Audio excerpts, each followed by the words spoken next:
Remember those early mornings watching that World Cup. That's great. Gives me goosebumps. So Japan, I'm getting them now. So Japan were 1-0 in that game. I had to check when Cahill scored that goal. It was in the 84th minute. Wow. So it was 1-1.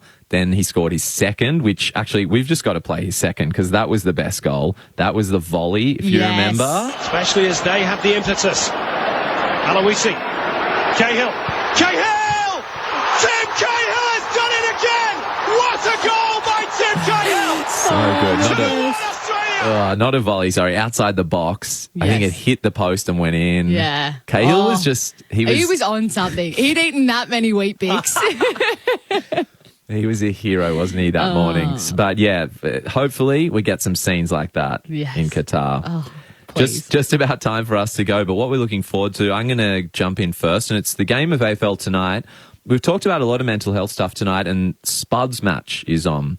So this is between St Kilda and Essendon. Danny Frawley a few years ago died, and he'd quite publicly had mental health issues over the years, and his family had organised this game to really highlight those mental health issues, start up as many conversations as we can. And in particular, they do this thing which is really powerful right at bounce. When everyone's watching, they form a circle, all the players, and they get a few of Danny Frawley's mates in the middle to talk about his legacy, the power of speaking out and being open, and just to remind. So it's a great game for a great cause. Yeah, and really kind of on the conversation that we were having today. So that sounds like a really good one. What I'm really looking forward to was another one of my highlights this week, finding out that the one and only, one of my favourite athletes of all time, Serena Williams, she's back. Oh. She has the wild card for Wimbledon, so she will be competing. I cannot wait to see her back out there. I think any tennis fan has missed her. Keep an eye out for that one. Wimbledon, not that far away. Just a week and a bit away. Yeah. Serena's going to be in there. Oh, yeah. With no Barty, she's probably she could be cheering. Good. I can't wait to see her outfit. I always love that. For sure. All right, that is it for us. We'll see you next time.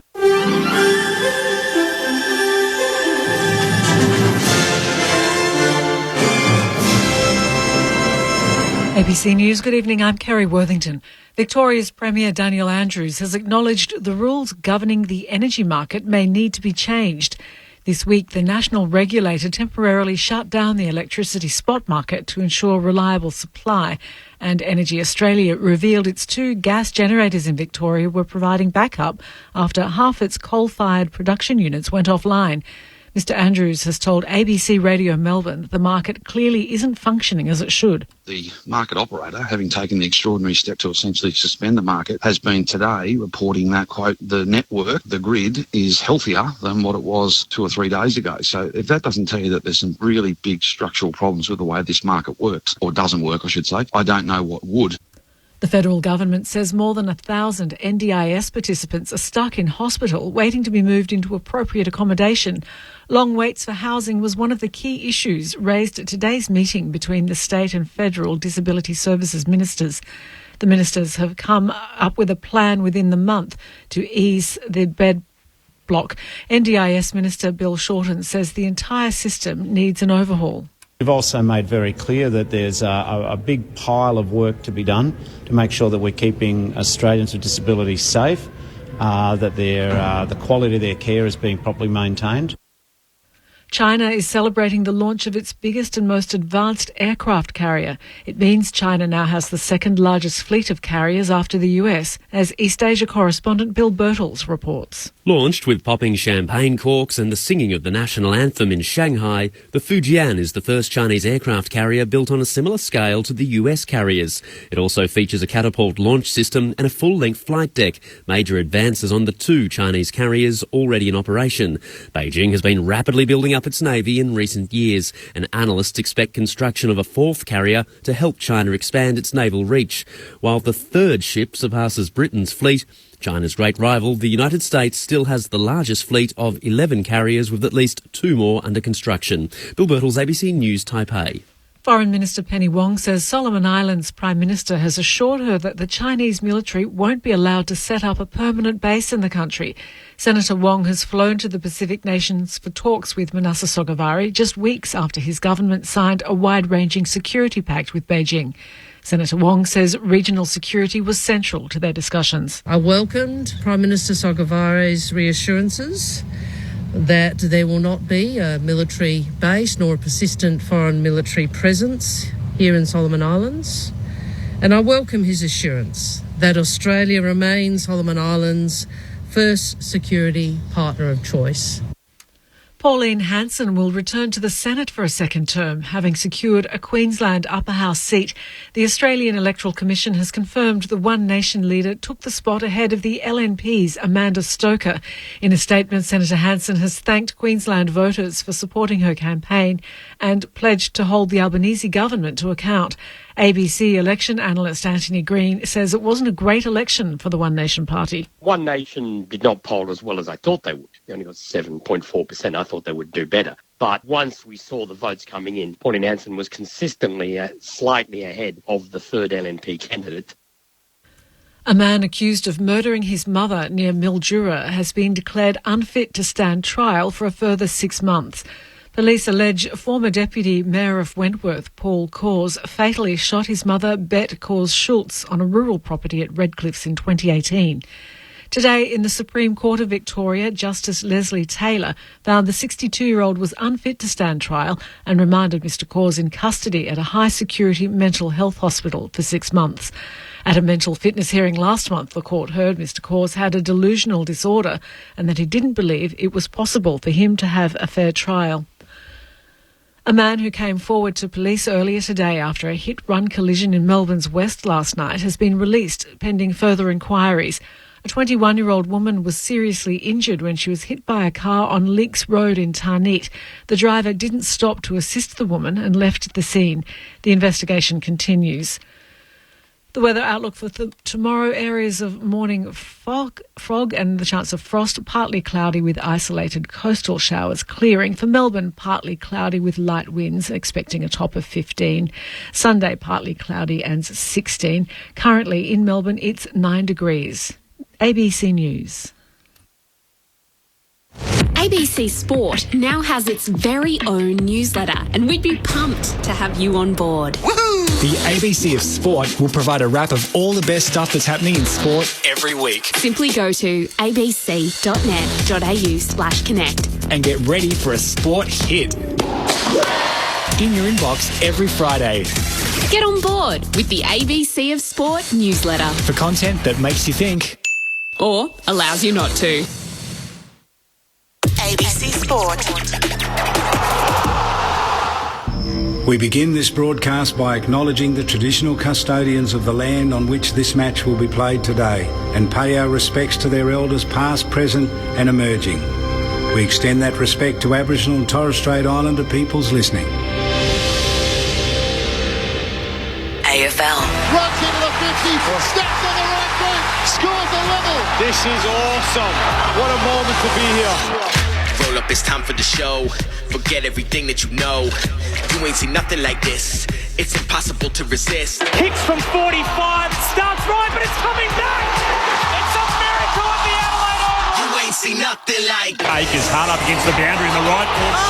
Oh, that's one of the goals of the season. That is incredible. Buddy Franklin steps forward now. He's done it. A legend joins the immortals.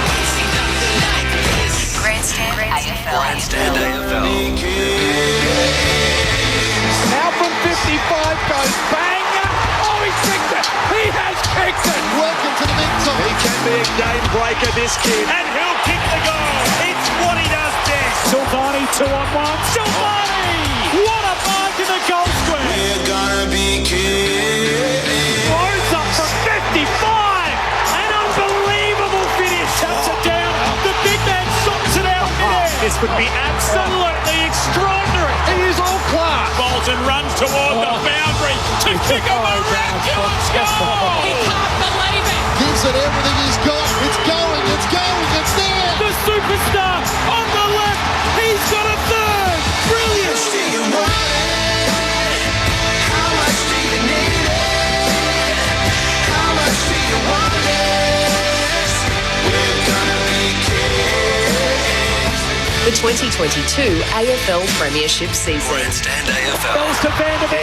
Sweeping hand pass to the forward. Shut the door. On ABC Radio and ABC Sport Digital.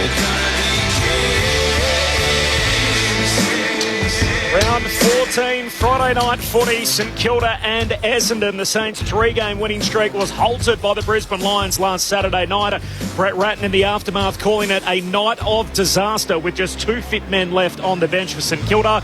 The same phrase could describe Essendon last week and the week before and the week before that. They're on a 4-game losing skid. The Bombers have lost 7 of their last 8. They are 2-10 and sitting 16th spot on the AFL table. The Saints are 8-4.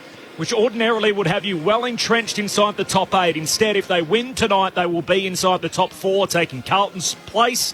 Meanwhile, if they lose, they'll be equal on wins, only ahead of the 9th-placed Magpies on percentage. So already it's tense for the teams in the scramble for the top 8. My name's Corbin Middlemass. This is Grandstand AFL on ABC Radio, ABC News Radio and Sport Digital. We're under the roof inside the Docklands, and it is a cold night in Melbourne again, so some protection and some dry conditions tonight under the lid. Matt Clinch to call the footy with me. Hello, Clinchy. Good evening, Corby. Good evening, everyone. A lasting legacy to Danny Frawley, isn't it? And last year we had Gary Lyon alongside Stuart Lowe, a stirring rev up to both teams, really, and the time to talk, so trying to encourage men around mental health and suicide prevention. So one of our own, Nathan Burke, I think, is going to be out in the middle tonight, so looking forward to seeing how he goes, and I've enjoyed hearing from Stan Elves and Eric Banner about the influence in which Danny Frawley had on their life. But as you touched on, it's a crucial game like last night, a chance of the Saints to stay in touch with the top 4. The Bombers, it's been a miserable season, and yet you think back to last year, they absolutely belted the Saints by 75 points, so it might be an opportunity for them to dish back a bit of their own medicine in return to the battling Bombers. And no Darcy Parish tonight, so interested to see what the Bombers midfield looks like. And Zach Jones was able to come up, so he was one of those walking wounded at the end, but he's been fit to return, and Billings and Hunter Clark come back in, so 2 have had to force their way back into the side through the VFL. So it should be an interesting clash tonight, if not for just the ramifications. Winning form is good form at this time of year. Both teams come in as named, so the 2 Medi-subs, Marcus Windhager and James Stewart for Essendon. A little surprising for the Bombers. We'll talk a lot about how their backs are going to go against the big St Kilda forward line, but they didn't make a late change, so Zerk Thatcher misses out. Both teams making 4 changes from losing sides in round 13. Our Grandstand AFL experts, just before that, by the way, Collingwood bad boy in a little bit of hot water again. Jordan De Goey with a leaked video from his exploits over in Bali, so we'll get into some of that. Also, we'll talk about the second annual Spuds game, which Clinchy alluded to. So Matt Finnis, the Chief Executive of the Saints, is going to join us. Cameron Ling's here as always, Premiership player, 3 times over, Premiership captain. Hello, Lingy. Great to be here, Corbs. Hello to you. Hello, Clinchy. Hello to everyone out there. And I'll say hello to the other bloke in just a second. I'm not going to talk too long because I want to talk more to him about the other night and the wonderful recognition of him and other players' careers. But yeah, Clinchy, you brought up the point. That was the big one for me.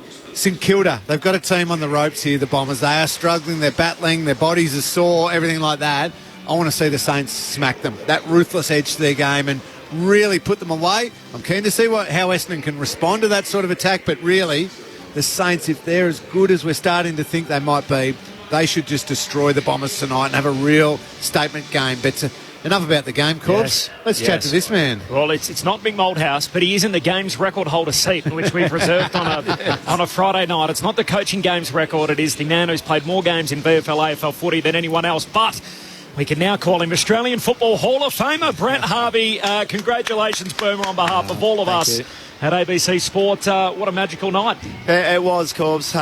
It was fantastic, and I've spoken to so many people since then. The most enjoyable part of it for me was just being there with my family. My kids are all different ages. Some understand football, some got no idea about football, and my youngest boy was just wrapped to put a bow tie on, and he actually got on TV on AFL 360 with me, so he was the talk of his footy training and school over the last couple of days. But it was a huge honour, and something I'd never really thought about, to be honest, because I didn't know the criteria, how long you need to be out of the game. I just didn't think about it until you get the phone call from Richard Goyder, and then you get pretty excited. So, whatever the criteria is, Boomer, you're ticking just about every box.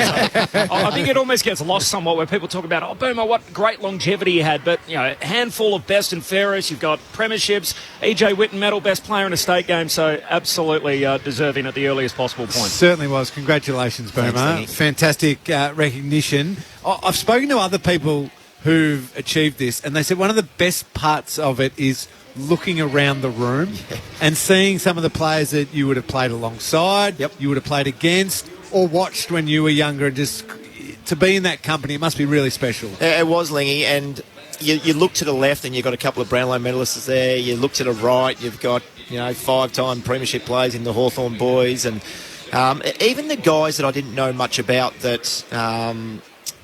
Dempsey, what's his first name? Bill Dempsey. Bill Dempsey. Like I never AFL football. It was waffle. You hear their stories and you just think, wow. Yeah. It is, Ling. And all of them. I was speaking to Greg Williams later in the night, and he said, mate, if you're going to do a function, pencil this one in every year because this is the best function by an absolute mile. So I've penciled it in my diary for next year already, and I can't wait. But you're right, the calibre of people in the room, Lingy, actually makes you a little bit embarrassed, to be honest with you. That you're there. You should not be embarrassed. It's very hard, but because you look around and there is absolute stars everywhere. You'll join both Lingy and Clinchy along with Roma on the lead tomorrow, so from 12 noon Australian Eastern Standard Time, and the boys will get into your career in a little more depth. But you mentioned that your kids came along. Did any of the kids get some photos with some celebrities in the room? Yeah, they did. Cooper's a little bit standoffish. He didn't want no photos, but my daughter, who I didn't think would want photos because she doesn't know a great deal about football, got 2 photos. Yep. One with Nathan Buckley, which I thought was a good choice, and one with Dipper, which I think, she wouldn't know Dipper. Of course she does. From I'm a Celebrity, Get Me Out of Here. They were the 2 photos that she wanted. Nathan Buckley actually was I'll take a photo with you. And she said, you're on I'm a Celebrity. He goes, I love that. And took the photo with her. So, she was pretty chuffed to have the photo of them 2 boys. Football's night of nights, and she's referring to the reality TV stars. Yep, that's excellent. So the whole family had a bit of fun at the Australian Hall of Fame, and you'll be invited back every year. Obviously, Boomer is a member of that class. So more from Brent Harvey throughout the night to comment on the footy here, working in the Grandstand AFL Experts Chair, and of course he'll be on the lead, as I mentioned, tomorrow. Now, the big news story, which broke this afternoon on the Herald Sun website, footage of star magpie Jordan De Goey partying and making rude gestures have surfaced on social media on Friday. A video has emerged of him in a Bali nightclub which shows him attempting to expose a woman's breast as she lay on a bar before batting him away. The video was posted to social media by the woman's friend. He made a crude tongue gesture to the camera mimicking a sexual act. Collingwood is aware of the video, but when contacted had no comment to make late on Friday. Of course, the last time he went overseas, he ended up in a New York jail. In January, he pleaded guilty to a harassment violation which required him to do 10 therapy sessions concentrating on anger management and alcohol treatment. Of course, Lingy, as we know, he's one of the hottest off-contract players in the game at present. He's expected to be back at the club on Monday. I can't believe he's put himself in this situation. I've got to wonder who's advising him or who he listens to and gives him advice, and whose advice he actually takes to say that going there is a good idea. Now, players are free to do what they like during their mid-season bye and time off, but to me, it's just it's part optics, just for what he's been through, together with just making sure can be doing every single thing right. Collingwood are in a fantastic situation. They potentially could be playing finals this year. He's playing some really good football this year. He could also then finish the year playing really great football. And from a team perspective, that's outstanding. From his own individual, even if you just want to get a little bit selfish, if he finishes the year off massively, his next contract that he's signing, wherever that might be, is going to be a monster. So just to forego a few days in Bali, I think would have been the smart decision. And Boomer, I reckon if you headed off to Bali in a mid-season bye, I reckon we'd all sit here and go, yeah, fair enough. Boomer's probably gone away with his wife. Maybe they're going to get some massages. Yep, they might go for dinner and have a couple of drinks, but never going to be a worry in the world. But unfortunately for Jordan, it's a different perception of him because of his track history. It certainly is, and you don't want to be telling players what to do and how to do it, but I'm with you. The look of it, going to Bali, there's other places in Australia you could probably go that's a little bit less party or whatever you want to call it. It's strange. As you go through your career, and Lingy, I was going to ask, did you ever sneak off to Bali during the mid-season break? Not mid-season, yeah, no. Not mid-season. You'd go to Queensland or something like that. And get some sun and, lie by the pool. But as you get older and things change, you get married or you have a partner, you tend to use this week as a refresh week. All right, let's get away. Yeah, you can have a few beers and do all that sort of stuff that you need to, but really let's refresh and get into the second half of the year, especially if you're sitting in the top 8 as a Collingwood footballer or anybody that's playing finals football. Yeah, it's strange. It is strange. It's especially after what's happened. Can we assume then that either people who are advising him aren't great advisors, or that he just doesn't listen to anyone? Well, the devil's advocate would say he hasn't broken any laws. Yeah, that's right. He's gone away. He's going to be back at the club on Monday. So far, the video has been shared by a friend. And everyone looked to be having a good time, and it was picked up by a media outlet. It's not, at this stage, nothing. There's been no report. Yet.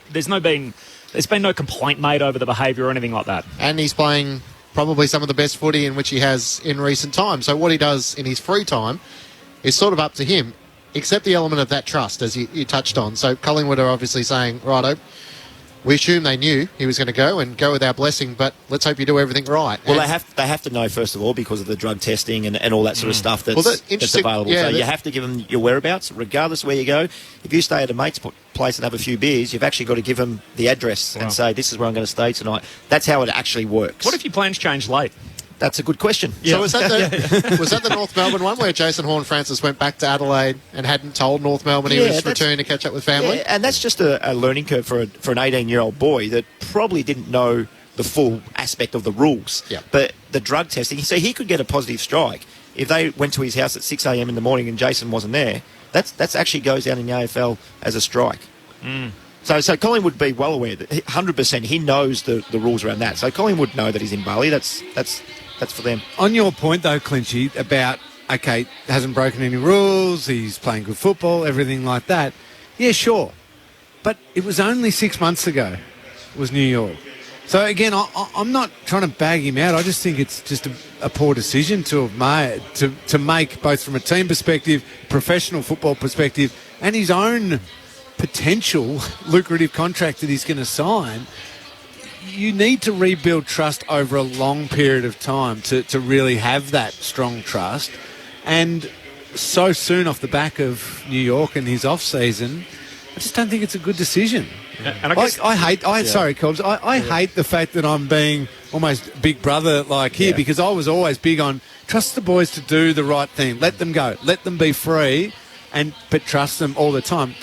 But I just feel when you've made mistakes and you're trying to earn all that trust back, you've just got to be a little bit more circumspect with your decision making, and I don't think Jordan was on this occasion. And I guess the storyline around Jordan leading into the season was, is he worth the trouble? And it felt like for 13, 14 weeks we got to the point where we thought, well, yes, what we're seeing on field maybe he is worth everything that comes with it, and maybe this just swings it back the other way to think, hey, that may always be a part of him somewhere there. That's part of the Jordan De Goey package that you're buying. And as you talk about Lingy, when we're sort of arbitrarily trying to come up with a number as to what he's worth, maybe that just comes back in the club's favour a little bit to bump it down a peg. And now I think you can look at the person that he's often compared to and should never be compared to right now, given what his performance has been, is Dusty Martin. Dusty enjoyed a good time. Trust me, when Dusty was winning Norm Smith medals and Brownlow medals and playing some of his greatest football, he still enjoyed a good time. But he learnt to do it at the right time, in the right way, and made sure that his football was never, ever affected. And have we ever seen him doing it again? So, no, optics does come into it somehow, and Dusty was smart enough to work out a way where he could be free and happy, but without negatively impacting his team and the way that he played his footy. Jordan's got to find that. He's got to discover that way of doing it. So what would you say to him when you were his captain? Would you say, mate, I strongly advise you not to do this? Would you be that firm? I'd strongly advise you not to go to Bali, where there's 1,000 other Aussies all having a holiday, all partying on, and are all going to have their phones out filming you.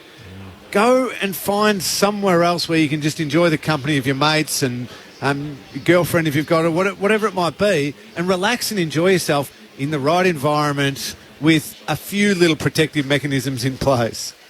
0437 That's strange. 774 774 is the SMS number. If you'd like to join us So 0437 774 774. This is Grandstand AFL on ABC Radio, Sport Digital, and through ABC News Radio. Corbin Middlemass, Matt Clench, Brent Harvey, and Cameron Ling.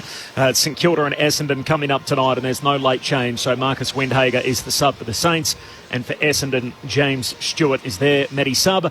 Now, the other little bit of news, I guess, in the footy world today was Bailey Smith's back on the track, so he obviously won't be playing for 4 weeks. But he has returned to Whitten Oval today with the rest of his teammates, obviously in Sydney, getting ready for their game against the Giants on Saturday night. The Chief Executive of the St Kilda Football Club, Matt Finnis, has been good enough to join us. It is the second annual Spuds game tonight, of course, the tribute game for the late Danny Frawley. Matt, appreciate your time. Thanks for having me, gents. First of all, why is this an important part of the calendar? Oh, well, it's clearly Danny was a larger-than-life part of the whole football community.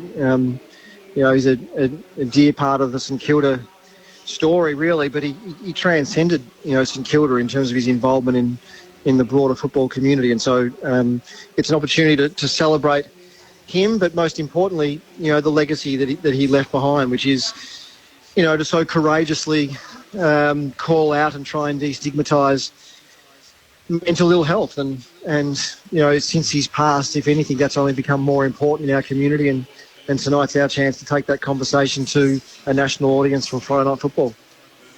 I was lucky enough to call the fixture last year, the St Kilda Melbourne game, and the scenes that happened beforehand with Gary Lyon and Stuart Lowe, with Tony Lockett out in the middle of the ground as well, and the players arm in arm around them, addressing not just the players, but I guess the whole of the footy fraternity. Our understanding is something similar is going to happen tonight with a past great from each of the football clubs. What can you tell us about what we're in for? Yeah, I was getting tingles down my spine as you were talking about that. Actually, it was really a special moment, wasn't it? And the response that we got from people last year was that they did actually take on that call to action, and people did reach out, to their friends or their mates or to someone, and just to check in on them. And that's the call to action, that we hope it will do again tonight. And yeah, so we're going to have.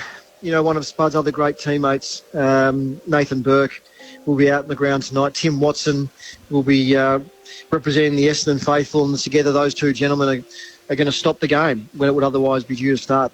The umpire will not hold the ball in the air at 7:50 like they normally would. Rather, the teams will gather, and those two former players will address not just the players, but they'll the whole stadium, and then all those watching on television, because as much as we love our game, some things are more important. They certainly are, Matt. Well said. Going to the game, though, how have you seen this group's progression and the improvement and the path that this group's on? Is it where you thought they'd be, exceeded expectations, or still got a little bit of improvement to go? Yeah, I think it's definitely a journey, isn't it? I mean, it's...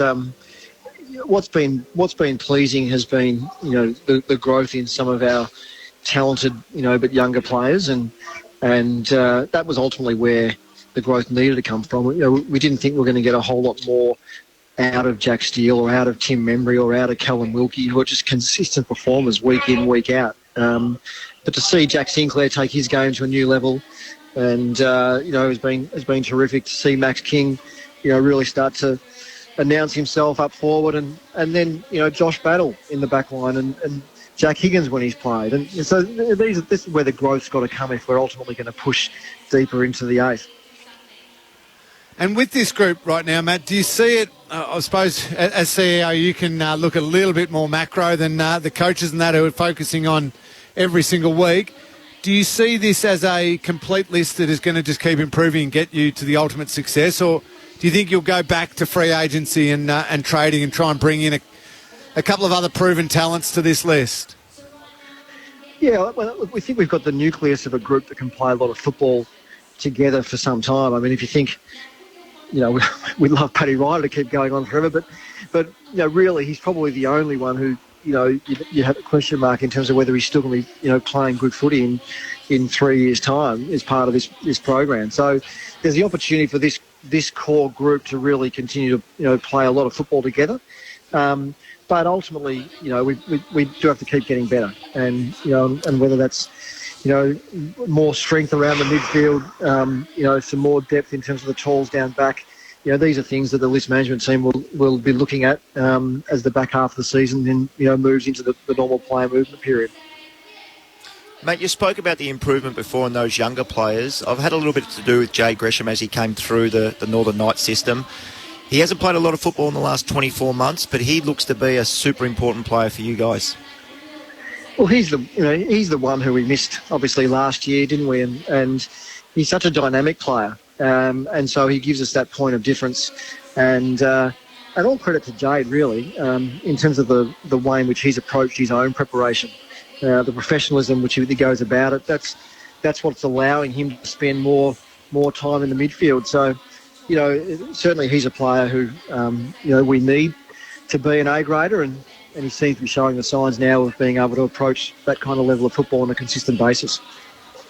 Matt, a couple of quick ones to finish. Have you got a timeline for Brett Ratton's contract? No, there's not a formal timeline, but the right conversations are being had, and I expect that'll be something which gets done over the next few weeks. And is there any update on a potential renewal or ceasing of the agreement to play games in Cairns? No, there's no update there. I mean, it's something which we'll sit down and review in the cool light of day, I suppose, without the the emotion that was a game that we really should have won, but we let slip. But that's something which is on the agenda for the club to do over the next couple of months. Matt, appreciate your time. Good luck with this big event tonight, Spuds game. Time to talk. It is the second edition of this, where you can log on to the website movember.com/spud to buy a virtual footy to support, of course, the fundraising efforts into mental health and suicide prevention. The program's run through the Danny Frawley Centre. We appreciate your time tonight. Thanks for having me, gents. Matt Finnis, the Chief Executive of the St Kilda Football Club. Next couple of weeks. That's before the end of the season. It is. It's after the bye, but it's not too far away, which is sort of what we've been wondering as to when it's going to happen. And again, it's a fascinating couple of weeks ahead for St Kilda, given they've got a tough draw to finish. And even tonight, it's particularly sharp. They win and they replace Carlton in the top four. They lose and they're just ahead of the 9th place Magpies on percentage. It is St Kilda and Essendon coming up as round 14 continues. Corbin Middlemass, Matt Clinch, Brent Harvey and Cameron Ling. The full preview next. If you love sport, we've got the podcast for you. ABC Sport Daily, your daily sports conversation. Dave Rennie thinks that words don't work with this group. It's pictures. Well, it's a factor that does have a lot of loopholes. Just complete euphoria. I mean, a bit of shock. Oh, because Australians are Australian, Pat, and optimism's in our DNA, isn't it? Against all odds and evidence. Well, he's just such a good bloke, first and foremost. Every time you meet him, he's got a smile. Find it wherever you get your podcasts. This is ABC Sports coverage of the 2022 AFL Premiership season. We're gonna be kids. Grandstand AFL on ABC Radio and ABC Sport Digital. Round 14, Friday night footy at Docklands. Brett Ratton up against Ben Rutten. They're two coaches that are separated by only a vowel, and yet their teams are separated by 10 spots. On the AFL Premiership table, the Saints under Brett Ratton are 8-4. They're 6th on the ladder. If they win tonight, they'll be inside the top 4. If they lose, they are just percentage ahead of the Magpies in 9th spot on the AFL table. While for Essendon, they sit just 3 spots from the bottom. They're 2-10 at the moment. They've lost their past 4, including further back 7 of their last 8. It's been a grim run for the Bombers. They get a debutant tonight to try and give them a little bit of an uptick. His name is Massimo D'Ambrosio, who is a 19-year-old. He had 33 touches in the VFL, and 15 days ago he was rolling around for Richmond in the VFL. He was picked up in the mid-season draft, and he's featuring for the Bombers tonight. One of 4 inclusions for the Dons from the team which was defeated by Carlton last week. Andy McGrath's back, Braden Ham, D'Ambrosio and Stewart is the Medi-sub, while for St Kilda, Clark, Billings, Wanganeen, Millera and Burns are the 4 inclusions. Marcus Windhager is their sub. There's no late change. Corbin Middlemass alongside Matt Clinch in commentary. Tim Hodges is on the boundary and our grandstand AFL experts. 3-time premiership player Cameron Ling and Premiership player, multiple-time best and fairest, and now Australian Football Hall of Famer, the games record holder Brent Harvey, is with us tonight. Tim Hodges to join us on the boundary. There's a statement coming through from the Melbourne Football Club, which we'll get to in just a moment. But Clinchy, as I said, is here. How are you, Clinchy? Very well, Corby. Interested to see the second of the mid-season drafts. You touched on Massimo D'Ambrosio. His grandpa was wearing a Collingwood scarf when he got announced as an Essendon player. He quickly changed that to the sash, and we're all on board. So, I mean, it's the dream, isn't it? From the grassroots to the big time. And it says a little bit about where the Bombers are at, that they're desperate for a spark. Just the 2 wins so far this season. So we spoke a bit big picture last week around the Bombers and where they're trying to head. Tonight's another chance to showcase what they could be. I'm not sure consecutive Friday nights is the best promotion of the game, but we'll see what they can offer tonight. No, you'd probably prefer to hide away for a few weeks and build the games into those young players out of the spotlight of Friday night footy, just with where they're at the moment, but an opportunity for some of those young players to step up on a Friday night and impress a few people. The youth is there for Essendon. They've got some exciting players. I think their drop away is pretty severe, especially when Darcy Parish comes out of this team, who's a quality footballer. As you know, Clinchy, last week I was fairly critical on Jake Stringer and his preparation coming into the game and perhaps his lifestyle and everything like that. A lot falls on to him and Zach Merritt's shoulders. Dyson Heppel, the captain, because there, as I look down that list, and Dylan Shield and Andy McGrath's just ticked over, the only 100-game players playing tonight for the Bombers. They have to play good football. No, you don't have to be the best on ground. You don't have to have the greatest game ever. But when your team is that young, you have to, as one of the experienced players and one of the supposed good players, you have to play good footy. Simple as that, to make it easier for the young bloke. Yeah, you do. And they've got such a young group and inexperience up forward. Just their Perkins and these type of guys, they're so raw. So you're right, Lingy, those senior players around them, they need to guide them and give them enough of the football to really make them part. And it's not ideal that Essendon got 2 Friday night games in a row, but we used to try to embrace that and say, rightio, a final is probably worth 10 games or 15 games into a youngster. A Friday night footy game is probably worth 3 or 4, so it can fast track him if you put him on the spotlight, because you can't shy away from anything anymore. There's no point saying, oh, it's Friday night, don't get too excited. No, you know what, let's get excited, embrace everything. Everybody's watching you. It's Friday night football, the most watched TV game of the week. All the eyes, all the football world, the eyes are on you. So let's go out there and have a crack. I was interested in the Ben Rutten response after he kind of gave no excuse for Jake Stringer. He said, there's no bad blood. I was asked a question. I didn't go out of my way to talk about him. I'm trying to get the best out of him. I love that. You don't walk back the truth. What he said after the game about Jake was spot on. Nothing wrong with that. People can be honest. Jake didn't play good football last week. Jake's got to be better, because he's one of those good players and leaders of the team. So fine, either respond, or if you want to just crawl away and don't want to respond to it, well, you're not the sort of player ultimately that Ben Rutten wants. I think Jake Stringer will respond. I think he'll have a good game tonight. People have got to understand, and I think there was a little bit Todd Goldstein and Jason Horne-Francis this week, there was a bit of publicity around him. People have got to understand, in football, conflict is a lot more than the normal workplace, and it's actually healthy. So for the coach to say that, you either play for your coach or you play in spite of him. So Jake Stringer tonight, he's probably going to play in spite of him and say, you know what, I'll show you. And he'll come out. I'm with Lingy. I think he'll respond because he's a good player. And that's what happens. Those conflicts, they're healthy. You reckon they didn't talk during the week? He would have been in his office Monday morning going, what can I do to improve? This is what you need to do, Jake. And that stuff, we've got to remember, everybody else thinks, oh, that's a bit awkward. It's healthy. A couple of little off-field stories just bubbling away before we get into the full game preview with Boomer and Lingy. Jordan De Goey, which we've touched on, footage of the Star Magpie party and making rude gestures surfaced on social media today. A video emerged of him in a Bali night spot, which shows him attempting to expose a woman's breast as she lay on a bar before batting him away. The video was posted to social media by the woman's friend. Now, Collingwood is aware of the video. I've decided not to make any further comment at this time. He's due back at the club on Monday. And meanwhile, Glenn Bartlett, the former president of the Melbourne Football Club, he had an article where he was quoted in the Herald Sun today claiming that he was stood down after being thwarted in his fight to keep the club free of workplace bullying, gambling, harassment and illegal drugs. Now, the Melbourne Football Club have just put out a statement moments ago Kate Roffey, who we had on the program on the broadcast on Monday, essentially said she wouldn't be drawn into this. Well, Melbourne have responded now. Primarily, we would like to address the club's change of presidency in April 2021. It was the unanimous decision of the board to request that Glenn resign as president. We acknowledge that a change of leadership at a club is a difficult time for all involved, and out of respect for Glenn and his service to the club, when the time came for him to hand over the presidency, we endeavoured to respectfully acknowledge his achievements and contributions. Separately, the board would also like to reiterate its support for the club's people, particularly Simon Goodwin, who have been unfairly targeted as part of inaccurate and unsubstantiated media reports. As the board has previously stated, Simon is an exceptional and inclusive leader who is loved by the players, coaches and staff, and is the key driver of our high-performance culture, standards and disciplines.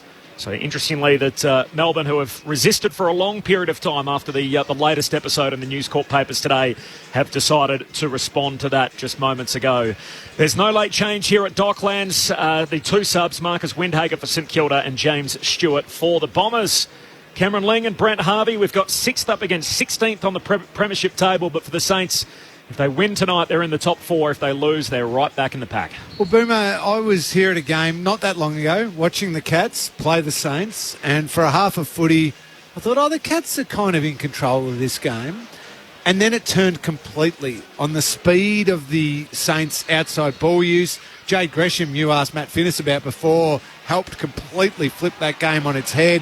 They were able to get a great balance of inside winning the ball with the likes of Brad Crouch and Seb Ross getting their hands on the footy, creative to the outside. And then the spread and explosion from that congestion to a forward line that was working really well. I walked away from that game going, I underestimated St Kilda earlier in the year. I didn't rate them as highly as a lot of others did. They were outstanding. Is it last week simply they did run out of players and their bodies were banged up?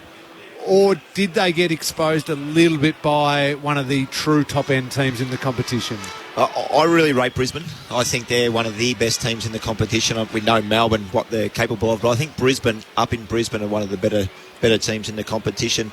The thing with St Kilda for me, Ling, and I totally agree, the last 4 weeks they've been beaten around the ground in clearances. They're last in the competition. Now that's probably got to do with their skipper, Jack Steele, not playing in that period. But that means the other boys have got to take up a little bit of slack. So you get the Gresham. Gresham's probably more of an outside player. Crouch is an inside/outside. Ross. They've got the players that can do it, but they've got to tighten that up a little bit. And I really think that Essendon, if they're going to match St Kilda tonight, that's exactly where it starts. You've played enough footy, Lingy, like myself, to understand the contested football and the clearances is the bee's knees. You do that, you win 9 times out of 10. So if Essendon are any chance tonight, they have to take that up to the Saints because they haven't been great in that area. Or they've been the worst in the competition in the last 4 weeks. Yeah, you're right. And even when you're not one of the great teams, and for different periods of my time at Geelong, we were like that, a young developing team. It's amazing how much confidence you can get when you're winning the contested ball and winning the clearances. Even though you might not have the polish to finish off with beautiful ball use inside 50 and you might waste a few chances, when you're on top in that area, you can grow from that. But if it goes the other way and the Saints are pumping it inside forward 50, how quickly as a young team, you just go back into your shell and you become so reactive. I'm a firm believer, Lingy, that your offense will dictate your defence. So if you're winning the clearances, centre clearances in particular, you're going inside forward 50, your defence can come up and set themselves, and you're playing the game of footy in your forward half. Like you said, you lose that one, and all of a sudden your forwards are drawn out and your structure gets pulled apart. So the clearances and the contested football has always been probably the number one factor in winning games, and that's not going to change tonight. Boomer, I'm intrigued. You've clearly played a lot of footy, but also watched a lot of footy. Jack Billings, do you think he's ever going to really elevate himself in? I'm not talking best in the competition, Clayton Oliver, Petrarca, Neil type, but that bracket below that where, just an outstandingly good footballer, or is what we've seen over the last 2 years, which has still been quite good football at times, is that his ceiling? Where do you see Billings going to? How old's Jack Billings? 26. 26, so he's still got a lot of football left of him. I think it's a really hard position to play the small forward, because if you haven't got the licence to come up the ground and get involved, which I think he probably should, because he's got the skill set to do that. And they've got Higgins and Butler deep. So he can be the play fifth. more as a mid, yeah. And you call it the fifth, the sixth, the extra on ball, or whatever you want to call it. He's got the ability to get up, get involved, but beat your man back. Or if they want to hold their back six, they've got to take the risk of, okay, we've got Jack Billings at the stoppage. Is he going to be damaging enough? So it's an easy way out, but I think the consistency for him within games, not just week to week, within games is super important for him, because we've seen he can pop up and kick 3 goals in a quarter, but then he goes missing for periods. So that consistency within games and week to week is huge for Jack Billings. And we've seen him, and it's unfair, but it's also just reality. He's always going to be compared to the man who was drafted next in the draft, Marcus Bontempelli. Yeah, always. And it's hard to live up to that, because Bontempelli, now we look at him and think he's almost one of a kind as that big, smooth-moving midfielder who can go forward and just completely impact games. I wonder whether that, and even it's a little bit with the guy at your old club, North Melbourne, Jason Horn-Friends, the expectations that sit on those top 3 picks in the draft, especially if a pick who's 4 to 10 or 4 to 20 absolutely bursts and becomes a superstar, how much that top 3 struggles with those expectations and comparisons? Yeah, I don't think, for me, I don't look at Jack Billings as that top draft pick and he's got to live up to that potential now. For me, I rate Jack Billings against what Jack Billings had done in the past, and I've seen him actually tear games apart. So you want it. That's where I'm talking about the consistency. We've seen he's good. It is good, but it's too far apart. His bads, there's a big gap. So he's got to even that good to his bad out, and that's what I would rate Jack Billings against. If I was an Essendon fan, and it just so happens that I am, but if St Kilda go with Ryder in the ruck, and then all of a sudden Marshall's resting forward 20 metres out from goal and Max King's in the goal square, I'm probably a little bit concerned, Boomer, as to whether Essendon have the tools in their back line. I'm fascinated that they left out young Zach Reid, so he's been omitted, and Zerk Thatcher stays as an emergency. They've got James Stewart, who's been playing forward in the VFL, as the sub. Are they a little small? I've got that written on my paper and I've just circled it. Ryder and Marshall versus Draper, number 1 in the ruck. Yep. But you're right, Ryder's having an outstanding year. We know he's on the other side of 30 and people think he's slowing down, but he's had an exceptional year. So Draper in the ruck, number 1, has got his work cut out, because Marshall's a great player. And you're right, what they do, they both go forward and can impact games. So they might be a little bit short to handle both of them. Maybe they've got something up their sleeve. I don't know. I don't know who they could possibly have up their sleeve. Because I was just hoping they have Lingy. It's Ridley, isn't it? Ridley has to play probably tall. Goes, yep. But Ridley is, I think, got all the makings of being that elite intercept defender. Yeah, he's the third, really, isn't he? Yeah, and a Nick Haynes type, that outstanding defender that you want, not necessarily playing as the key number 1 lockdown on a Max King. It's not, but he probably has to. Laverty has to play the next one, but will be undersized. Maybe he's Membry. They're going to stretch them. They're going to. It's a good point you make. Even if you leave Zerk Thatcher out and you leave Reid out, to leave Stewart as the sub, I wonder if we might see a convenient little just tightness of a muscle. Fake injury? No way. They wouldn't do that, would they? It's also interesting that they left Reid out, given the comments from Chris Scott a few weeks ago and the praise that he heaped on Sam de Koning and the learning experience. And I think he called it the potential Kerry Jakovic in the future. And we had Josh Marnie as well. He played on Harry Mackay last week. He was pumping him up about what a great opportunity it was for him to play on one of the star forwards of the competition. Max King's here. Yeah. And sorry, mate. He goes all right, doesn't he, Max King? He's going all right in the Coleman, He's a very good player. Yep. Maybe there's more to it, and we'll learn in the aftermath that it turned out he was ill or he was injured or something. Yeah. It is unusual that he's not even an emergency, so he's out completely. No, and that's the other thing that we're not privy to is you want to put him in a scenario, such a young player with so much potential, scenario to succeed. And if he's even a little bit sore, a little bit in doubt, to say you're going to go up against Max King, against a team who's likely to probably get control of the game at some period. That's not putting him in a great scenario if his body's not quite right. So there might be more to it, but they're going to be undersized down there. The Saints' defence also had a good week last week. They conceded 60 inside 50s against the Brisbane Lions and only allowed 6 marks inside 50. So guys like Cal Wilkie and Dougal Howard. Dougal Howard's better than I thought he was. Yeah, Wilkie's better than I thought. And I'll be complete honest here, and please, the listeners, don't take this the wrong way. I actually thought that might have been their weakness in Kilda, their back line. Well, hand up, completely wrong, because you're right. Dougal Howard, Wilkie has, and Battle's in and out of the team. Now forward, back, now settled as a backman. Didn't have a spot, and now he's just cemented down back and getting the job done every single week. So them three that we just mentioned then are going fantastic. And then their smalls are rebounding the ball, and it's nearly become one of their strengths, which I thought that was their weakness. Well, just on to back up Clenchy's point, so they're top 3 in points against, so they concede that the third fewest points in the competition, but the opposition score per inside 50, so just 41% of the time that a team enters their 50, they're able to generate a score, and that dovetails, unfortunately, with Essendon's stat, where scores once they get it inside their 50, 35.9%. They're ranked just 15th in the competition, so they were top 5 last year, but they just haven't had the same efficiency, the Bombers, going forward as what they had the year previous. I mentioned Massimo D'Ambrosio in jumper number 42 making his debut tonight.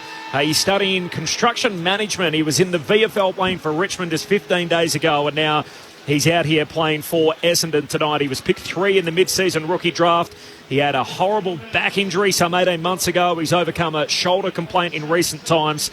He met with 8 clubs before the mid-season draft out of the Western Jets originally, after not a single club interviewed him before last year's national draft. So a feel-good story to be overlooked last year, and now all of a sudden he's making his AFL debut in round 14. I love that. I don't know what you guys think about the mid-season draft and draft, and maybe they'll get to mid-season trading, because we've got a young kid here who's clearly capable of playing senior football. We'll find out tonight.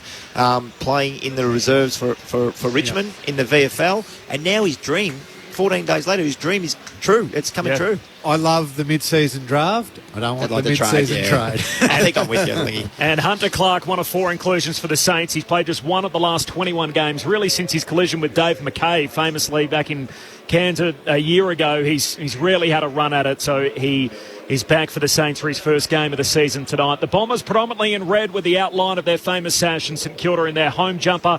We've just had the toss of the coin. Tim Hodges. Hodgie.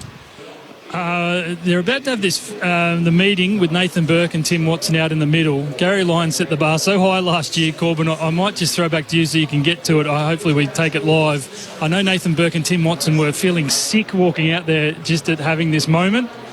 It was something last year, as Matt Finnis told us earlier in our coverage, and I imagine it will be much the same this evening. Nathan Burke and Tim Watson, 2 legends of these 2 clubs, to speak, and this Spuds game time to talk.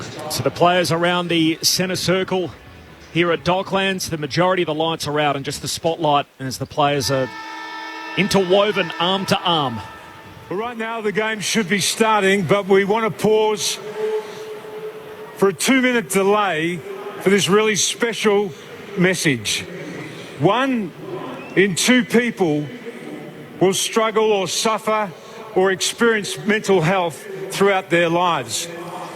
Now, whether you're at home watching this on the TV, or you're here in the stands, or you're one of the players in the circle in the middle of Marvel Stadium right now, beyond tonight, we all have the responsibility to go out there, talk to our families, talk to our friends, talk to our work colleagues about mental health.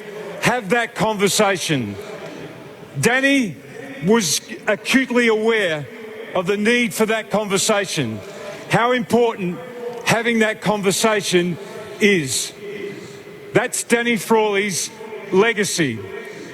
Nathan Burke was a great mate of Danny Frawley, a great teammate, and a legend of the St Kilda Football Club. Thanks, Tim.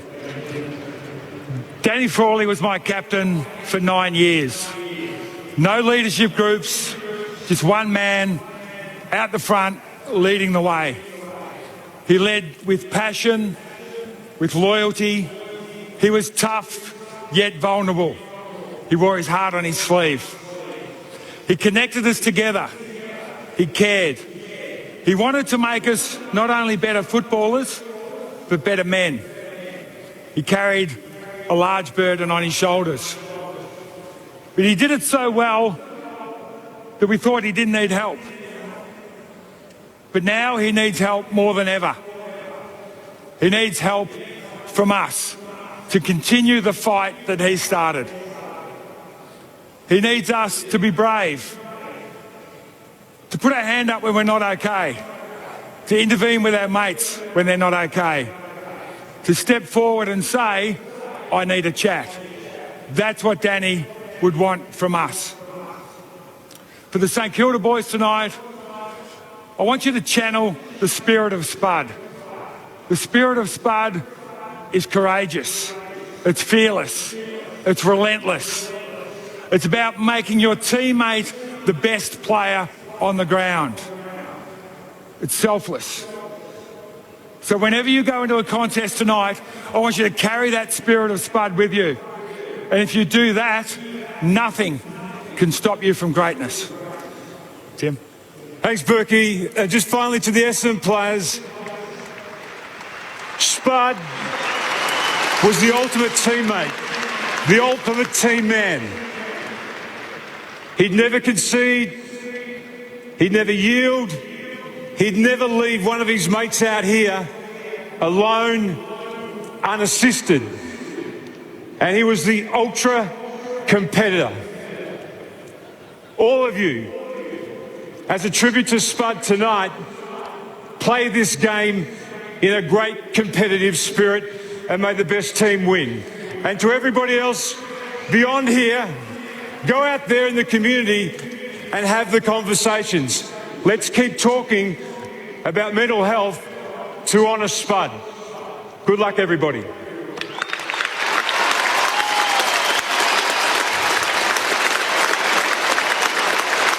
Tim Watson and Nathan Burke, the players locked arm in arm along with the umpires and the two senior coaches in Ben Rutten and Brett Rutten.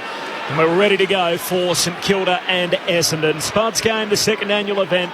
Time to talk. And if you want to donate towards this great cause to try and raise some funds for mental health and suicide prevention programs, movember.com/Spud to buy a virtual footy.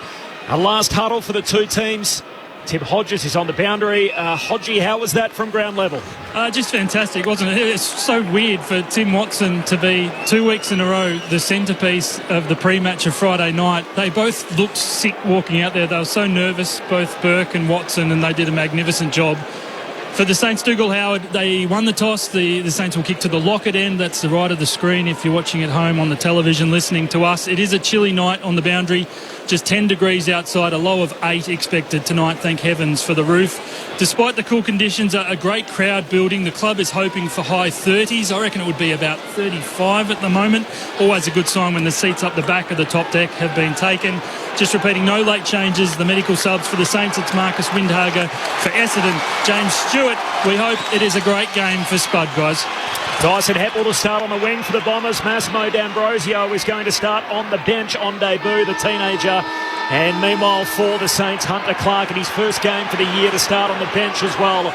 The Saints playing for a spot in the top 4. If they lose, they're right back in the mix. Friday night footy, the Saints and the Dons. You're with Matt Clinch. Opening bounce, Paddy Ryder rises high, wins down the tap, gets it to Ross. His kick is smothered by Merritt. Ricochets out to Hill. Hand pass out to the wing. Links up with Billings. So gets an early disposal as he kicks inside 50. Kelly got rid of Membry but couldn't take the mark. Laverde cleans it up. Hand pass to Hine, dribbles a kick towards half-back. Able to break the tackle was Durham. He got the hand pass to Redmond and now around the outer wing as Ridley goes short to Stringer. He takes the mark centre wing. I like that from Ben Rutten. Stringer started in the centre bounce. You have a little crack and then let him get straight into the action to start this game. When he had 9 last week, he hits up Guelphy on the boundary line, City side. And Guelphy's just going to load up and kick to a contest at half forward. Right in his 100th, crashes the pack, can't mark, spills down. Durham jams it on the boot, kicks goal. What he needed, a kind bounce, didn't get it. And a behind for Sam Durham. So Essendon score first. They're in their alternate jumper tonight. It's predominantly red, just with this sash outlined, the same sash they've worn in every game. Their 150-year history, the Bombers, with the first score. Dougal Howard straight down the middle, finds Tim Membry, who takes the mark. Hand pass away to Gresham. He takes the bounce in the middle of Docklands, now a second. Trying to draw Merritt, and then kicks the right boot kick towards Marshall. Did some good body work against Laverde, brought it down to the front. Crumbing onto it is Billings. He can't. He's Dan Butler. He can't screw it back enough, and it's out of bounds on the full. So the Bombers by a point through a minute and a half. And you mentioned Stringer starting in the centre bounce. Just plays as a centreman and then straight forward after that. So I think we'll see that for most of the night. Just 6 goals this year, Dan Butler, who was in the All-Australian 40 in the pandemic year back in 2020. There's Nick Hind to take the free kick against his old mob. Kicks out to the opposite side of the ground, the City side. Shield marks at half-back, sends it down the wing for the Bombers. Guelphy in the box seat, no mark, but taken high by Ryder. He too against one of his old teams. And Guelphy will get the free on the wing for Essendon. Finding a bit of space, Guelphy. That's twice now he's been on his own. The 24-year-old for the Bombers, Guelphy, goes short with the kick. And the mark taken by Kelly. Jake Kelly's just going to load up as well and kick to another pack at right half forward. Standing underneath it, Battle, no mark. Spills down to Crouch, he can't collect. Hobbs had it, lost it. Oh, pack forming behind him. Webster, surely someone in his back, no free kick. Merritt hands it out to Hind, his kick smothered. Nice work from Webster, forces the neutral ball and a boundary throw in. High half forward for the Bombers, about 70 metres out from their goal. 3 minutes in, the Dons have it behind. St Kilda yet to score. Just off the ball, Laverde's got Rowan Marshall, and Ridley, as expected, now lining up with Max King. And Battle has Jones, Dougal Howard alongside Peter Wright from the throw-in. A chance for the Bombers as Draper tries to nudge them forward inside the 50. Perkins is tackled and taken over the boundary line. A throw-in the right forward pocket, 45 metres out from the Bombers' goal. And it's one behind to no score for St Kilda through 3 minutes in the opening term on ABC Sport. The second match, of course, of round 14, and it kicked off last night with the Tigers winning over the Blues. From the throw-in, it came towards the bat. A chance of Merritt, couldn't take it. Durham stripped of it. Hobbs for the Bombers, trying to get a hand pass clear. Picked off by Sinclair for the Saints. Hand pass to Gresham at left half back. Takes a bounce and now a second. He's corralled by McGrath, has to retreat back to Wilkie. Hand pass back to Gresham, giving up ground. Back inside the defensive 50. Looking for Battle, it didn't get to him. Wright brings it down. Got it to Jones, snaps on the left. The Bombers have the first. A little bit tardy out of defence from the Saints. And Essendon were able to make them pay. The Bombers with the opening goal. They lead by 7 points, 1-1-7 to no score through 4 minutes on ABC Sport. And that was a huge moment by Jake Stringer there. The chase and the pressure. That's how he's going to build his game, Boomer. Just doing those little things really well. And it'll be amazing how quickly the goals will come and the touches will come from that. That was an important little win for him. That's what the coach will be looking at, and that's what they would have spoke about during that conversation during the week, Lingy.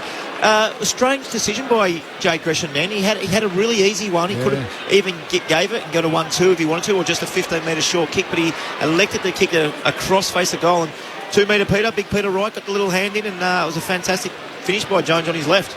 It's his third game back. Harry Jones, he's kicked a goal in each of them now. Tim Hodges on the boundary. Corbin, just watching Ben Rutten, his coaching from the bench tonight, just the pressure on his shoulders was almost lifted. I know it was only one goal, but he felt so much better, got up, walked around as if the weight was lifted just from the first score. So important for the Bombers to get a hot start, especially after such a poor start this time last week.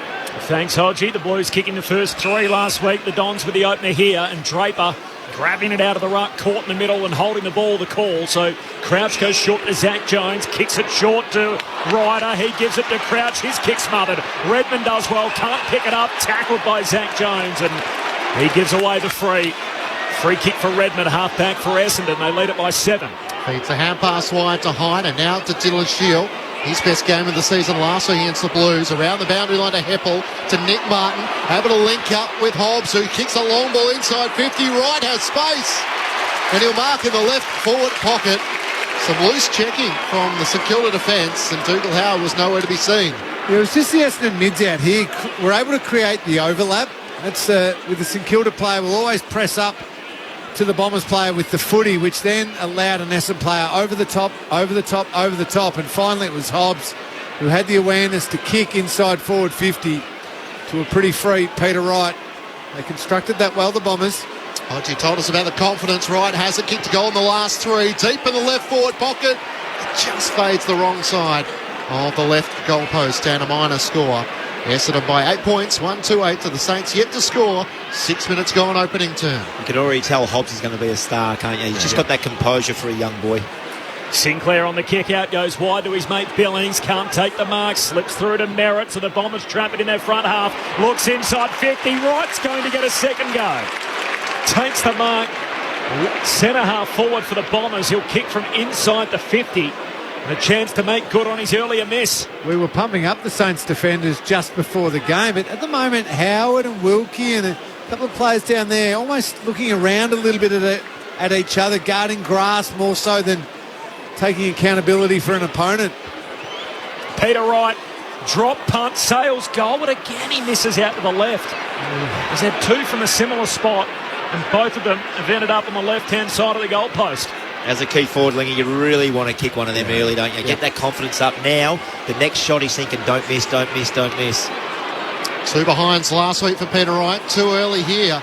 It's not a great kick from Jimmy Webster out of defence, and Dyson Heppel takes intercepting mark at left half forward. So a promising start for the Bombers, and a chance to go inside 50 once more. Heppel looks at options, sends it towards big Peter Wright once more. Jones in from the side, can't take the mark. Howard got it forward, but nowhere to move as Durham lays the tackle. And the footy is stuck underneath Webster, and a ball up just 10 metres out from the Bombers' goal. Dons by 9 points. It's been all Essendon through the first 5 minutes as Marshall palms it down. Ross hands it to Sinclair, hooks a kick from the last line of defence out to half-back. Butler competes in the air, spills to Gresham, gives it to Higgins under the pump. Redmond extracts it, goes off the left peg, misses wildly. In the end, lucky to score. So the Bombers, having kicked the first, they've now got 3 straight behinds. They're 1-4-10 in the game. St Kilda yet to score after 8 minutes. The Bombers by 10. Sinclair quickly into the back pocket, where Patton's kick is up against the line, sets a bit of a challenge for Long, but he's up for it, dodging and weaving. For the moment, gets around Durham, kicks up towards halfback. Nick Martin in from the side, competed with his own teammate Kelly. Zach Jones able to pick it up for the Saints. Left halfback, turns on his right boot, Long kick up the wing towards Membry. He takes the mark in front of Laverde. Wants to move it quickly, has King one-on-one at the top of the 50. Good spoil from Ridley, brought it down to the front, where Merritt's hand pass was wide, but they have enough time to gather. Caldwell's hand pass, just a little loose. Battle picks it up for the Saints. Hand pass to Ross, kick to the 50. Higgins underneath, Heppel got back, spoiled it into the path of Phillips. Under pressure, Laverde gets it to Heppel, and they're out of trouble at left half back through Caldwell. Caldwell spears the kick to Braden Ham, who marks defensive side of the wing. He comes out wide, wants Guelphy, Long punches it to the boundary line. And a throw in front of the interchange gates. A little bit lazy by Ham then. They were on the Bombers. They had numbers everywhere. Looks like they're going to play that handball game around the boundary, Lingy, because they've done that 3 times already. Yep. Lingy, just on Peter Wright, I'll give you one to think about. His first 100 games, if you could sum them up for us, a high draft pick with the Suns, now with the Bombers from the boundary throw-in. Comes down to Hunter Clark on his return. Surge kick forward. King's held in the air and a free kick for Max King. 52 metres out for the Saints. He's just going to kick it high towards Membry in the pocket. Durham gets back, spoils. Comes to Burns, breaks one tackle. Running out of room. Burns is out of play and a throw-in. Forward pocket for the Saints. Building. Corbs, I think each year that I've watched him, he's got slightly better, learnt one new trick each year, and building a tank that can cope as a key forward. Thrown back in, Marshall beautifully down to Gresham, tackled. Surely that's holding the footy. Dyson Heppel with a goal-saving tackle. The Saints were on the move from the stoppage, and it seems certain it was going to result in a goal. Essendon's captain leading from the front. Switches into the left back pocket. Redmond takes the mark. Short to Caldwell. King did enough to put him off it. It bounced off his chest. Redmond regathers. Back to Heppel. Careful with his kick. He finds Caldwell still inside the defensive 50 at left half back. It's the Bombers by 10. Boomer's onto this. They're definitely trying to play this boundary line style, but create an overlap with it. So that's to have more numbers on the boundary to eventually get the Saints to run to the wrong person and create someone over the top. McGrath marks the kick and then goes long down the wing, spills down to Zach Jones. He's getting tackled and the ball up high half forward for the Saints. What they've got to be aware of, though, when they're doing it, if the Saints are onto it and all start coming really wide with them, open up something in the corridor as well. Still take that option. Marshall out of the ruck, hands it to Billings. High kick inside the forward 50. Ridley got a fist onto it. Danger spot for the Bombers. Redmond hand pass to D'Ambrosio, and the left footer on debut sends his kick out to half-back, and Braden Hand takes the mark. So one kick, 100% disposal efficiency as the Bombers head down the wing. And missed Nick Martin with his kick, intercepting mark, taken by Battle, sends the Saints to half forward. Higgins down low, takes the mark. He's 55 metres out from goal at left half forward, which even Jack would concede is outside his range. Kicks to the leader, Max King, who almost wrestled it away from Mason Redmond, who set himself in front of him. It goes out of play, and a boundary throw in deep in the forward pocket for the Saints, but it's the Bombers by 10 points. They're the ones that kill you. Ham's just got to be a little bit more composed with the football because you're doing so much right. You don't want to give it back to them forward to centre for a repeat 50, and they score. Breaks your back every time. Just the Saints second inside 50. Essendon have had 10. Marshall gets it down to Jones. Free kick St Kilda's way. They've taken the advantage. As Long gets the hand pass away. Here's a chance for Wanganeen. Miller, he kicks off the outside of the boot and puts it 7 or 8 rows back into the crowd. So out of bounds on the full. Still no score for the Saints through the opening 12 minutes.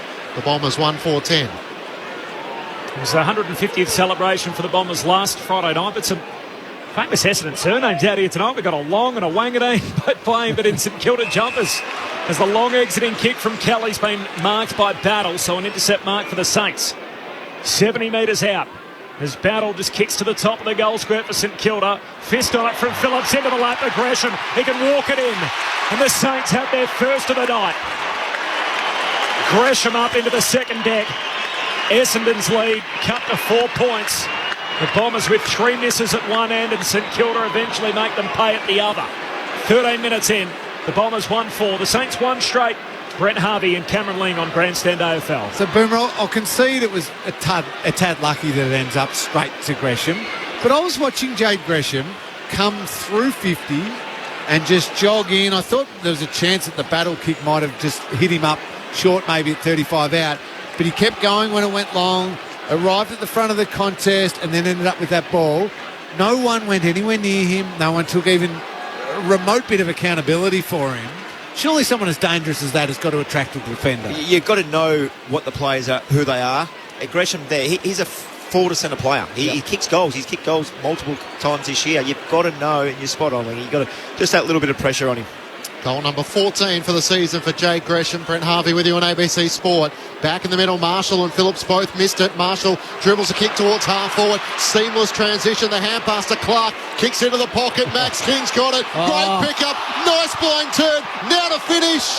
It's across the face, but Ryder's going to take the mark. And for a moment, Ridley was relieved that the shot on goal was across the face. Ryder's going to square it up. Back to King. They're playing with him at the moment. Ridley spoils it down. It's coming back. Yeah. The umpire hadn't set the mark. That's right. Which is probably a good result for the Saints. I'm not sure the 1-2-1 was a good option. And here's Paddy Ryder, deep in the right forward pocket. He's only about 10 metres out, but he just has to work the angle here. Looking like he'll go the drop punt. He slaps it into the right goalpost. Hit it flush 3/4 of the way up. And the Bombers lead is 3 points. The Saints 1-1 to the Bombers 1-4. You don't see that very often. A set shot from the boundary with a drop punt. Normally a left foot snap or a little banana. Hind on the kick out, long ball to half back for the Bombers. Phillips competes 2-on-1. Saints with the numbers and win it. Bradley Hill, hand pass away to Clark. Short kick finds Billings, forward of halfway. The Saints back inside 50. King in a 2-on-1. Strong contested mark. Over the top of Ridley, and Max King clunks it. 30 metres out left of centre. Oh, just seeing all Max King's tricks at the moment. It's just a nice contested mark, being too big, reading the flight of the ball beautifully. About a minute ago, we see him take a ground ball and then turn an opponent inside out and hit up Paddy Ryder. What a star this bloke is. So Max King moves in, set shot is good. You don't teach 200 centimetres. Max King puts the Saints up for the first time tonight. St Kilda 2-1-13, Essendon 1-4-10. Same as by 3 points. First lead change, Brett Harvey, Cameron Ling. I was lucky enough to be involved in the Australian under-18 team when these two boys, the King boys, were coming through with Sam Walsh. It was Isaac Rankin was an excellent group, and the ability for him and his brother to take a mark like we just seen, Lingy, or get a ground ball below their knees for guys that were 200 and 202 centimetres was unbelievable. And they're just improving. Every game I see him play, they're just improving. And you know what he is? He's a beautiful set shot as well, which is super important for the tall He's forward. working that out now, isn't it? That was a really clean strike. Yep. He's had a couple of issues a couple of years ago, but he's got that technique nice now. 35 goals for the season and 5 behind Charlie Curnow in the race for the Coleman medal. Free kick going the Bombers' way, back in the middle of the ground. Dylan Shield to take it. He's almost run down. He is. Never heard Butler, who cannoned him down and wins the free kick for the Saints. He quickly looks to advance him to the wing. Wanganeen Miller has it. He takes a bounce and gets to right half forward. The South Australian side steps Caldwell. Ran himself into traffic. Back towards Butler. Great half volley pickup. Can't fend off the tackle. It was a great tackle from Hine. And the Bombers take it back. Caldwell takes the advantage on the defensive 50, puts it out in front of Guelphy. Jones puts on the block, trying to keep Webster away. And a chance for Guelphy to kick up towards half forward. Phillips in a tangle. Went to try and spoil. It's a hold. Wilkie had a hold. And Phillips will take it. Bit of a jumper from Cal Wilkie. Oh, this infuriates me, Boomer. Peter Wright was 1 out. Now he's going to be competing against 4. A long kick to the top of the goal square. Wright runs underneath it, spills out the back. Wanganeen Miller has had a bit of it early. Hand pass to Patton in front of his defensive goal line and chips out wide to Billings. The first game back after being recalled. He spent some time in the VFL after an injury interrupted pre-season. And Billings finds Webster. Now, everyone's going to argue that from football land that it's about getting the formation set, Phillips holding on to it and all that. But when you've got a key forward, 1 out, and you can go there quick, give him a chance. It's all forwards want. Billings short to Howard. Howard told to play on, and then a hurried kick out wide wanted Higgins. He spills it out of play. A boundary throw in, 70 out from the Bombers' goal. Essendon dominating the first 8 minutes. They had 5 scoring shots. They kicked 1-4. They haven't scored since. St Kilda by 3 points. They're 2-1-13. Draper and Ryder wrestle for front position. It comes down the way of Hunter Clark. Squeeze a kick up the wing. Bounce off the chest of Higgins high and take it high. He was coat hanging in the end. Aggression for the footy. And Long got him right around the top of the head. And the Bombers will take it back on the wing. Nick Hine only knows one way, and that's forward. Drives it towards half forward. Peter Wright in the pack. Spoiled down. Ham pass close to the boundary. A chance for Shield running out of room. Puts it to the teeth of goal. Big fly. What a mark. He's hurt himself, Durham. He has, Durham, as he's just a bit ginger as he hit the turf. That was a great leap from the back of the pack. And now just needs to be stable enough to try and finish the job. Sam Durham. When he landed, I think, Clinchy, just watching the replay there, just landed a little bit awkwardly and limped back. But when you've got a shot from 10 or 15 out, you're fine, aren't you? You'll kick this and he'll run straight off and get some treatment. Just the 8 disposals against the Blues last week. Sam Durham finishes the highlight reel after an impressive mark and wrestles the lead back for the Bombers. They're back up by 3 points. 2-4-16 to the Saints 2-1-13. A contested mark inside 50, which will give the Bombers fans something to smile about. It's always, you would have seen this too, and you could name a few teammates, I'm sure, but how often some of my former teammates would be sore, looking like they're going to have to leave from the ground, and then realising the ball's going forward, how much speed they can find and how fresh they look. Absolutely, yeah. There's one S. Johnson sort of comes to mind, doesn't it? I just want to take you back to when Essendon had the ball outside 50 and they slow played it. I'm with you. You've got to get the ball one-on-ones. That's all the forwards want. As soon as you hold on to it for 2 seconds, the wingers are just so quick and fit now. They just roll back and then players keep rolling back off there and then you kick into an outnumbered situation. So get the ball in there quickly, give them a chance. 2 early lead changes. Sammy Durham's hit the bench. We'll get to Hodgie in a moment as Sammy Draper leaps up in the middle, wins the hit out down to Zach Jones and then locks him up. Another ball up. Hodgie. It's a right ankle for Sam Durham. So he's just been talking to the doctors. I think they're even asking him just how bad bad is it? Can you play on? I think he can. So they were offering to either restrap it or take him down the rooms, but I think he's given him the thumbs up. He's had 2 kicks for 2 scores. 1 goal, 1. Sam Durham, the Bombers by 3 points. Time on in the first. Back in the middle. Crouch got a hand pass off his knees. Has a free kick here for a high tackle. Burns on the end of it. Ryan Burns alongside the centre circles. Taken high in the tackle. Now he takes on Stringer on the mark. Runs and kicks towards Marshall, who competes in the air. No mark. Spills out the back to Redmond. Kicks to half-back for Essendon. Getting to right on the hop. Nothing to go to down the line. A hand pass to Merritt. He dishes it off to Heppel, who kicks off a single step. Caldwell from one side, but Perkins takes it on his chest, hitting up to meet it.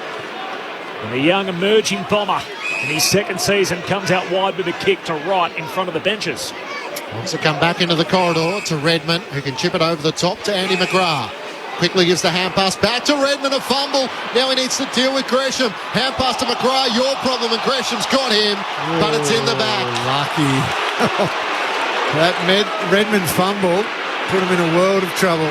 McGrath's brave enough to give it back to Redmond. Kicks towards Phillips, out in front, arms out, can't take the mark. This time Wilkie's able to get a spoil onto it. Patton with the hand pass to Clark, to Wanganeen Millera, who retreats back to Wilkie on half-back for the Saints. Blazes up the wing, Hind underneath it, couldn't take the mark, he got a push in the back. And it was rather sloppy and careless, because in the end the Saints probably would have seen the ball out of play. Instead, Nick Hind's going to take it on the wing. Dons by 3 points. Hind, possession number 7, goes short to Laverty. Feints to hand pass and then just drives it long to the top of the goal square. In from the side, Phillips can't complete the juggled mark. Falls to Marshall, he's dispossessed, he's ragdolled. He threw it. Free kick for Essendon. And the Bombers are going to get it top of the goal square.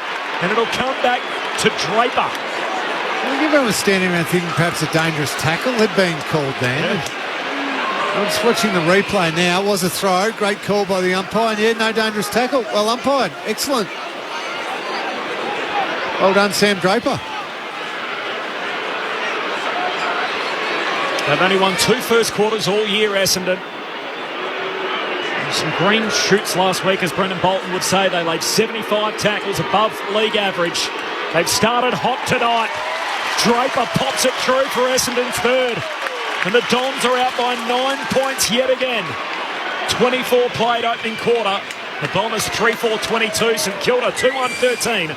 Grandstand AFL. They're doing quite well, the Bombers. I know I'm not talking about the scoreboard, but they're behind in clearances 10-2. So they can get the clearance factor right and even that up a little bit.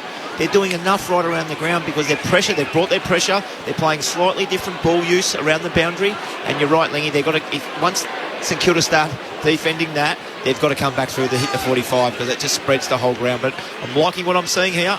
Dylan Shield before could have taken an easy one. You've just got to do everything right. They're the little things that will get you over the line tonight. The AFL Games record holder Brent Harvey with you on Friday Night Footy. Kicked a career best 2 goals last week, Sam Draper. Getting an opportunity in the forward line with Phillips as well tonight. Phillips and Marshall. Tap comes down the way of Shield. Socks it towards half forward for the Saints. It spills out to Ham. His hand pass to Merritt, had a fumble. Shield trying to clean it up. Hand pass to the runner Hind. He runs the gauntlet, got around Jones. Does he get around? Great tackle. Seb Ross, no. He just got the back of the jumper as he tried to have another bounce. Good on Hind taking the game on. That's what he's there to do. What a tackle from Seb Ross. With the momentum going Hind's way. He wasn't too far away from being through. As Ross and Crouch share it on half-back. Seb Ross has it at right half-back. Gestures for Marshall to lead towards him and Phillips. Phillips gets a slap onto it and spoils it out of play for a boundary throw-in. Bombers by 9 points, entertaining first term. 3-4-22 to the Saints 2-1-13. Essendon doing a fantastic job on Bradley Hill. Only the 2 possessions. Doesn't look like he's getting a heavy tag. Just a bit of team defence on him. Bombers by 9. Marshall grabs it out of the ruck on the wing, kicks it to half forward, and McGrath takes the intercept mark. And a match up with Butler. So missed last week, the 150th anniversary game. He's in tonight, but no Parrish for the Bombers. They play for the first time without him since 2019. The hand pass to Laverty. Kicks down the wing. No mark for right. Comes to Durham. Hand pass and turnover. Zach Jones takes Perkins with him. Got a hand pass away eventually. St Kilda retain it. As Crouch to Wanganeen Miller, kicks to centre half back. Hill takes the mark. They're queuing up in the corridor. It's Ross away to Webster by hand. Hand pass to Gresham. Kicks to half forward. Higgins in a tangle with Hind. Hind did well to spoil. Got a hand on it, then knocks it out of the defensive arc. Comes to Heppel for Essendon. Hand pass to Kelly with plenty of pressure from Burns. Scrapping for the loose footy. Umpire lets them go. Kelly tries to stand up with it. Got it out to Heppel. Hand pass back to Kelly. The Bombers away on the wing. Hind to Nick Martin and now out to Perkins. Nice sidestep from Tex Perkins. Kicks towards half forward. Out in front of Guelphy. Sinclair Osman's chase. He won't get there. Flying shot on goal. It's across the face and Butler and Battle gets back and marks on the behind line. Waste no time. Short to Howard. Straight down the middle to Hill. So just the third touch coming up for Brad Hill. Kick to Membry, asked a bit. Hines slips in front, bounces off his chest, gets the hand pass forward, links up with Durham. Now to Shield, kicks inside the 50 over the head of Peter Wright. And Sinclair marks on his chest in the right back pocket against Jake Stringer. Gee, Nick Hines had some huge moments in the last couple of minutes. Oh, great kick from Sinclair, not quite. Crouch at centre half back, looking to go in the corridor. Spills to Hill. Polly Farmer hand pass, sets up Ross, who goes darting through the middle of Docklands. Two bounces, hand pass to Zach Jones, trying to link up with Butler. Hand pass behind him, Butler sockers it straight to Durham of the Bombers. At centre half back, the Dons back the other way. Gives it to McGrath, who kicks wide for Shield. And they're on down the wing. He had the short kick in Martin, took a dangerous one-on-one in Hobbs. And Hill, it slips past them both and out of play. You take the simple one, which was Martin, guaranteed. It would have drawn Hill up to Martin, goes over the top to Hobbs. Essendon are out there exploding. They're inside forward 50. That's a really poor decision from an experienced player. Thrown back in. Marshall and Draper. Draper knocks it to the front. Merritt with a crucial little toe poke. Got it to the advantage of Perkins. Hand pass to Shield, to Hobbs at left half forward. Merritt could have been tackled. We're not in possession by Clark. Pinballs around to Sinclair of the Saints. His hand pass to Hill. Couldn't get a hand pass away. Umpire gave him the benefit of the doubt. Clark's kick only as far as Perkins. Squaring ball. Finds Martin. Runs to 45. Steadies. The round one rising star Nom kicks the goal. Nick Martin on the run. And the Bombers are up for the fight early. They extend their lead out to 15 points. 4-4-28 to the Saints 2-1-13. Approaching quarter time, it's the Bombers by 15. I'm not sure who kicked it to Martin then, but it certainly wasn't meant to go there. It was a lucky ball, but it was a fantastic finish, wasn't it? He's got some class, his kid. I've loved the way young kids come in and take the game on, and he's certainly one of them. But a couple of crucial errors by the Bombers. I reckon they could be a couple of more goals up. I reckon Shields had 3 of them. He didn't take the easy option before, got ran down. Poor decision out here. They're doing a lot right, but they could be so much better right now. Tim Hodges on the boundary. Oh, we mentioned it earlier, Corbin, that just how up for this game. I don't know, Boomer or Lingy, have clubs sort of set themselves to try and win the first quarter? We know Essendon starts have been one of their problems this year. At every goal they're celebrating wildly as if they've made almost a pact with each other to win this first term. We'll come back to that as Hind goes to Shield, who kicks down to right, takes the mark, centre half forward, kicks long to the goal square, it's punched through. A rush behind off the fist of Callum Wilkie. Absolutely, Hodgie. That's how you narrow a player's focus down. Even talk about winning the first 10 minutes. First contest. Yeah, first contest. Exactly. Just go down to what you can control. That's the first time you approach the footy. Do you have to defend? Do you have to attack? Do you have to put the head over the footy? Do you have to peel off and get a handball? Those simple little focuses can really sharpen you up for a game. The Bombers have only won 2 opening quarters. Sinclair into battle. Long kick down the line. It's punched out of play by Draper against Marshall. Just watching Peter Wright, the way he sort of half-kicked that ball to the goal square, he always could have loaded up there and put that 10 rows back. And for a big guy with a good leg, you'd back him there. He was only 55 out. Toss back in. Bombers by 16 points as the siren sounds for quarter time. Don't know, Tim Hodges, could you hear Ben Rutten on the bench there? He came down, he seemed to be encouraging of a few of his teammates who were right in front of him. We noticed this after the first goal, that he was fist pumping after the first goal. I'm sure and I'm not sure whether he'll talk about it after the game, but I think they were set themselves to try and win the first 30 minutes of this game, and I'm fascinated at what he'll do when he walks out. Even all the four players on the bench were up on their feet in the last seconds of that first term, as if they were celebrating together, like they wanted to tick this box, win the first term, and show that they're up and about, because that was what they probably got most criticised for last week with their 150-year celebrations, and they were so flat in that first term.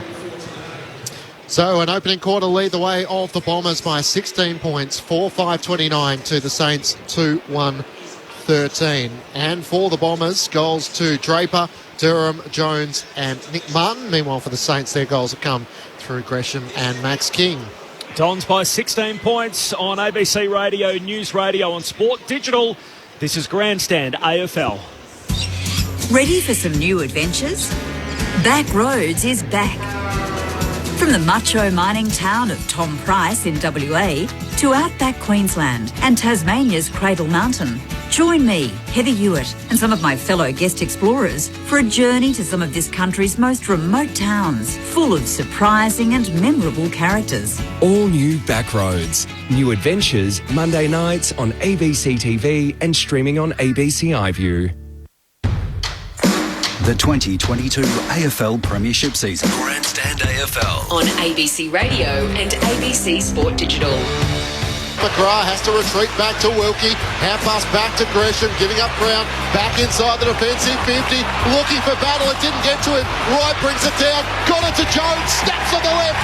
The Bombers have the first. As Battle just kicks to the top of the goal square for St Kilda. Fist on it from Phillips into the lap of Gresham. He can walk it in. And the Saints have their first of the night. Clark, short kick finds Billings. Forward of halfway. The Saints back inside 50. King in a 2-on-1. Strong contested mark. 30 metres out left of centre. So Max King moves in. Set shot is good. Peter Wright at the back. Spoiled down. Hand pass close to the boundary. A chance for Shield running out of room. Puts it to the teeth of goal. Big fly. What a mark. Sam Durham is the 8 disposals against the Blues last week. Sam Durham finishes the highlight reel after an impressive mark. In from the side, Phillips can't complete the juggled mark. Falls to Marshall. He's dispossessed. He's ragdolled. He threw it. Free kick for Essendon. And the Bombers are going to get it top of the goal square. And it'll come back to Draper. They've only won 2 first quarters all year, Essendon. They've started hot tonight. Draper pops it through for Essendon third. Clark's kick only as far as Perkins. Squaring ball, finds Martin, runs to 45, steadies. The round one rising star Nom kicks the goal. This is the 2022 AFL Premiership season. On ABC Radio and ABC Sport Digital. Essendon by 16 points at quarter time. The thoughts of Brent Harvey and Cameron Lean coming up. At first, Tim Hodges. Bit of activity on the boundary. Yes, Corbin, we spoke to Sam Durham, injured his ankle in that great mark he took in the goal square. He kicked the goal straight afterwards, came to the bench. The doctors spoke to him and he waved them away and said, I'm fine. I think the problem for him, it cooled down, and then he went out to the quarter-time break and he realised it's not right, so they've taken him down to the room. So the Bombers will be a man down to start the second term. Durham in the rooms having that right ankle restrapped. Thanks, Hodgie. And Rory in Reservoir. A blind listener, love your commentary, fantastic pre-match tribute. Which one of these two teams, red, is closer to traffic light red? Traffic light red. I would say the Bombers red is very bright. It's definitely very bright tonight. Yep. They're wearing that strip. I'm with you. Which take us through that opening quarter, Lingy. Well, Boomer, you spoke about this before the game, which you were spot on about the confidence a young team can get from getting their hands on the footy. It didn't necessarily come from clearances for the Bombers. They actually lost that 5-11. But contested possessions across the ground was even in that first quarter in an area that St Kilda would have loved to have thought they could get on top of. So Essendon gave themselves a chance. They created some good turnovers. Their pressure was good. Their contested ball was good, and they got the ball forward. Just perhaps a little bit of finishing they lacked there with either that last kick inside forward 50 as they were taking the ball down the ground, or a couple of shots at goal that were probably really gettable as well. I feel like at quarter time we could have been looking at maybe a 4-goal lead to the Bombers. No, I totally agree. 9 scoring shots to 3. That's the real big positive for Essendon. The inside 50s are fairly close, 13 to 16 Essendon's way. But you're right, Lingy. It's Essendon. They're getting their hands on the ball and getting it forward, but you say they could be up a little bit more. Just a couple of little fumbles, a little bit of below-the-knee stuff. I love Hine taking the game on, getting caught, bad luck, take it on again. Yep. All those little things, they're all going to add up. And you know what? The start, they clearly set themselves for a start. And I've seen a shift in game style. We mentioned in the commentary around the boundary by hand and by foot. It's actually working. I really like what they're doing. It's slightly different from what I've seen from the Bombers in previous weeks. Lingy, the Saints get the first 2, the Bombers get the next 3. It's their best start since round 4, and just the third time they won the first quarter in 2022. So all the things they were trying to do last week, potentially, they've been able to execute a little bit better this week. Definitely, yeah. Last week was a stepping stone to this, playing some really good footy. That's one quarter of football. And Essendon fans listening to us right now will say, don't go getting carried away. This season, we've seen things go bad. But that was a much better attack on the football, much better pressure level, much better style and thought and process.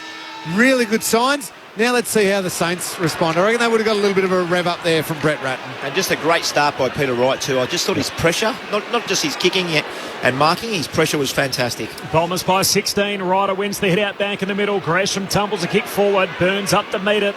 Saints with the footy. Hand pass to Ross. Kicks wide for Billings. Heppel, who started on the wing, caught in a tangle with Billings. Gives away a free kick.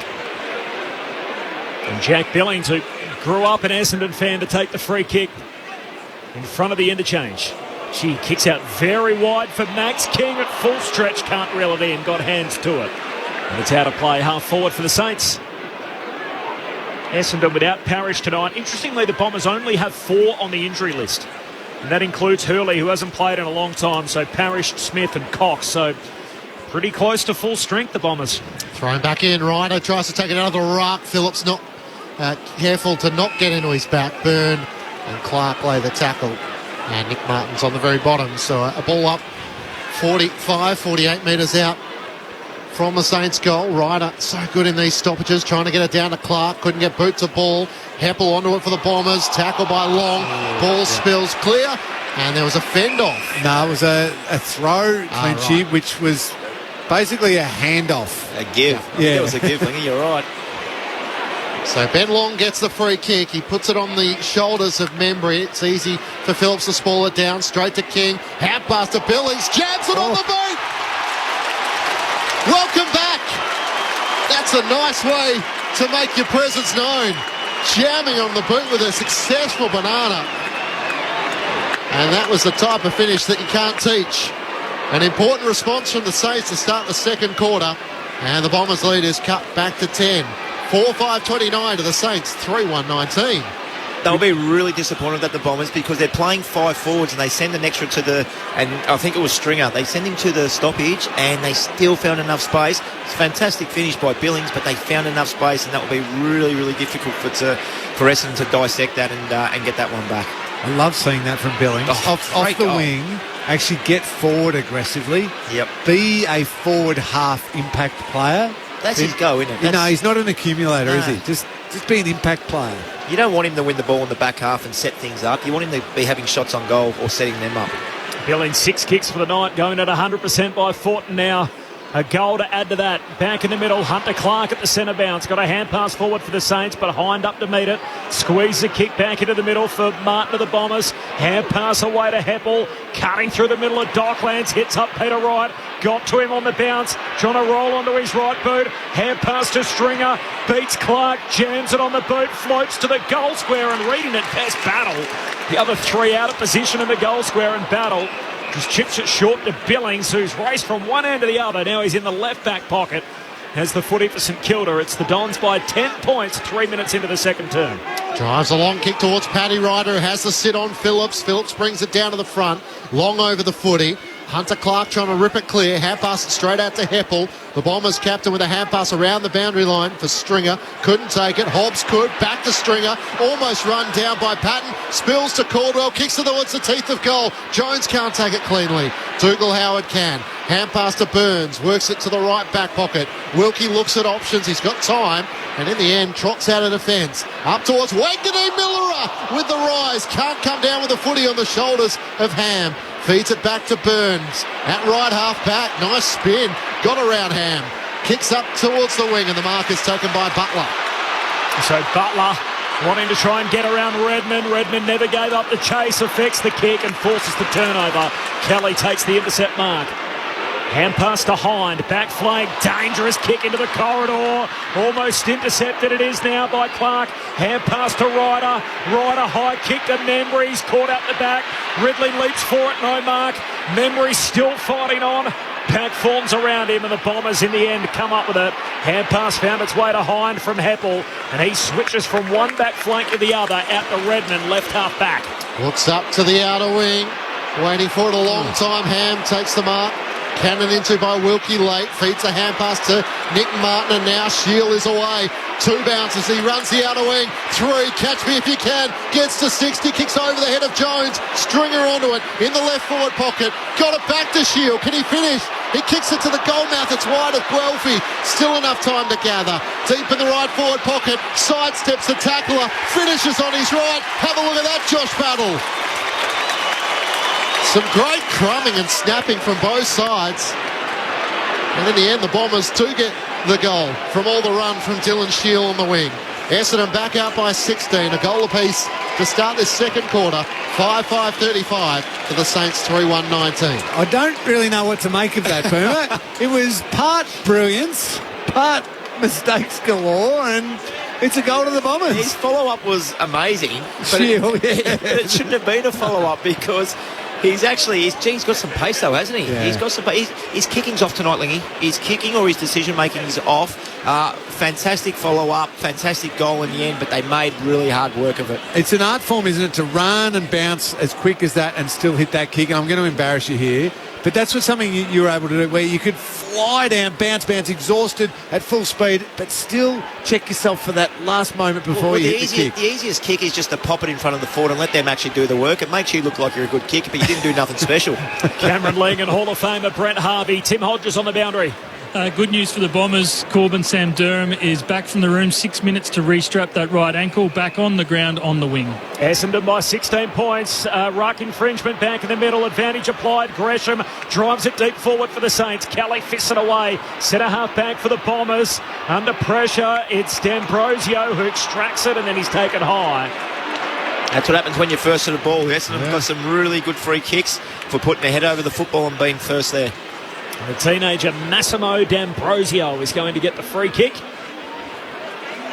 Left footer drafted out of Richmond's VFL just 16 days ago in the mid-season draft. He kicks out very wide for Kelly. Bombers with the numbers. Hand feeds it back to Kelly up over halfway. Looping hand pass to Perkins. City wing kicks inside 50 right in from the side. Crashes in the air with his teammate in Harry Jones. Saints win it through Wilkie. He's tackled, taken to ground almost immediately. But a ball up 30 metres out from the Essendon goal. The Bombers lead it by 16, 7 played second term. They are getting the overlap time and time again, the Bombers. The Saints' defence isn't adjusting to it. Right around to the ruck, down to Hill, pinched by Caldwell though for the Bombers. Hand pass to Ham, kicks towards Stringer, protected the space in front, couldn't take the mark. Hobbs over the footy. How the umpire team this with Wilkie over the top of him. It gives him the benefit of the doubt. And a ball up in the left forward pocket for the Bombers. They lead by 16 points. And with each goal, their confidence is growing. Ryder wins down the tap. Caldwell onto it. Kicks towards the corridor. Stringer up. Wilkie palms it down. Still a chance for the Bombers, although Webster's onto it. Squeezes a kick through the tackle. Although, was that 15? Perkins took the mark. Played on. Hand pass to Hobbs. Turned it over. Paddy Ryder tries to get down low. He's tackled. Perkins got him holding the footy. And the Essendon fans erupt. They like what they're seeing. Absolutely, they do. 17 to 22 tackles. The Bombers' pressure, Lingy, has been first class, and especially in the forward 50. It's a huge stat that the coaches look at, tackles inside forward 50. Essendon have been fantastic in the first 8 minutes of this quarter. Archie Perkins is going to kick on the angle, steps out, snaps on his right. He's got it. From 40 metres out, the Bombers have their 6th. They're 6-5-41 to the Saints 3-1-19, and all of a sudden the Saints fans who felt this might be a danger game off a 6-day break are starting to get a little bit nervous. Well, they would be, and it's because of Essendon's pressure, as you mentioned, Boomer, their ability to follow up and win the ball. You said first in, I think it was the first game, and D'Ambrosio just head over the footy, first there, draws a free kick. So it's we're talking about the absolute basics of football. The fundamentals. Yep, and they're doing it better than the Saints at the moment. And then it's funny how the flow comes from that. It happens, doesn't it? Because that's the basics that you want. And you know what? If you end up losing the game, Lingy, and you dissect the whole thing and you go, you know what? We had a crack. Contested footy was good. You lose. Bombers now by 22. Hit out in the middle for Marshall, but into the lap of Caldwell. High kick out of the centre square. Falls to Stringer, trying to roll around. Yeah, I think he's got a high contact free here, Corbs. It's coming back, and Stringer's going to get it. I'm not sure even he realised that originally. As it was coming down, Wilkie went over his shoulder. Stringer went racing away to try and take the free, and then realised he's going to be able to go back and have a set shot. So he'll kick this from about 53 out, but he'll run around to the right. And they always buy themselves an extra metre or two, and he's got a lovely long leg, so he'll definitely back himself. What a blow this would be. Well, he kept it straight, Lingy. Midway through the second term, Stringer's drop punt fades to the left or behind. You know what? Sorry, Corbs. I saw him do that last week as well, where he just half kicks it from 50. I wonder if he's still worried about just soft tissues. Bombers by 23, 10 played in the second. In 5 of the last 6 goals, the Bombers. Sinclair trying to sneak around the back to Dougal Howard, who kicks to Jones. Takes the mark inside the defensive 50. Squares it up to Webster. Feeds the hand pass around the back to Zach Jones. He's trying to dance around Ham on the mark. Did that successfully.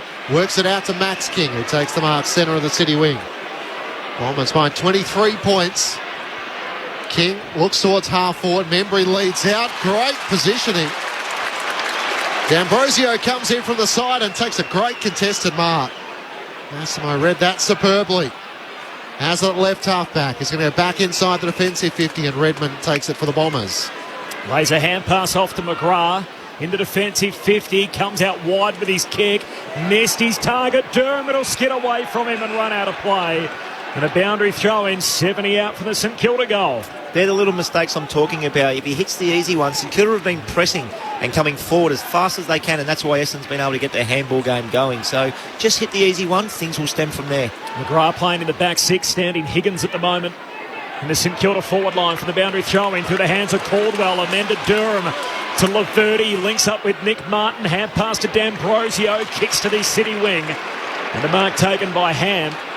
So nice work and a clearance win for the Bombers from the stoppage. Hand pass away, the kick from Hand goes long to the top of the goal square. Battle got himself involved, spills down to Perkins of the Bombers. Hand pass for Stringer, got an unkind bounce. And Sinclair can mop it up for the Saints. Hand pass away to Howard, he goes back to Wilkie.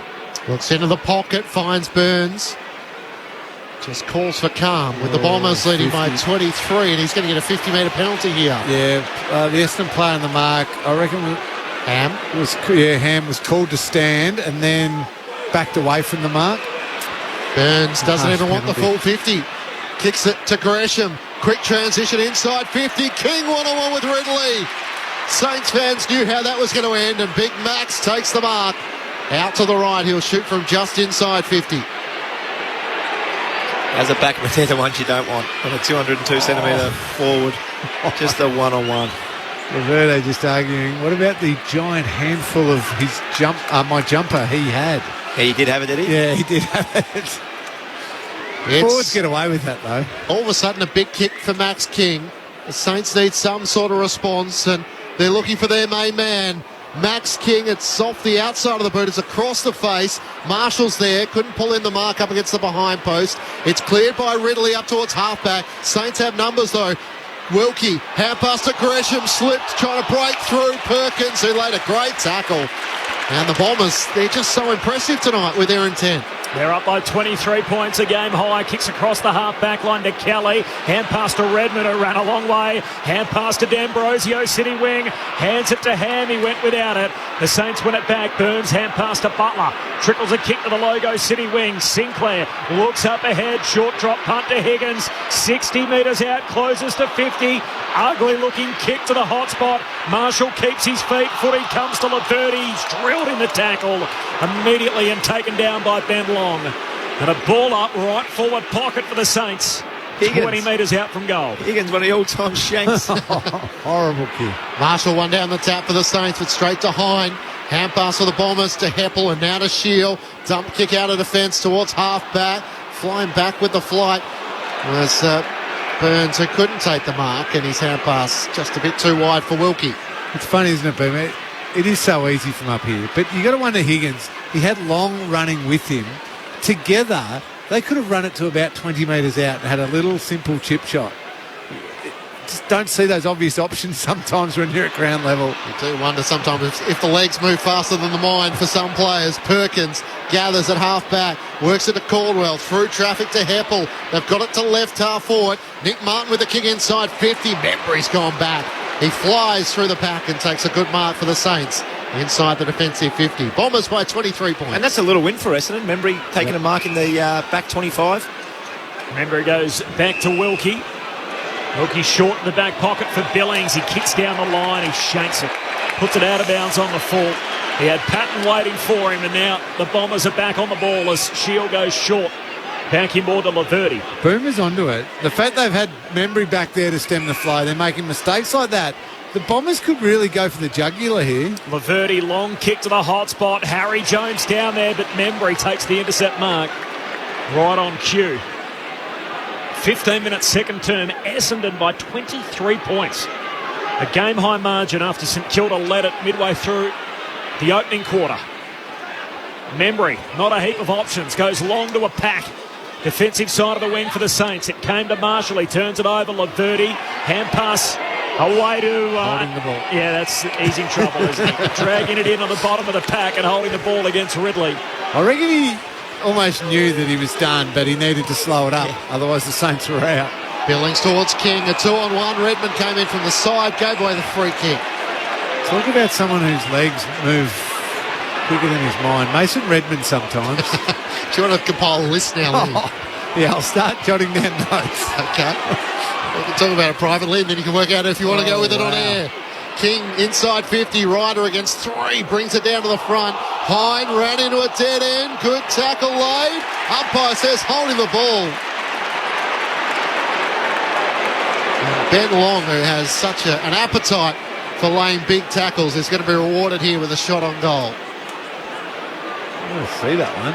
Oh, yeah, he went for the fend. If he had just run into the traffic, he would have been okay, I thought, but he put the fend out, and you're not big enough, little fella, to do that to the big boys. From a little fella who would know when not to take the fight on. Duck straight into it, joining a free. Boomer used to break those. Yes. Slightly left of centre. Ben Long comes in and he leaves it out to the right. So had a couple of opportunities in this second term, which started with a great goal from Jack Billings, but it's still the Bombers by 22 points. Mind you, Boomer used to bench press about 5 times his body weight, didn't he? Only because I was 65 kilos, Lingy. Ridley goes short to Kelly, and Kelly short to D'Ambrosio. Against the boundary line, City side, back to the top of the defensive goal square for Hine. He's been central to a lot of what Essendon have done out of the back half. Kicks wide for Redmond. Redmond back on the 45 to Hobbs. Takes the mark, out of corridor. Short kick back inside the middle of the ground for McGrath. He's got it back edge of the centre square. Short to Hine. Essendon by 22. 17 played, second quarter. Hine, defensive side of the wing. Kicks for Nick Martin, who takes the mark. Just forward of halfway for the Bombers. Peter Wright is one out. Inside forward 50. Just don't want to go there. Short kick to Hobbs. Now he's covered. Between wing and half forward, Saints set up. The Bombers in a slow play.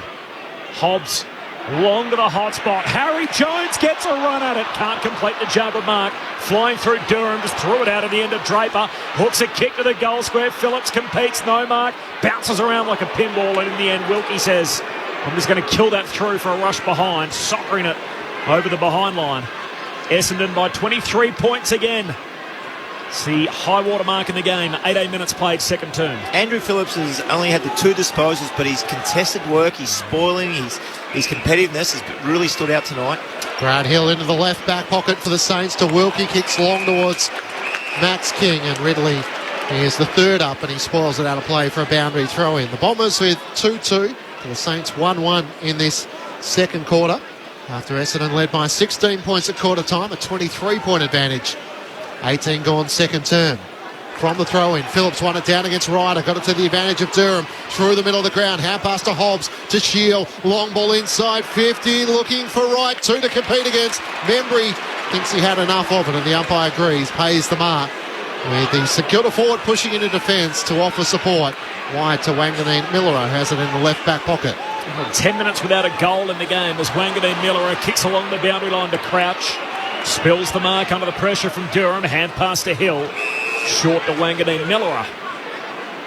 Essendon have planned really well for this. Each time the Saints have looked to do something through the corridor, it's been well covered. Haven't seen too much of this, switching the play from the Saints and it really opening up. So planning's been excellent. So Membry marking at full-back and then goes out wide to right half-back for Battle now on the city wing. Short kick to Patton, short kick in the middle of the ground for Webster.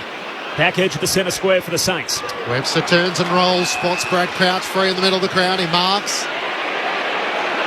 Marshall waving his arms at half forward. Crouch is going longer and more direct towards Ryder. Flew in the pack. Laverty in front, brought it down to Redmond. D'Ambrosio works a hand pass back to Heppel, who kicks towards Peter Wright at half-back. Battle did well, got back, off balance, got a hand to it, and spoiled it out of play. Bombers by 23 points. They can hold on for another 5.5 minutes without letting St Kilda score here. They're going to go into half-time with enormous confidence.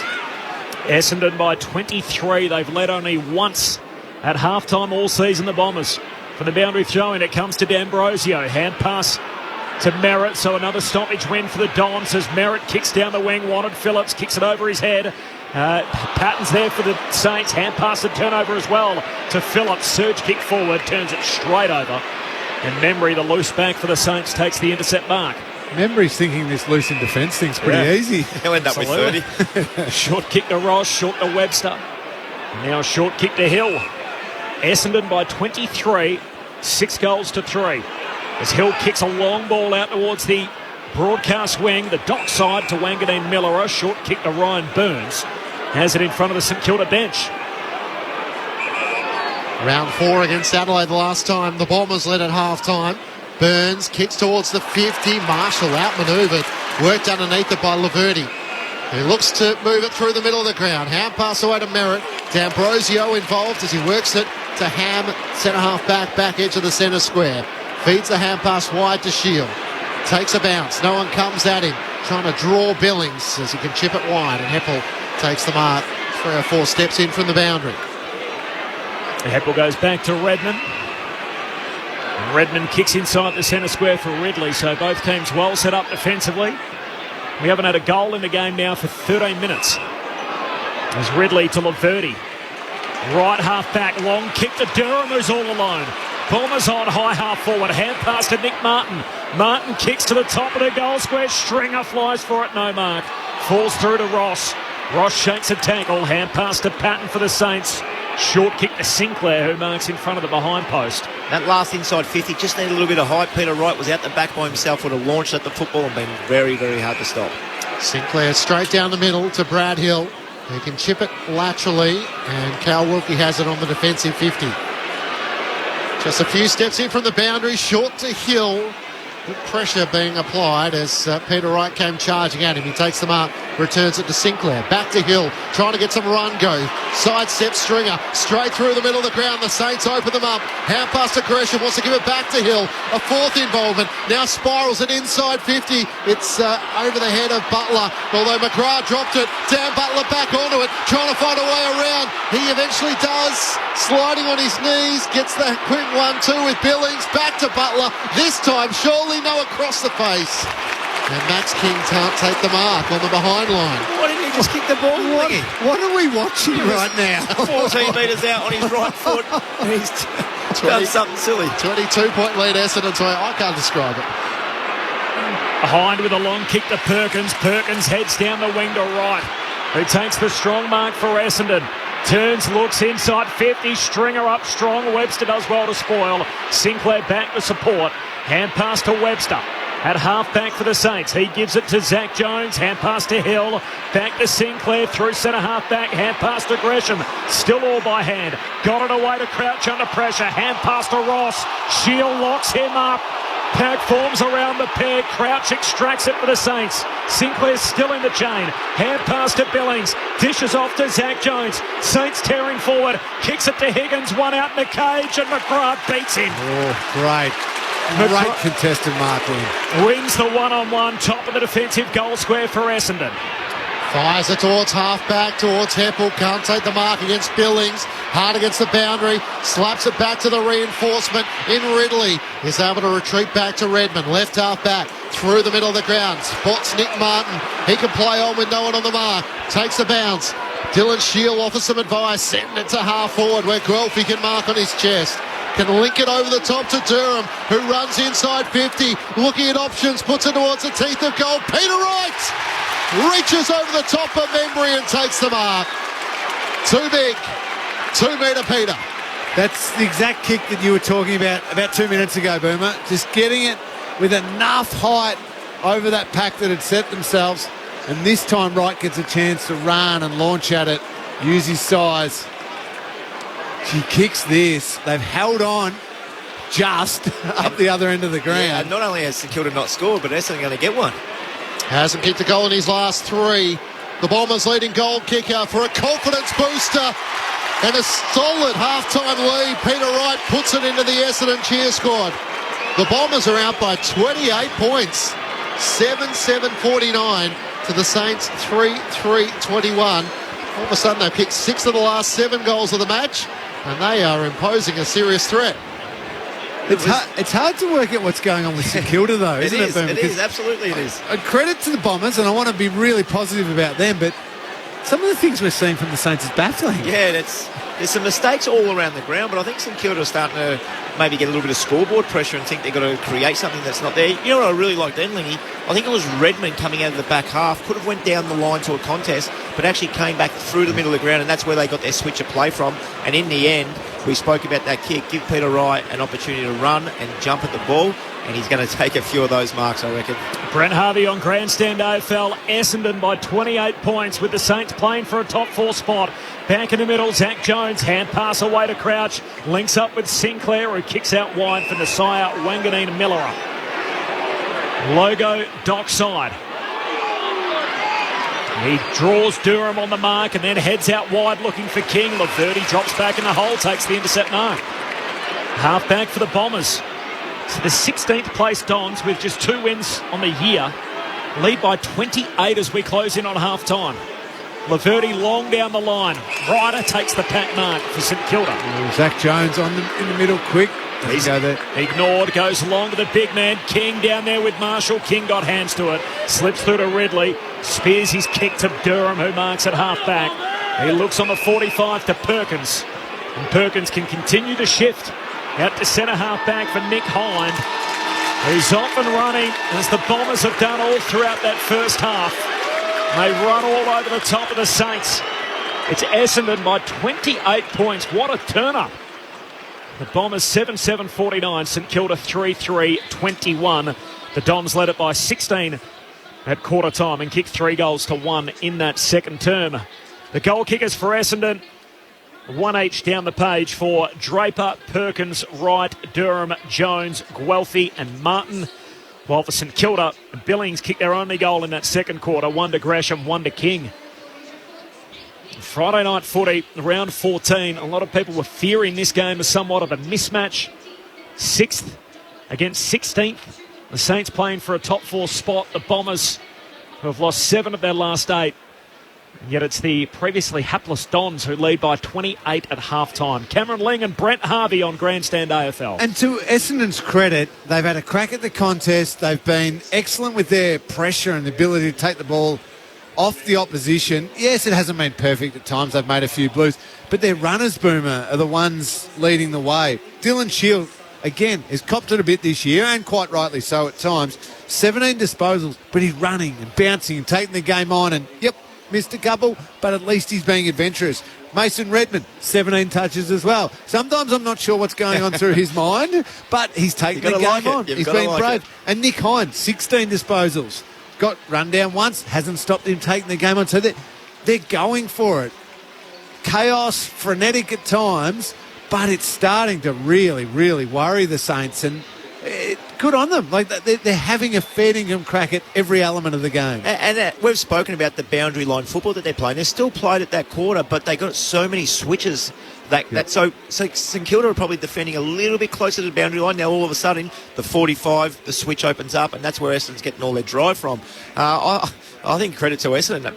With ball not in handling, I think their pressure, they're coming forward. So St Kilda are coming forward to press, but they're doing it not super well, and Essendon able to get the handball behind the pressing player, and we've seen that 4 or 5 times around the boundary and scored.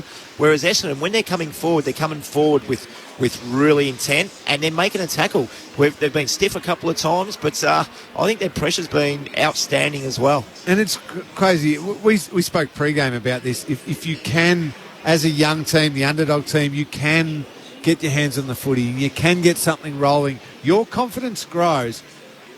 On the other side, we're seeing St Kilda now just almost knowing that, oh, gee, this isn't working. We're trying this on, they're doing that. Yeah, okay, they got another one out there. Now they're starting to doubt themselves. Dan Butler, that one that we almost laughed at, was, 20 out on his right foot.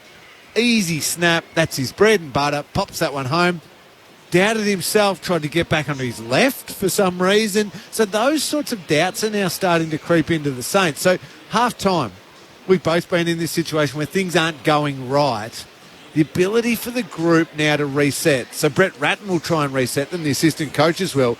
But the importance of those really experienced Saints players getting around and calming everyone down to a point and going, guys, hey, let's play with a calmness now and let's stop rushing things, or let's stop overthinking things, or let's stop and let's get back to what we do really, really well. They're 28. They're 5 goals down. You don't need to be 2 goals in front at three-quarter time. No. You just need to narrow that margin down to maybe single figures, and then you know you can launch. And St Kilda will back themselves. You said earlier in the call, St Kilda will know that they've got enough run in their legs, and they will come. They will come. They know they're a good team, so they've just got to narrow this margin a little bit. They've been beaten in one-on-ones. That's the most startling thing. Essendon have been first to the ball. Yeah, the intent from the Bombers, the tackling intensity, which we saw a little bit of last week, but it's been passages of play like Andy McGrath when he one-on-one on the last line of defence, and all of a sudden that springboards the Bombers in transition, and that's the part where, if you're a Saints fan, you'd be most concerned, because they've just been able to expose them with their run, and especially Dylan Shield on the outer city wing. And they haven't taken advantage of what we thought was going to be the big mismatches up forward. Yeah. Max King's plucked one and looked dangerous at times, but really they've handled King and Marshall pretty comfortably, because enough pressure on the ball carrier means the kicks just floated up into a nothing sort of position, not to the forward's advantage. So their big advantage coming into the game hasn't been utilised. So they've got, as a team in the rooms now, they've got to believe that if they can tidy up some of the other areas, that they can start to use Marshall and King and then Membry going more forward and get some goals out of it. So they've got to believe in themselves, but I just all positive Bombers. They've been outstanding. That's a little wing. Membry going back behind the footy, because we spoke about that height difference like you just did then. Well, that's a tall taken out of their forward line and plopped in the back because they're under pressure. So it's a huge win for the Bombers in the first half. The disposal count, so Essendon's leading that by 12, but also have laid 5 more tackles. It's not a high tackling game, but 26-21, the Bombers leading that count. They've kicked 6 of the last 7 goals. Just one more element. So Essendon's midfield's been roundly criticised this year. They spend an awful amount of their salary cap on their midfield. Nobody's seen more of the footy this year than Darcy Parish. He hasn't missed a game since 2019. He's missing tonight. And it feels like the Bombers are having some big wins in the middle of the ground. Yeah, and that, I don't want that to be a shot at Darcy Parish. I think they have just adjusted the way that they're coming out of the middle. They're taking... If the overlap handball's on, they're going handball, but they're always going forward with it. But in the middle of the ground, when they break a line or have used a nice kick to open up the ground, there's one handball, then someone's out and the kick's going forward. I think what they got into with Parrish and Merritt in weeks gone by was just handball, but go nowhere with it. A little bit of ringer, rosy type handball. That's not, you don't take Darcy Parrish out, and that's the reason why it got better. I reckon they've just adjusted the way and their method once they win the ball. So if Darcy Parrish plugs back into the way they're playing tonight, he only complements that and wins more of the footy and gets them going forward. So it's not a personnel one, it's a style that Parrish is better when he would be in this sort of style as well. So's Merritt and so's Shield. And it feels like the adjustment to Dylan Shield is just run. It doesn't have to be pretty. Just take the territory and get it forward. Well, I mean, he doesn't kick real well even when he's not running. So fine, make a few mistakes, but make them going forward and taking the game on. If you're going to take the game on, you're going to make a little bit more mistakes because you're going at a faster pace. There's more pressure coming at you front on, so you're going to make some mistakes. So, you take that. You take the good with the bad every day of the week. Gary in Canberra off the SMS 0437 774 774. Great call as always. St Kilda have made more skill errors in a first half than they usually make in a couple of games. What's wrong with them? That's from Gary. Fran in Melbourne, one of our loyal listeners. Hi, team, enjoying the call. So lucky to have Brent's commentary twice in a week. Hi, Lingy. Nice to see you as well. So, of course, we love having Lingy here. And Kevin in Myrtleford. Great call, boys. Nice listening by the fire on a cold, foggy night. Nice to have you with us, Kevin. The SMS number is 0437 774 That sounds nice from Kevin. It's a beautiful little set. I wouldn't mind sitting by the fire. I love being here with you, Calls, but it'd be very nice sitting back by the fire. Glass of red. Yeah, lovely. Great part of the world, Myrtleford as well. I'm sure there's a lot of Saints fans out there. The Myrtleford, the team in the O&M League, are the Saints, so I'm sure that doubles up in the National League. Essendon by 28 points at halftime. Is there an upset brewing here at Docklands? We'll find out. Second half action around the corner, but first let's get the latest from the ABC newsroom.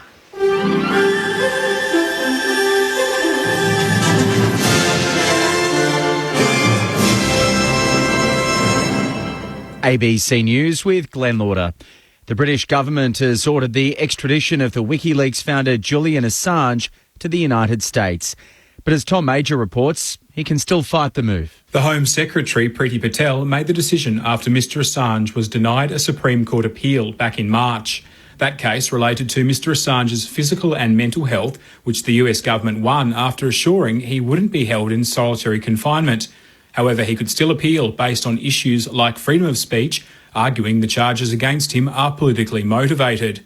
The 50-year-old Australian may seek a judicial review of the Home Secretary's decision. The US accuses Mr Assange of conspiring to hack classified information, but his supporters say he was just exposing war crimes and abuses of power. Mr Assange remains in London's Belmarsh prison, where he's been held since 2019 after being dragged out of the Ecuadorian embassy. State and territory leaders are welcoming a decision by the federal government to extend additional hospital funding. COVID-related expenses are currently split evenly between the Commonwealth and the states, but that agreement was due to end in September. The Prime Minister Anthony Albanese has told National Cabinet the deal will remain in place until the end of the year.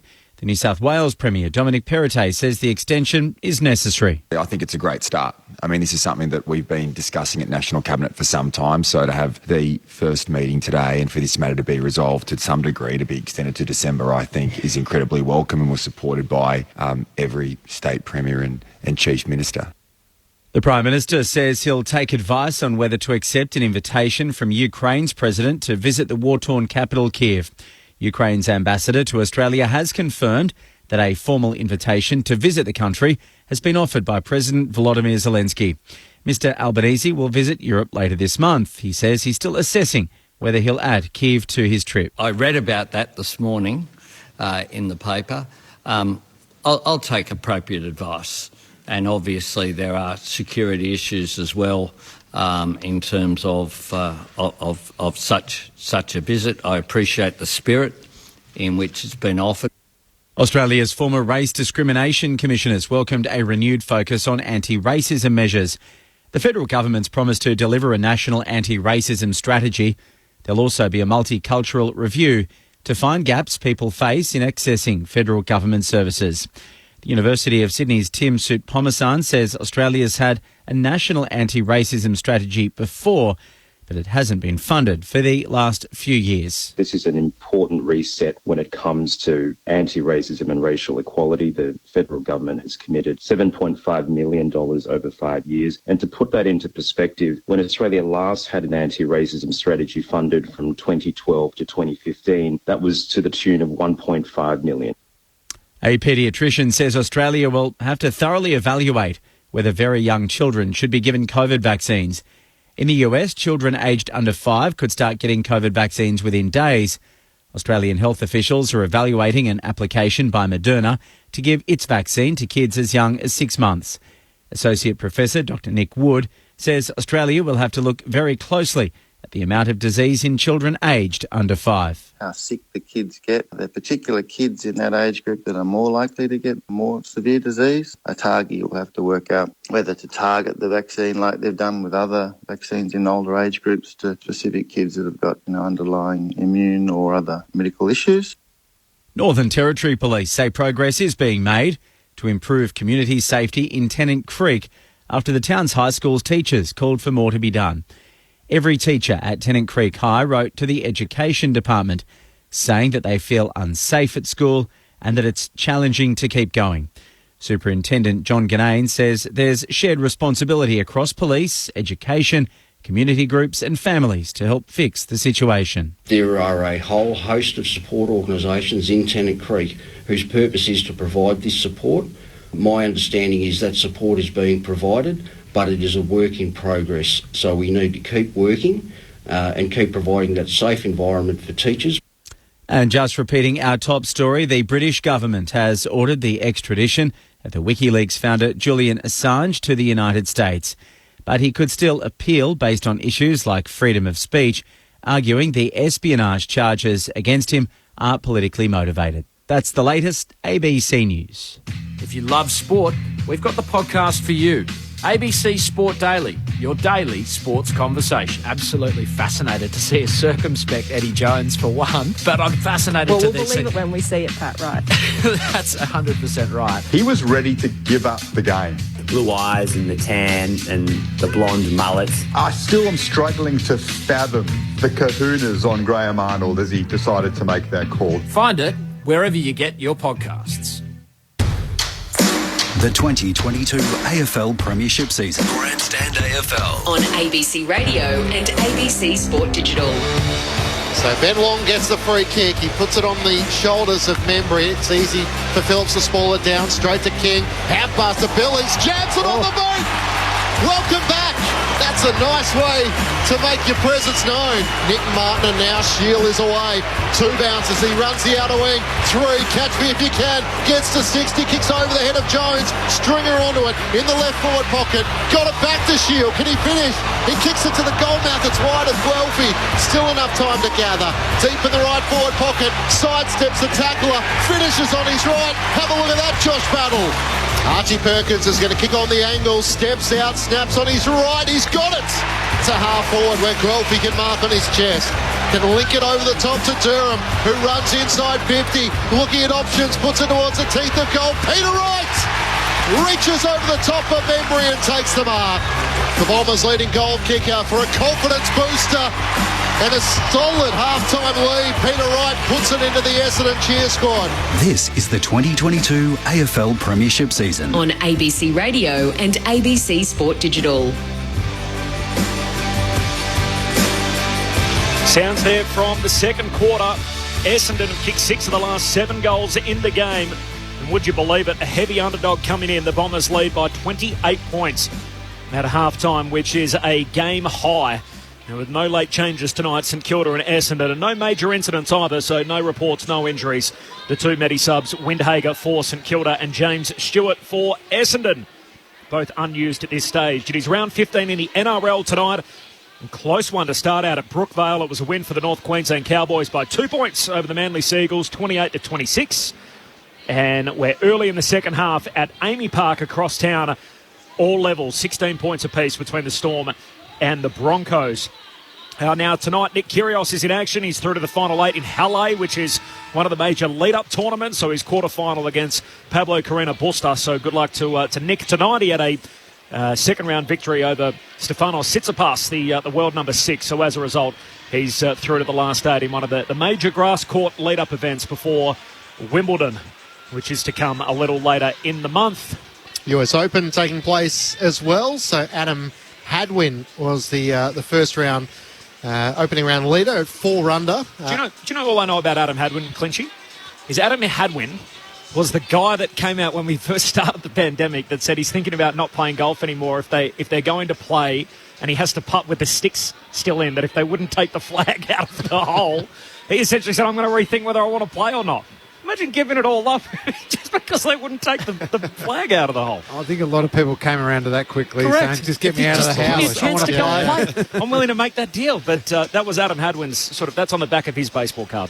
The stuff you remember, I'm always amazed. Now he leads a major after Canadian at 4 under. Rory McIlroy at 3 under. The best of the Australians is Adam Scott at 1 under. So, there's no shortage of sporting action in the lead up to Wimbledon. If you can't sleep or you're wired after calling the footy, it's a nice little companion to try and fall asleep too. Corbs, did you watch the NBA final game? Warriors knocking off the Celtics? I did. Steph Curry's one of the most amazing players, athletes, just role models. Incredible. What a brilliant player. 4-time NBA champion, 2-time league MVP, 2-time scoring champion, 8-time All-NBA team, and now a finals MVP for the first time. They win it in 6, so they were 2-1 down, and they win 3 in a row to close out twice in Boston, Mass, to get it done. I know a lot of AFL players absolutely love their basketball. Yep. I've been slow to come around. I'm more NFL than NBA, but been just watching him and appreciating how phenomenal all the athletes are there. Yeah. But watching him, he's remarkable. I've got a little doco on my computer of Steph Curry. It only goes for about 14 minutes, and you just watch it and you just think,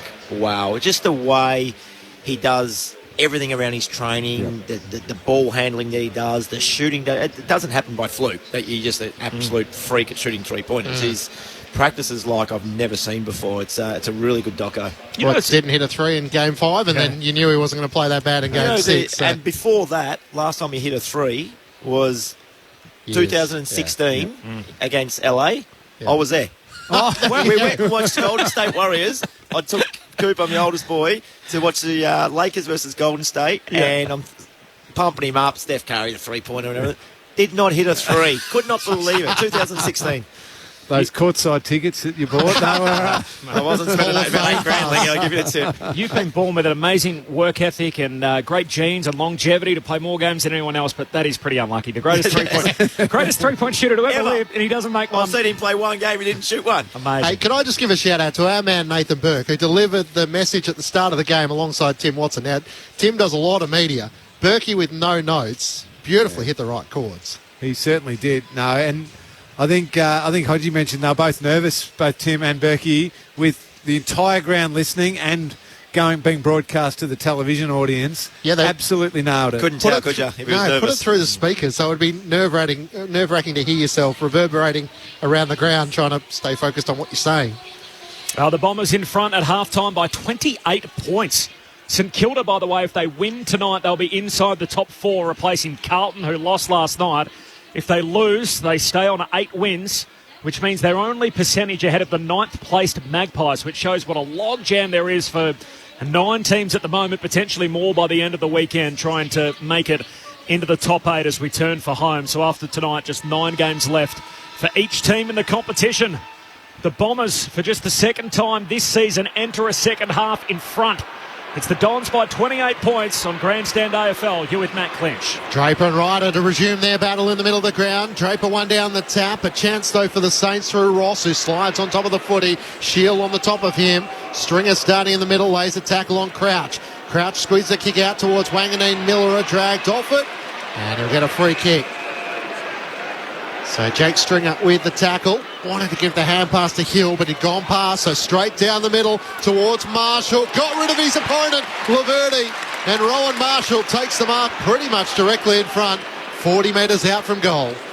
Well, we only spoke at half-time about the fact that the Saints hadn't really taken advantage of that height that they had in their forward line compared to the Bombers defenders. That's what they got to do. The moment they get either a centre break or a free kick, don't mess around, don't go sideways or anything like that. Bang it in there as quick as possible. And Rowan Marshall wrapped that one up pretty comfortably. To try and kickstart the response, Rowan Marshall comes in, leans back on it. Beautiful kick. Sails straight through the middle. And the Saints, with the opening goal of the third term, inside a minute, start the climb back. They trail by 22 points. The Bombers 7-7-49.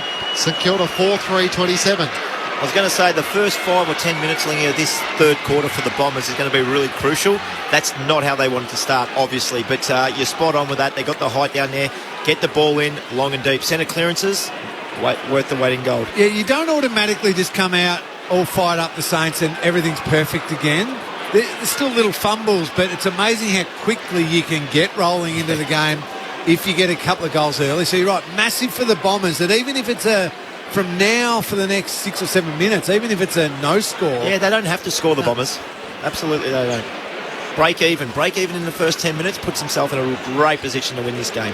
Brent Harvey and Cameron Ling, Essendon by 22 points, back in the middle. Stringer on his hands and knees, but Gresham extracts it. Hand pass to Hill, who comes charging off the square. Hill takes on Merritt, hand pass to turnover.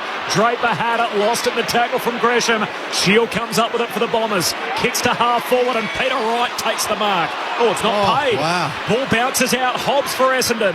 Hand pass to Merritt. He drives the kick to the goal square anyway. It's offline. Why wasn't that paid? And Battle shepherds it through for a behind for Essendon. Dons by 23. It's either a mark or a free kick, isn't it? It's the only way it could have come out at the end. I think everyone thought it was a mark, so a bit surprised that it wasn't paid. Sinclair into the back pocket. And Seb Ross takes the mark. Looking at options down the city wing. Drives a long ball towards Marshall. In from the side, McGrath knocks it down for the Bombers. Heppel can't keep it in. And a boundary throw in centre wing. Essendon by 23 points. We played 3 minutes in the third term. I've liked McGrath's game off half-back. Just winning the 50-50s we've seen down there with Higgins before. It's a great win. He's been doing it all night. Draper wins the head out. First clean possession for Burns. There's a free kick for a hold. St Kilda's free. Advantage applied. As Ross goes short to Marshall. Dishes off the hand pass to Gresham, who keeps running but has to backpedal to collect it. Hand pass to Marshall. He links up with his partner in crime, Paddy Ryder, who marks it left half forward, 45 out. And the ruck duo, who are so effective for St Kilda, have a chance to translate this into a score. That's why they're effective, though, isn't it, Cobbs? When they're forward, either one of them, they're genuine threats. They're not just wasting space being down there. They can draw the footy, get in good spots. So Ryder from just inside the 50, superb drop punt. Saints have two in quick succession to start the third. Continuing to claw their way back. After a 28-point halftime deficit, St Kilda back within 17. The Bombers 7-8-50, St Kilda 5-3-33. 4 played third term, the Saints with their ends up. Lingy, it looks like the Saints are keeping the ball live a lot more already. They've only been playing for 4 minutes, but they've taken a couple of marks and they've elected to give the ball straight off. Bradley Hill's running past, Jade Gresham's running past, and they keep the ball live. I think they feel they can get the ball deep enough to those one-on-ones that you're talking about. Ryder had space there. He had 5 or 6 metres. I'm not sure who was playing on him, but had lots of space. Absolutely. I think he'd just done the switch, which is always hard for opposition. Marshall had swapped into the ruck and Ryder had pushed forward. Crucial centre clearances for the Bombers. They just have to get it forward from here. Perkins has come in instead of Stringer to have a crack at it. So the two tall timbers for the Saints. Great tap. Draper got it down to Shield through the middle of the ground. Hand pass to Nick Martin. Run down by Wanganeen. Miller got him. Didn't the Saints fans love that? As he quickly sends it out to the city wing. Burns takes the mark. It has been a hot game. And both sides have had their moments where they've been too slow to dispose of the footy. Long kick towards Ryder at half forward. Can't take the mark. McGrath front and centre. Feeds the hand pass to Hind. He's trying to find a way around Butler. Butler almost dacks him. Forces a turnover. The hand pass comes to Brad Crouch of the Saints. To Membry. Back to Butler. Chips it inside 50. Long back with the flight. He can run into the open goal mouth. Open up the angle. Snap through the goal. It's 3 on the trot. 3 in 6 minutes for the Saints to start the second half. And all of a sudden, Essendon, who led by 28 points at half-time, their lead has evaporated to just 11 points. The Saints are marching on at the moment. 6-3-39 to the Bombers, 7-8-50. I love seeing that too, Boomer. Nearly every Saints player has gone and got to Wanganeen Miller. Outstanding chase and tackle down, because I just mentioned crucial centre clearance. Superb hit, Draper. Shield bursting out. Handball to Martin. There's a goal to the Bombers. Nerves are settled. Instead, he chases down, nails the big tackle. Goal up the other end to his team. Superb play. That was awesome, wasn't it? Now, Essendon have to have a plan here. They've got 3 goals kicked against them in 6 minutes. They've got to go to some sort of, let's slow the game down, get the game back on our terms. No more scores for 6 or 7 minutes. That goal-saving tackle from the side that then results in one at the other end. Yeah. Amazing. Wanganeen Miller, what a player he's going to be. Top 10 pick in last year's draft. Saints are getting the centre break. Ryder palms it down to Gresham. Races away with it. Kicks to the top of the goal square. Over the fingertips of Membry. Oh, nervy moments for Kelly. Last line of defence. Knocks it away to McGrath. Hand pass to Heppel. Hands it back to Laverty. Taps it to the advantage of Redmond. Long drop punt out to half back, and Billings just moves Perkins' hand aside and takes the intercept mark. And now Guelphy's in the protected area. Wow. Billings is going to 10 metres out on the back of the 50-metre penalty to try and ram home a 4th for the Saints. It was, wasn't it? It was. There's no one on the mark. The old move, the Saints player going one way, darting back the other. Billings puts it up into the top tank. 4 in a row for St Kilda to start the third. And the quarter's not even 8 minutes old. A second for Jack Billings. And Essendon's lead has evaporated. They were up by 28 points a minute ago. They now lead it by just 5. Cameron Ling and Brent Harvey. Brilliant start by the Saints. Pump them up as much as we can. Just on that one, Boomer. Players try that so the Saints player, I think it might have been Sinclair, goes one way, the last second split. Guelphy gets caught on the other side and he's in the protected zone.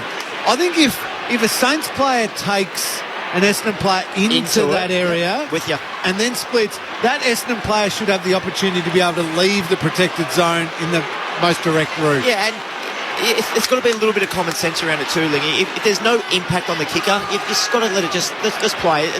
It's too big. 50 metres is too big for that.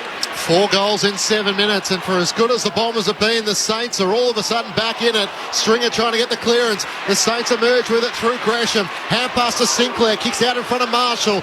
Worked underneath it by Laverty. Higgins tries to race after it. McGrath gets rid of him. Hand pass to Laverty, to Heppel, who is over the boundary line. And eventually the boundary umpire does call it. Tim Hodges on the boundary.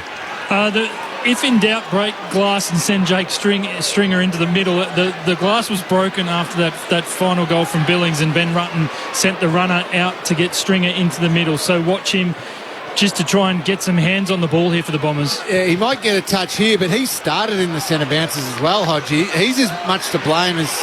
He's been terrible again today. Stringer to Merritt, to Caldwell, to Heppel. Risky kick into the middle of the ground. Got over the fingertips of Brad Hill. Onto it, Hobbs. He drives the kick into the right forward pocket. Didn't have the shot on goal. Ham tries to race after it. Battle makes body contact. Jones keeps it alive. Gets the hand pass to Perkins. Kick is smothered by Wilkie. The reliable defender spills back to Jones. Hard against the boundary. Impossible angle. So, I reckon it's out of bounds, Clinchy. I reckon he might have kicked it, though. I think he did too. The goal umpire was watching it and watching it and watched it over his head. I think he's been denied a goal of the year contender here. I'll watch the replay. Yeah, I'm looking for the replay. It was a superb floater, wasn't it? Bombers by 5. Saints have kicked 4 in a hurry for the boundary throw in. Harry Jones, hand pass to Hobbs, feints to hand pass, goes himself. He shoots goalward, but he's offline. The teenager misses out to the right. Bombers by 6 points. Essendon 7-9, St Kilda 7-3. 10 played in the third. No, I think it was a behind. I think it was the wrong side of the post. Was it? I reckon that's a goal. You reckon it was a goal? One of the all-time great floater goals. I feel sorry for him now. Hill brings it back in for the Saints, works it up to Butler, who takes the mark out right half back. Sends it long towards Membry, caught behind, McGrath in from the side, Ridley's there for the Bombers, hand pass a bit loose for Redmond, has to regather, got it to Merritt, back to McGrath, left half back for the Bombers, chips it inboard, Caldwell has it. He looks laterally, wants to try and open up the field in front of him. Kicks it out in front of Laverty. He gets to the centre of the city wing. Takes a bounce. Looks up to half forward. Stringer's inside 50. As is right. Lost his opponent. Dropped the mark. Stringer front and centre. Kicks to the goal mouth. Battle gets back. And marks on his chest a couple of metres out from the goal line. Bombers by 6 points. Saints with 4 goals in 8 minutes to start this third term. And now a little bit of footy deep in Essendon's forward half. Saints in possession though. Battle kicks out for King, who hits the ground, and Phillips takes the intercept mark. Not a one-on-one. Too many would expect him to win. High half forward for Essendon. Hand pass to Hind. Heads inside 50. Harry Jones reaching over the pack. No mark, but the footy comes back to him. Hand pass to Hobbs. Run down by Clark. Hand pass to the boundary line, and deliberate the call. Free kick for St Kilda. In the back pocket, and it'll be Zach Jones to take it. Deep in defence, right back pocket for the Saints. Bombers by 6. Possession number 11 coming up for Zach Jones. Sinclair with 17, likewise for Gresham. Long towards King this time. He takes the mark at its highest point. No slipping over against Phillips. Sends it towards Marshall, just wide of him. Laverty reaches over, gets a fist onto it, and spoils out of play. In what year will we just go to the last person who touched the ball goes out of bounds Well, is the it's opposition funny free you kick? should mention that. Your If old the media coach. reports in South Australia are true, Brad Scott was suggesting that might be something Well, they do in you know, sample footy. It nearly is now anyway.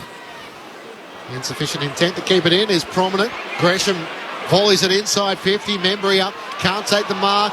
D'Ambrosio tackled over the boundary line. Umpire says that was all okay. No prior opportunity, and he was out of play as Higgins laid, Ben Long was who laid the tackle.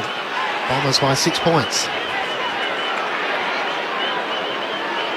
What's the block here for Gresham or Higgins? 40 metres out from the Saints goal, the boundary throw in. Phillips swats it down. Durham went without it. Zach Jones threw his body in there. Caldwell wins possession but coughs it up. Hand pass to Ross, trying to get back on his left peg. Floats a kick to the top of the goal square. King drops a chest mark. At the back, Higgins, he's set upon. He's pushed in the back. Free kicks, Higgins. And St Kilda's going to get it 15 metres out. And Jack Higgins with the gift. Wow, I thought the umpire was about to call him for holding the ball for the attempted fend off. I thought that was going to be harsh. That's when you just ball up, isn't it? And that was one of those classic ones. The small forward drops to their knees and then throws themselves forward with a tackler behind them. Jack Higgins on the set shot, moves in, got it. And just like that, in less than 14 minutes, the Bombers' lead is gone. Scores level at Docklands. Midway through the third term, St Kilda 8-3-51, Essendon 7-9-51. We're all knotted up. Cameron Ling and Brett Harvey on ABC Sport. 5 in a row for the Saints, Lingy. Just comes back. You've said it all night. Simple footy. When you're not going great, like the Bombers haven't been, they built terrific football in the first half by winning the contested ball and putting enormous pressure on. Start this third quarter, St Kilda have been all over them in the contest, and Essendon have not put a single bit of pressure on. Goals are piling on because St Kilda ultimately are the better team. Yeah, and they're getting their game back on their terms. That stoppage work that we spoke about before the game. Essendon really need to get this stranglehold back in their terms now and get their hands on the football, even slow it down for a little bit. Brent Harvey and Cameron Ling with you on ABC Sport. Marshall trying to follow up his ruck work. Phillips could have almost fallen his back. Jones trying to get boots of ball. Good tackle, Caldwell. Umpire letting a couple go there. Yeah, starting to get the run of the umpires too, because he dropped the ball there, didn't dispose of it properly. He's dropping the ball every day of the week. From the throw up, Marshall gets it down. A chance for Ross, spills out. to Patton, gets the hand pass away to the run of Sinclair, now to Hunter Clark, long ball inside 50, Ben Long in from the side, couldn't hang on to it, Higgins front and centre, hand pass trying to link up with Ross, who now becomes the tackler on Hine, gets the hand pass away, D'Ambrosio trying to link up with Redmond, he could have been dragged down when he didn't have it, umpires have swallowed the whistle, Sinclair settles it up, and Rowan Marshall takes the mark. 15 minutes into the third term, the man they call the prospect alongside the centre circles. Rowan Marshall kicks a helicopter towards King. It's over his head, and Kelly takes the intercept mark. He got a little bit of pressure late from Higgins. The Dogs fans wanted a 50. It's not forthcoming. So now let's see if Essendon can just control the ball a bit like they were able to do in the first half. A little bit of kick mark now there to get it to their defensive 50, but from here, St Kilda have been able to just completely stop them this quarter. Short kicking game. Ridley to Heppel to Redmond, who switches from one back flank to the other to Kelly and goes short to Durham, who marks at half-back. Scores level 16 minutes into the third term. The Saints with the last 5. The Bombers led by 28 at half-time. It was their biggest lead all year in any game. He goes short Durham to Redmond, and Redmond short to Shield. That lead's now gone. Scores a level, 17 played third quarter. Possession number 20 for Dylan Shield, up towards Phillips. Couldn't take the mark. Marshall used his body. A chance for Caldwell. Fires the hand pass to right. At half forward, kicks for Stringer. He marks just inside 50 out to the left. So he's had another really, really quiet night. No impact anytime he's gone into the middle of the ground. But these couple of moments for Stringer now are so important. If he can still somehow grind out 3 goals for this half, it could be the difference between his team taking this win or not. So these are big kicks for him. This is a similar position to the one before, Lingy, the one that he poked at you thought. 7 disposals and a behind for Jake Stringer. If he is out to the right, strikes it pretty good. He knows it's going straight through. He turns with a finger raised and points to the Essendon fans. Jake Stringer is on the board. And he didn't have to wait for the goal umpire to give the double finger salute. The Bombers back in front by 6 points. 8-9-57 to the Saints, 8-3-51. My favourite part of that was Jake Stringer had to hit the bench, so he was sprinting off, but he still wanted to celebrate. So as he's running to the bench, he's pumping his fist at the Essendon fans. Well, Lingy, that set shot there was completely different to the one up there. I called earlier that I thought he should run out and get that extra metre, which he did just then, and the other one up there, he just ran straight. So it's interesting that he had a different routine as a key forward. Yeah, well, that other one, he ran straight and half kicked it. Yeah, that one punched it. He ran and really launched into it and kicked it beautifully. And kicked it so much better than the other one. Well, that's the one they needed, just the one to steady him. Yeah. Oh, just to steady him. Now things might be back on their terms. Bombers stop the bleeding momentarily. Draper wins the hit out down to Caldwell. Hits up Harry Jones. Wow. What a clean break out of the centre. And the young key forward for the Bombers marks right half forward, just inside the 50. Great kick by Caldwell. That's elite ball use, but at full speed, full stretch, and under massive pressure. That's an impressive pair of hands from Jones. I'm a big rap for Joe Caldwell. He was in that group I was talking about with the Kings. Yes. Come through that draft. Very, very hard at it. Seen a lot of him as a junior, and super impressive, that play. Harry Jones starts his approach as he skips in. His drop punt sails goalward. He misses. Out to the right and behind. He's had 2 kicks tonight for 1 goal, 1. Harry Jones, and the Bombers now by 7 points, 19 minutes into the third. Hill brings the Saints back into play, straight down the middle to Crouch. The Bombers have arrested the early surge of the Saints, though, to start this third term. Now to Dougal Howard, trying to get it back to Brad Hill. Had to wear the contact of Hine as he pulled in the mark. Hard against the boundary at right half back for the Saints. All of a sudden, Essendon by 7. Drives a long ball down the Docks wing. Max King pushed out of it. Kelly got a fist onto it. Sees it out in front of the 2 benches, not far from where Tim Hodges is watching on. Ben Rutten last week gave Jake Stringer a bake after the game. Last Friday night, Stringer came to the bench after kicking that long goal. There was an awkward moment where will they talk and connect and speak to each other. Stringer went for the fist bump, and Ben Rutten doesn't quite know the fist bump, so he sort of gave it the fist a cuddle. So they're okay, but it was good to see them connect. Just dapping it up, Ben Rutten And Jake Stringer, as Draper inadvertently soccers it forward. Saints won it back, but only momentarily. Draper, hand pass to Merritt, gives it back to Draper. The Don kicks to the top of the goal square, spills down to right, clean hands. Harry Jones bangs it through. 2 in a row for the Bombers. And a 13-point buffer restored. Essendon 9-10-64. St Kilda 8-3-51. As we tick into time on in the third term.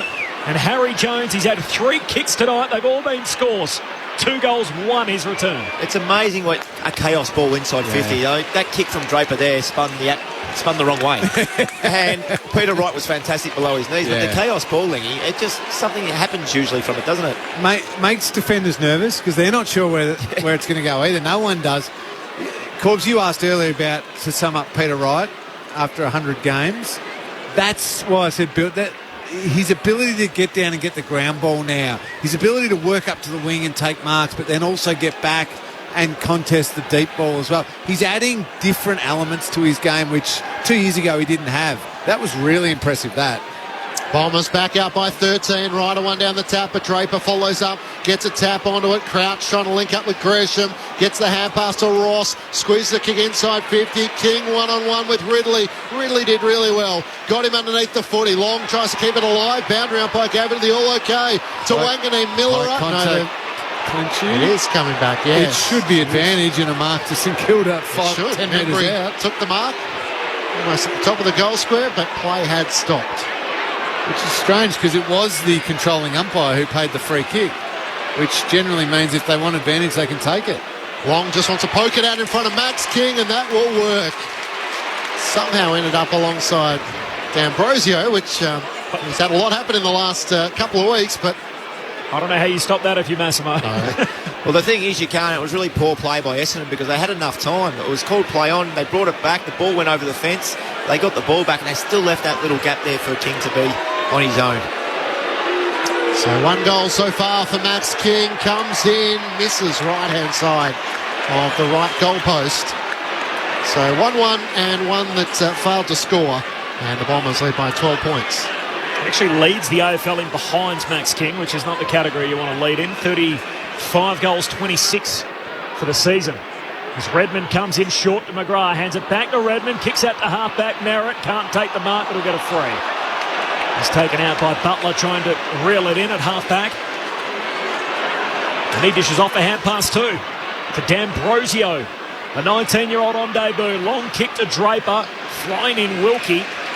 Leaps into his teammate Ryder, but finds the safety of the boundary line as he punches it out of play. D'Ambrosio hasn't looked out of place, has he? Yeah. Just found the ball, used it well at times. Really comfortable. The Bombers with only 4 on their injury list, and yet they've got a guy they picked up in the mid-season draft and a guy they picked up right before the start of the season in Nick Martin. So interesting insight into Essendon's place at the moment and where they're headed. As the Saints win it from the boundary throw-in, they kick it across the ground from Bradley Hill out to Wanganeen Miller. Logo dockside, heads down to Higgins, overcooks it. And McGrath takes the intercept mark for the Bombers on the back flank. It's Essendon by 12 points. Time on third term. Missed last week with a groin injury, laid out against the Blues, kicks towards Phillips, worked underneath it, Sinclair trying to thread the needle, never got it to Clark, spoiled down by Perkins, it comes to Peter Wright, just to finish on the right, and he does. Peter Wright with his second, and the Bombers all of a sudden have clicked into third gear. Essendon by 18 points, having withstood the St Kilda surge to start the third term when they kicked 5 goals unanswered.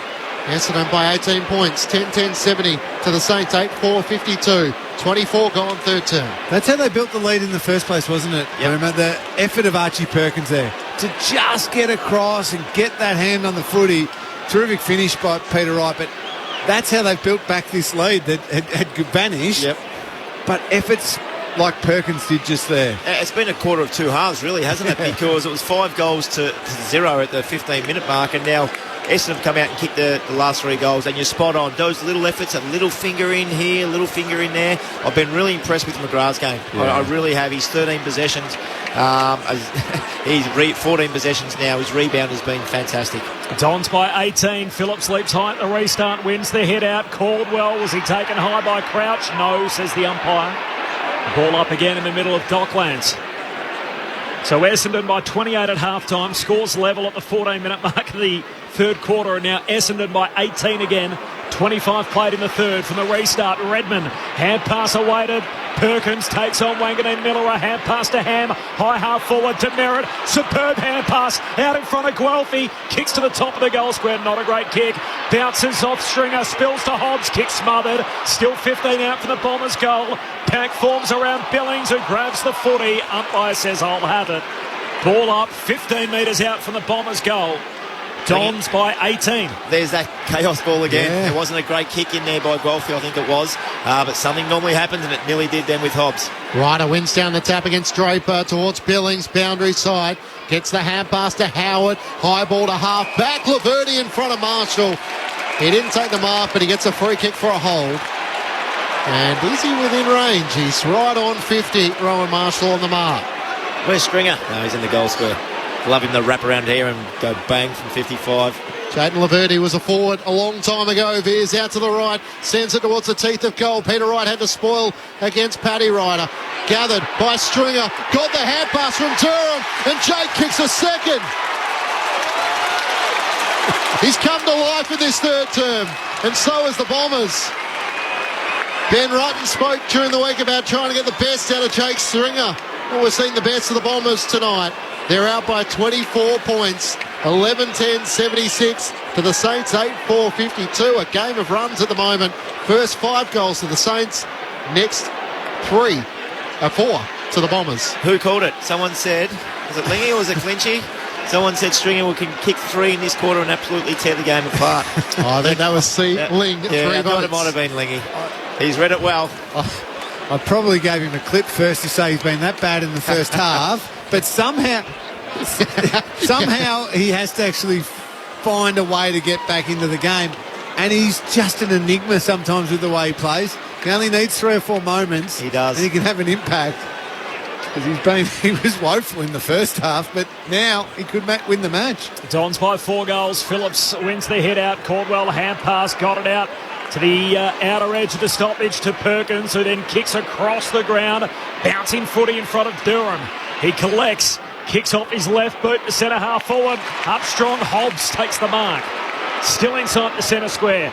Looks wide. Sinclair arrives late, knocks it away, but straight down to Hind. Hooks a kick inside the forward 50, and Guelphy marks against the boundary line, 40 metres out right half forward. He's going to move it on. Looks for Draper, top of the goal square. Beats a couple. Stringer trying to soccer it through. Smothered back towards him. He snaps a second time and hits the post. He was celebrating. The ball hit the post. Oh, I love it. It was almost his third, as well forecast by Cameron Ling. He's kicked 2 in the quarter already. Bombers by 25, having had their lead completely wiped off earlier in the term. 28 gone in the third. Get me the form guy, Boomer. Where are they racing tomorrow? Hill brings the Saints back into play. It's taken by Byrne on the defensive 50. Up towards Paddy Ryder. Has the mismatch on Laverty. Can't pull in the mark. Crouch trying to bustle his way through. Umpire says he can't get a disposal away. And we'll ball it up with Laverty laying the tackle. It was a good half win there by Laverty because he marks that and the Saints are out. Bombers by 25 points. It comes out to Redmond from the kick of Marshall. Hand pass out in front of Heppel, taken out of it by Gresham. In a tackle as Shield regathers for the Bombers. Hand pass to Merritt. Kicks towards half forward. Right one way. Backing back the other. Awkward collision as slow to rise his Patton. The Bombers gather it through Perkins. Kicks to Draper. Got it with his fingertips. Tough one for Josh Battle. Not much he could do with big Sam Draper in front.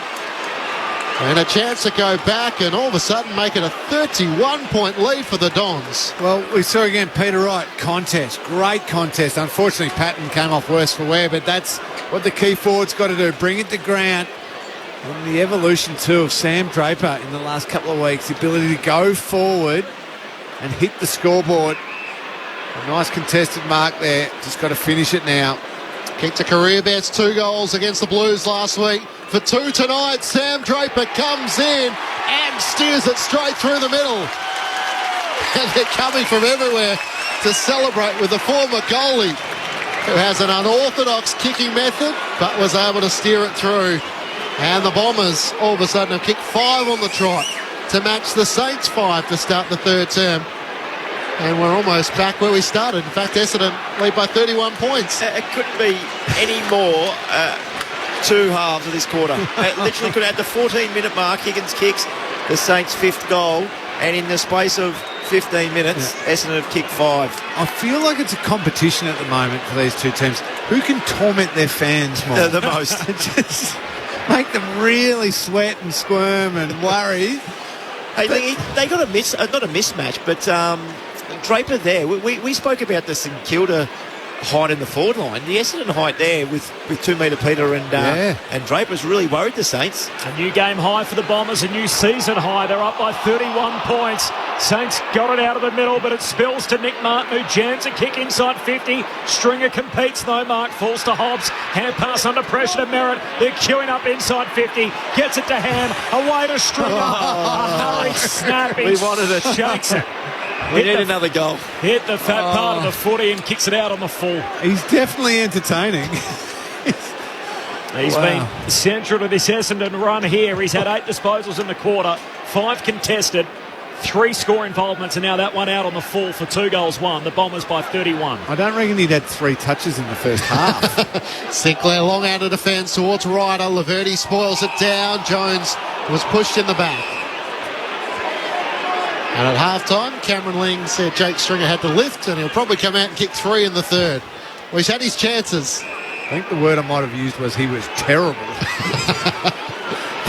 But, yeah, it's what he can do. It's amazing, isn't it? Yeah. Well, he's had the eight touches in this quarter, 2 goals won and 1 on the full. So certainly an impact player. And what he's done too, Wilkie's on him when he's down there. So you talk about why they've been able to get some mismatches. Wilkie wants to help others. He can't now because Stringer's lit up. Patton to Jones, kicks towards half forward. Marshall brought down, a chance for Crouch, kicks into the pocket. Higgins racing after it. Kelly got there first. D'Ambrosio back inside the defensive 50 to Durham, to Merritt. They're flirting with it. McGrath's kick smothered. Marshall tries to dive on top of the footy. Great work. Massimo found a way out. D'Ambrosio kicks to Stringer. He marks in defence here. Well done, young man. Yes. Well done. From the VFL to the big stage. Showed that he was more than comfortable when the heat was on him.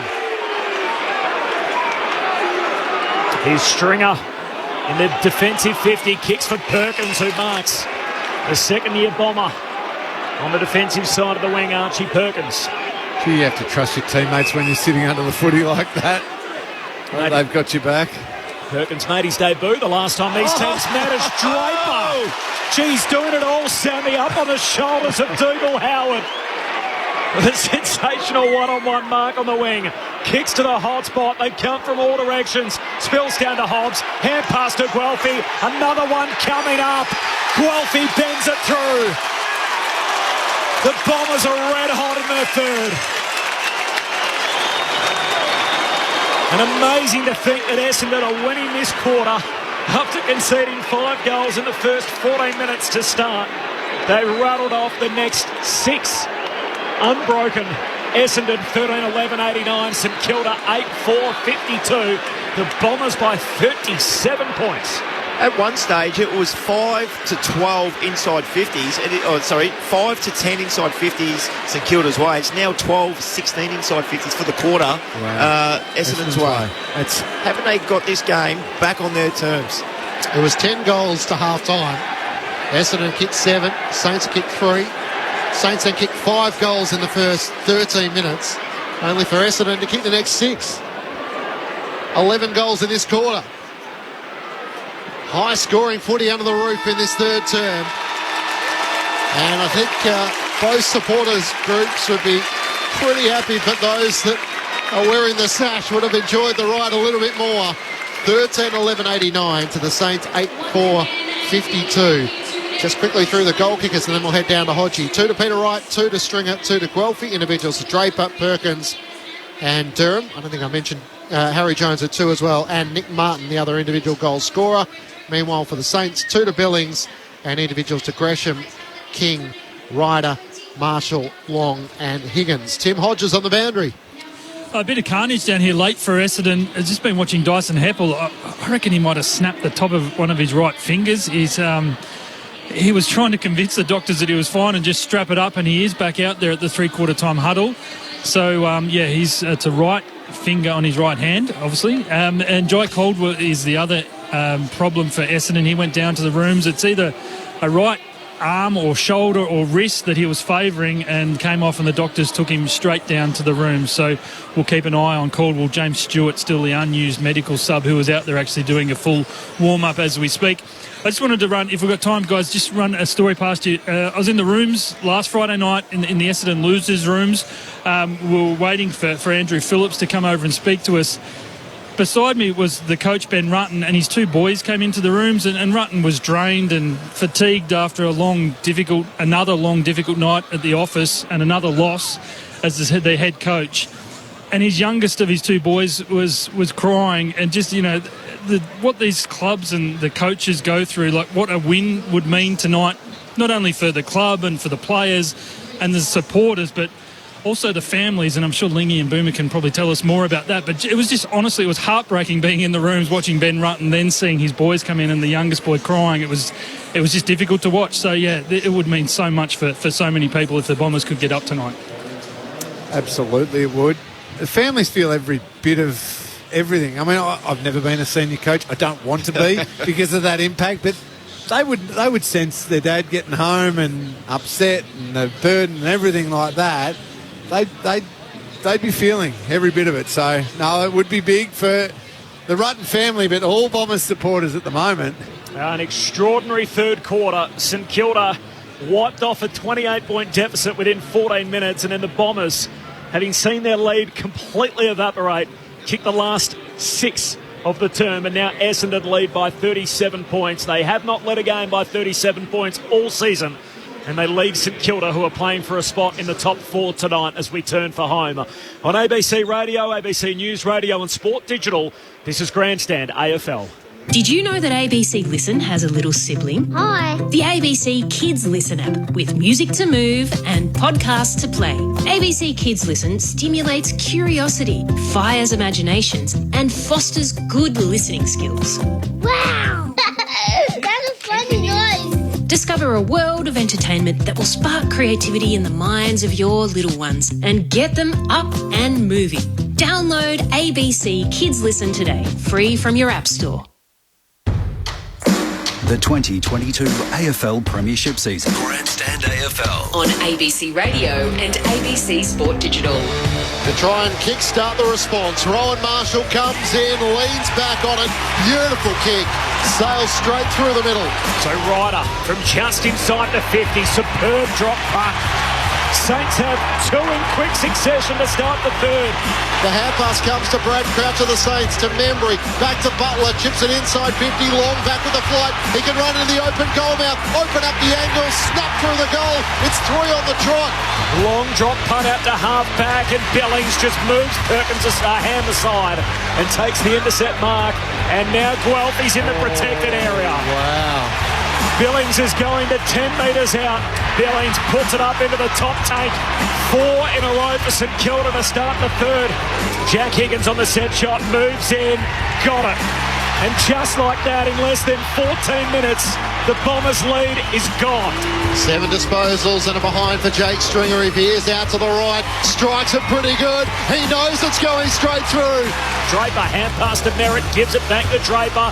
The Don kicks to the top of the goal square, spills down the right, clean hands. Harry Jones bangs it through. 2 in a row for the Bombers. Worked underneath it, Sinclair trying to thread the needle, never got it to Clark. Spoiled down by Perkins. It comes to Peter Wright just to finish on the right, and he does. This is the 2022 AFL Premiership season. On ABC Radio and ABC Sport Digital. Essendon by 37 points at three-quarter time. The Saints, the best third-quarter team in the competition. They dropped us their third term all season. Outscored by the Bombers in that period by 9 points. Cameron Ling and Brent Harvey.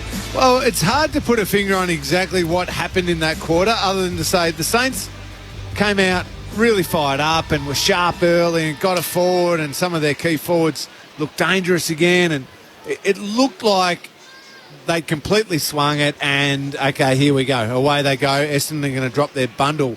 But gee, that was impressive, Boomer. The way that to halt that much momentum mid-quarter and flip it right round and not just arm wrestle it, but actually really hit back. Get it right. That was back, impressive. Yeah, the Saints dominated the first 14 minutes, and I reckon able to kick 3 centre bounce goals. Yep. The clearance difference was huge. And to Essendon's credit, we sort of said they don't even need to score. They just got to wrestle the momentum back and get it back on their terms. Well, they did that, plus kick another 6 goals, I think it was. Yeah. It was outstanding. Lingy, the thing they did, it was 102 to 70 possessions. Essendon's way, but they had 16 to 9 tackles Essendon's way as well. That's big, isn't it? So that's that pressure factor was still there. Hey, the Phillips and Draper combinations worked really well against Ryder and Marshall. That's been a big tick in what we thought was going to be the other way. Yeah, agree. Phillips hasn't done a great deal with the ball, had a lot of it, but his effort and his intent's been great, and Draper's been fantastic. Umpire Rosebery with a crooked bounce. St Kilda need something dramatic to happen here in this final term. They're 37 behind, playing for a spot in the top 4 tonight, as Phillips wins it down to Stringer, and he's locked up in the middle. Tim Hodges on the boundary. Just an update on the Bombers. Joe Caldwell, who's got it just now, he's back on the ground, back from the rooms, his right shoulder heavily strapped. Thanks, Hodges. Hand pass picked off by Clark, who bangs it to centre half forward, and Marshall somehow takes a contested mark against Laverty. He took it below his eyes on the way down, just stuck out his long arms and was able to hang on to it. Well, that's the way the third quarter started, wasn't it? Rowan Marshall contested mark, went back and kicked a goal. Yeah. Let's hope we get a last quarter like the third quarter. 11 goals in it would be nice. I'm not sure the long-suffering supporter bases of both teams will be able to handle that. If we go through all of that again. 37 down the Saints. Rowan Marshall, a lengthy set shot, misses to the left. Really interesting then. His set shot routine, he marks stops on the man of the mark and walks back a certain amount of steps. He didn't do it there, so I didn't know if he had the distance in him. He went back and got the distance, no worries. So it's a 36-point lead the Bombers' way. Ridley long out of defence, up towards Durham. The pack is crashed, and Durham got Jiggle Howard got a shove in the marking contest, so he'll take the free kick. A big shove from Peter Wright. Left half forward for the Saints. Veers out to the right. Puts it towards Max King. He's got 2 to compete against. Kelly spoiled it down. Laverty punches straight to the boundary. That's got to be deliberate. Why? What did he do that for? What were you thinking, Jaden? No talk, Lingy. The perceived pressure. That's true. If there had been just another opponent closer than Jack Higgins, that might have been enough pressure to allow it. But given there was no one near him, it was straight to the boundary. Jade Gresham ends up with the footy in his hands. Veers out. Snaps right. Just the play you want the footy in the hands of. Gresham with his second and a clinical finish from up against the boundary in the left forward pocket. And the Bombers pay a hefty toll with an undisciplined, unforced error to start the final term. Their lead is 30 points, 13-11-89 to the Saints 9-5-59. I was nearly going to call it, Lingy. I was nearly going to say the Saints are home. The Bombers are home, but after that quarter that we just had, I'm going to wait another 5 or 6 minutes before I think I call it. Great little finish, isn't it? He's a classy player, Jade Gresham. And fair enough holding off too, by the way, Boone. But just little things like that, that's the worry. And when the heat's on, the ball's coming in quick, and they know how the third term went, to make little mistakes like that, to just punch it straight out of bounds, got to hold their nerve here. Composure. As a more senior player, he needs so much more composure there. Saints kick the first goal of the quarter as they did to start the third, but the Bombers get the break here. Caldwell with the heavily taped shoulder goes to ground as the Saints kick it inside the forward 50. The Bombers kick it inside the forward 50 through Caldwell. Here's Clark, hand pass away to Webster out of the defensive 50, comes up to the wing. There's Higgins, clever, just paddles it to the advantage of Sinclair. Still in the back half, the Saints. Kicks beyond the wing. Hand on it from Kelly. Can't complete the mark. He had his jumper tugs. He wasn't in possession. And a free kick for Jake Kelly and the Bombers, defensive side of the wing. You reckon the Bombers will go into their shell, Lingy, and just play this little chip game and try to win the game from here, or they still attack? Cannot. Still got to attack for a bit. Kelly with a kick up to the wing, a high ball, right made the contest. It comes away the Saints though. Sinclair kicks to Higgins, spoiled down by Ridley. Butler almost had it, but McGrath got a crucial touch in there. Gathers for the Dons at right half back. D'Ambrosio switches, great kick. Oh, brave. Spotted Nick Martin. He'll be playing a lot of senior football, this young man. Yeah, how many games has he played again? Put him down for one. That's a classy left footer. Brilliant. Just swinging onto that left foot and finding the right outlet, although under pressure, Kelly has put it out on the full, so Brad Hill will take it. Bombers by 30. Kicks to Gresham, the man who kicked the goal moments ago. Trying to draw the player on the mark. Merritt not falling for it. Gresham kicks inside 50. Over the back, Ridley with the intercept mark. Just plucks it straight from Butler, who was outsized and outmarked. Across the goal face to McGrath, who's off and running. Lays a hand pass out wide to Martin against the boundary line. Kicks down the wing. Durham in a 2-on-1. No mark. It'll slip past all of them and out of play. Not a bad result for the Bombers. A boundary throw-in on the wing. Ridley's been good. Kings had only the 4 marks, 1 goal, 9 disposals. I think he's playing really well and keeping his own. Or holding his own, I should say. I reckon they'll target a key defender in the off-season, the Bombers, and then Ridley, who can play that intercept, he'll go to that real All-Australian level. He's got every capability to do it. Ryder down to Ross, to Crouch, to Byrne, kicks to Gresham, who takes the mark on 50, veers out to the right, flying shot on goal. Looking for 2 to start the final term. He misses to the left-hand side. A 29-point lead, the Bombers' way after 5 minutes in the final term. Ridley could be exactly like Jake Lever, can't he? Yes. That third man off. And I think even better. He was in the All-Australian 40 a few seasons back when Hurley was up and about. There were a few other options for him to do just that. As Hind goes bouncing off the half-back flank and then chips short to Martin. That's the All-Australian 40, the broader squad. Back in his best and fairest winning year in 2020, Jordan Ridley. As Martin goes short to Kelly. Bombers by 29. 6 minutes into the final term. A kick from Kelly. Inside the forward 50, over the head of Harry Jones. Spills to battle of the Saints. Kick smothered on the way out. D'Ambrosio takes on a couple. Hand pass out wide to Hind. Between wing and half forward. Just pokes the pass in front of Perkins. Strong gravy. Got pressure from Billings. And cleared out one of the trainers in the process as well, who slipped over trying to run out of the way. Strong mark. Yeah, great grab. Great hands. Great evasion too by that trainer. Yes. What about everyone looking at the boundary umpire, and Perkins is just holding the footy in the air? I've got it. I had it. Archie Perkins, he's going to run around. Draws the player on the mark. Sells the dummy. Snaps goalward. He's offline. Balloons across the goal face and whacked out of play. Getting back, Battle got a fist on it, so a boundary throw in opposite pocket. Love that, Lingy. Love it. I knew you would. I was trying to think, who have I seen do that before? That was beautiful. As soon as the guy on the mark jumps, you can go straight around him. How many times he made me look ridiculous doing that? Bombers still deep in attack. Ryder knocks it down to Burns. Got it to Sinclair, to Ross. Hard against the boundary. Kicks to half back. Essendon well set. Laverty, did he juggle the mark? Not inside the field of play. Even though Jaden Laverty thought he might have done enough. The field umpire said it was touched. What do you reckon, Hodgie? Do you reckon he had enough of it?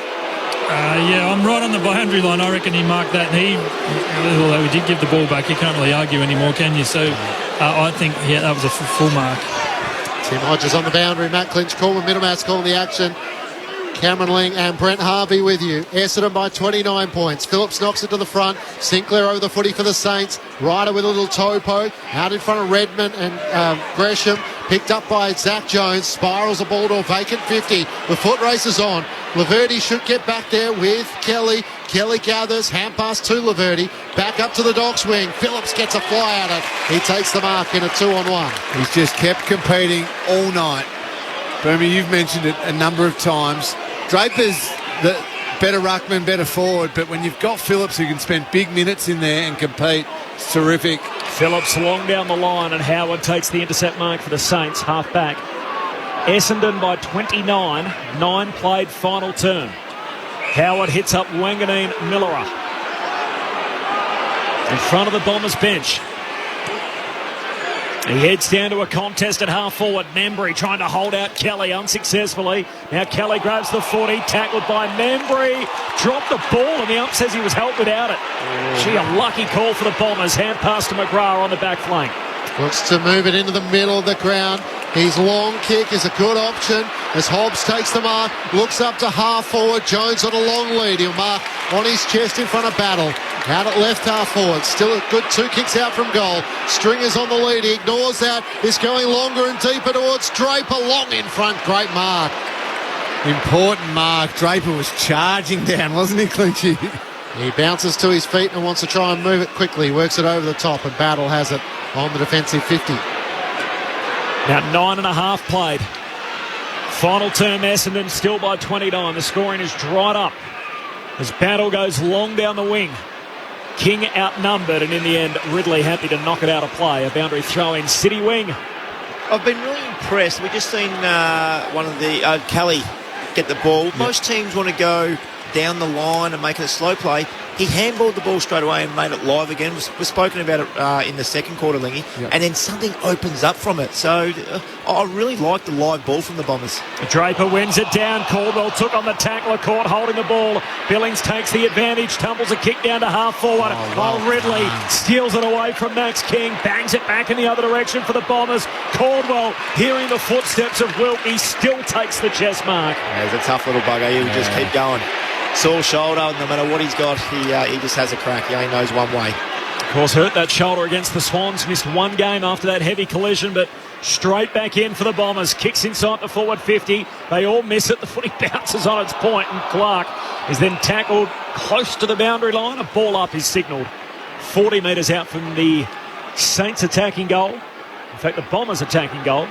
This is where the Saints now, with the scoreboard reading what it is, have just got to really get on the attack. Flick the ball around, burst off half-back. Jones to Billings. His kick is smothered. Gresham tries to fend off the tackler. Got it forward, but only as far as Merritt. Left half forward. Kicks to Stringer. It's over his head. And Wilkie's able to take the mark. So they've been safe all night, the Saints. Now they've just got to really be aggressive. If they get a mark here, straight away, handball to a runner. Don't hesitate. 11 minutes gone, final term. Bombers by 29. Max King makes his way up to half-back. He takes a mark.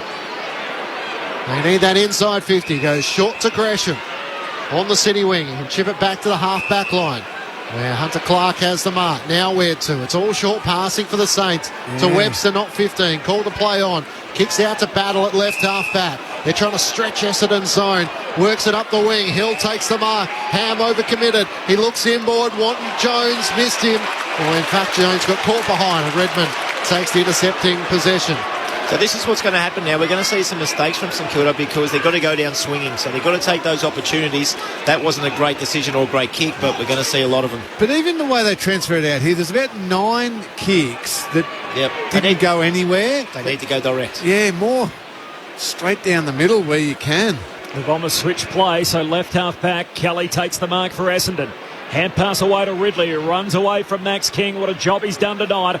Kicks down the wing, spoiled away by Wilkie for the Saints. Sinclair collects, gives it to Wilkie. Hand pass out wide for Billings. City wing, kicks to half forward. Ryder forced to spoil at the back. Down to Crouch, 70 out, right half forward. Tackled as he kicked, bounces away to centre half forward. Zach Jones grabs it. He's tackled, ball up. Centre half forward for the Saints. There's that pressure again. Redmond chase and tackle there. Just got a little hand on the hip as he kicked the ball. They're the little things that have made Essendon a really good team tonight. From the stoppage, Draper taken over the shoulder. He'll take the free kick just inside the defensive 50. And those little moments are important because both Long and Wanganeen Miller were free inside 50 if the Saints had got through. So just those little efforts, that's what's been lacking this year by the Bombers. It's been right on tonight, the way they've done it, and they're in total control of this one.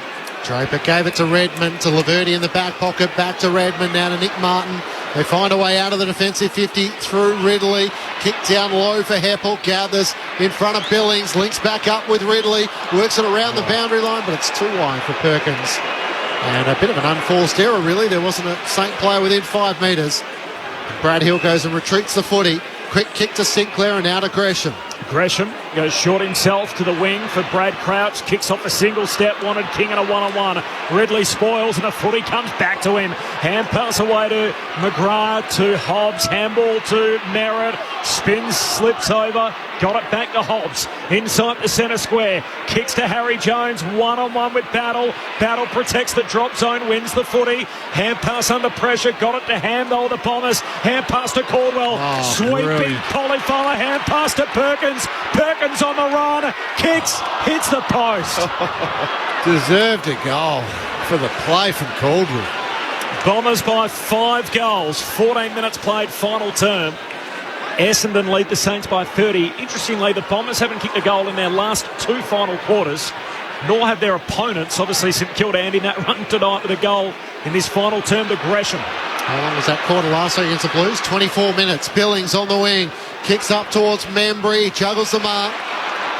He looks to play on as his man on the mark had slipped over. He runs to 65. Long kick looking for King. He's one-on-one with Ridley. Higgins crumbs it front and centre. Jams it on the boot and kicks the goal. Jack Higgins able to give the Saints a clinging hope, but they're coming from a long way back with his second.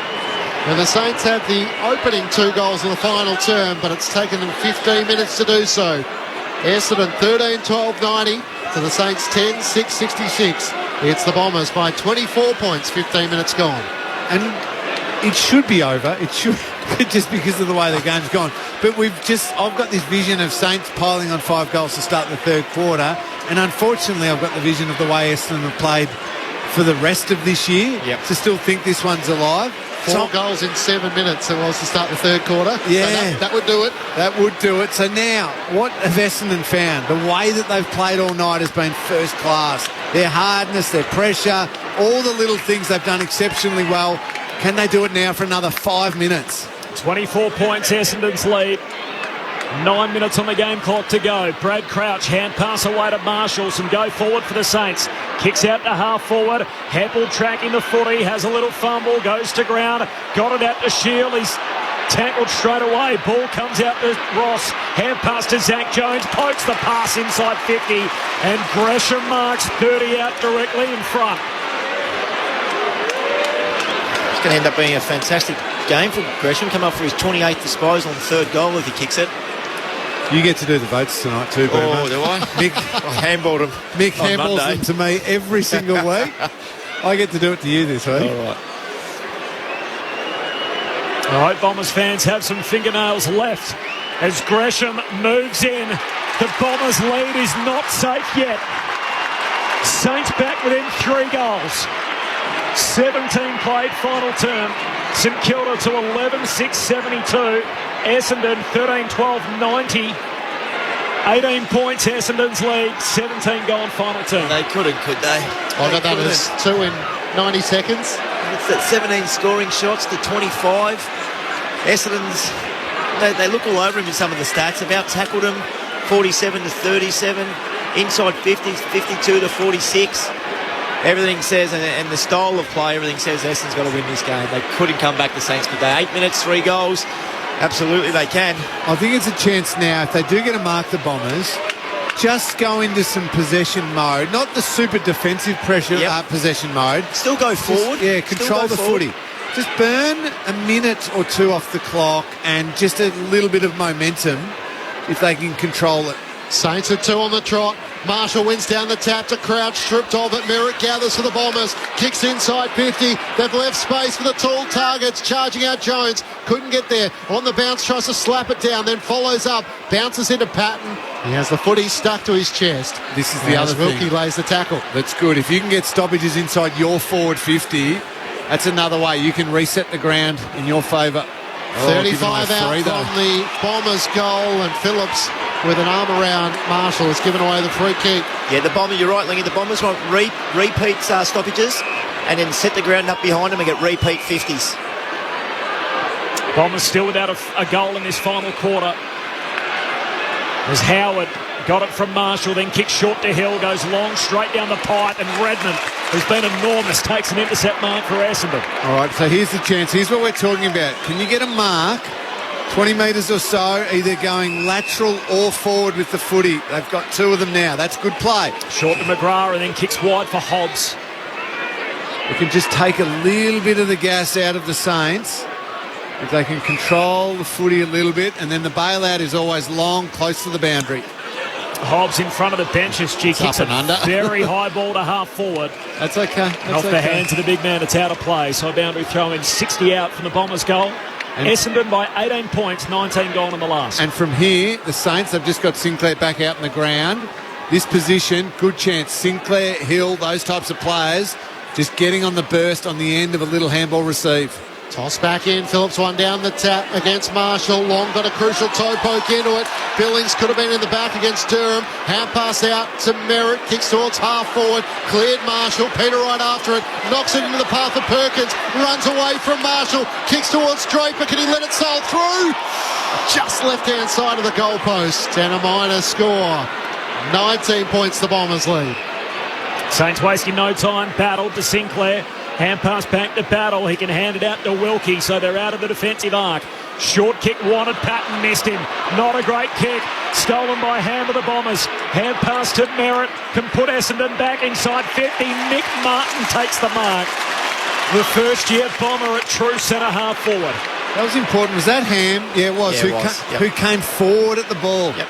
Yeah. When things get a little nervy, the tendency can be to retreat and stay with your opponent. But he was brave, came up, intercepted the ball there, and all the Saints runners were caught out of position. Then that's why Martin takes a simple mark. Well played, Braden Ham. And it was good composure too by Merritt, who had the ball. Could have bombed it in long to a couple of one-on-ones, seen the spare and just dropped it into space.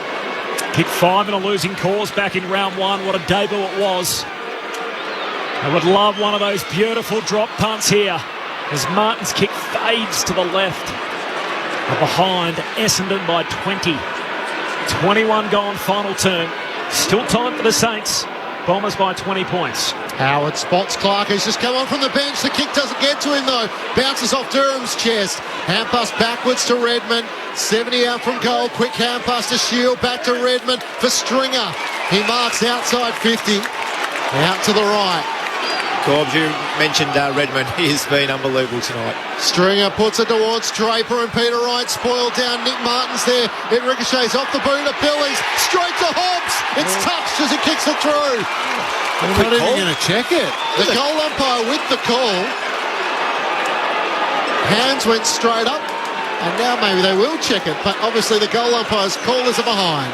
Well, we've seen one that I thought was maybe wrong last night. Oh, don't go there, Boomer. Yes.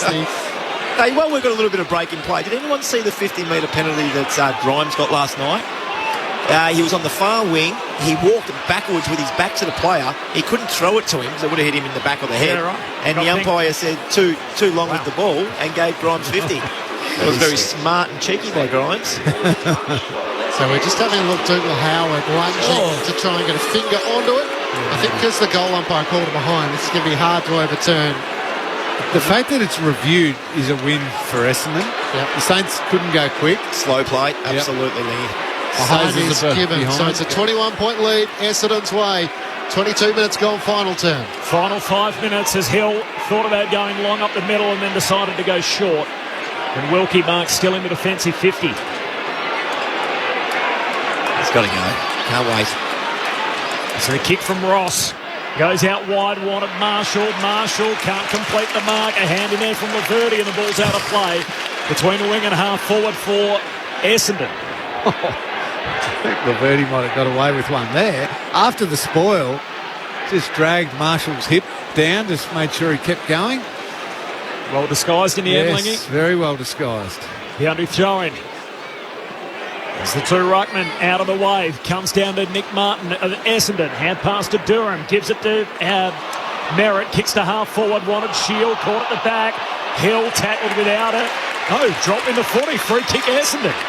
Shield's going to get it, the tackler awarded.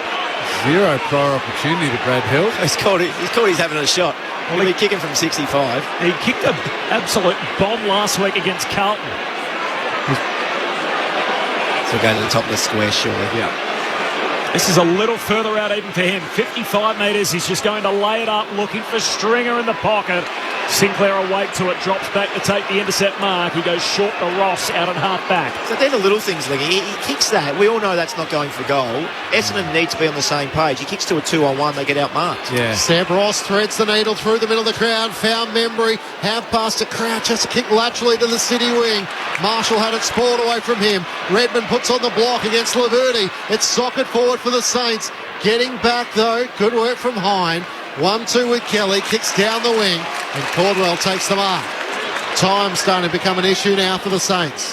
Essendon by 21 points as we tick past 24 minutes gone in the final term. Good awareness from Caldwell. Time's in his favour. Takes his full amount of time before being called to play on, kicks to half forward, and Wilkie takes the mark for the Saints. Wilkie looks into the corridor, Burns takes the mark. They've got to go, just give it. You had Sinclair running. Now it's going to be a turnover. Hesitates, went short to Crouch. Hines steals it, puts it inside 50.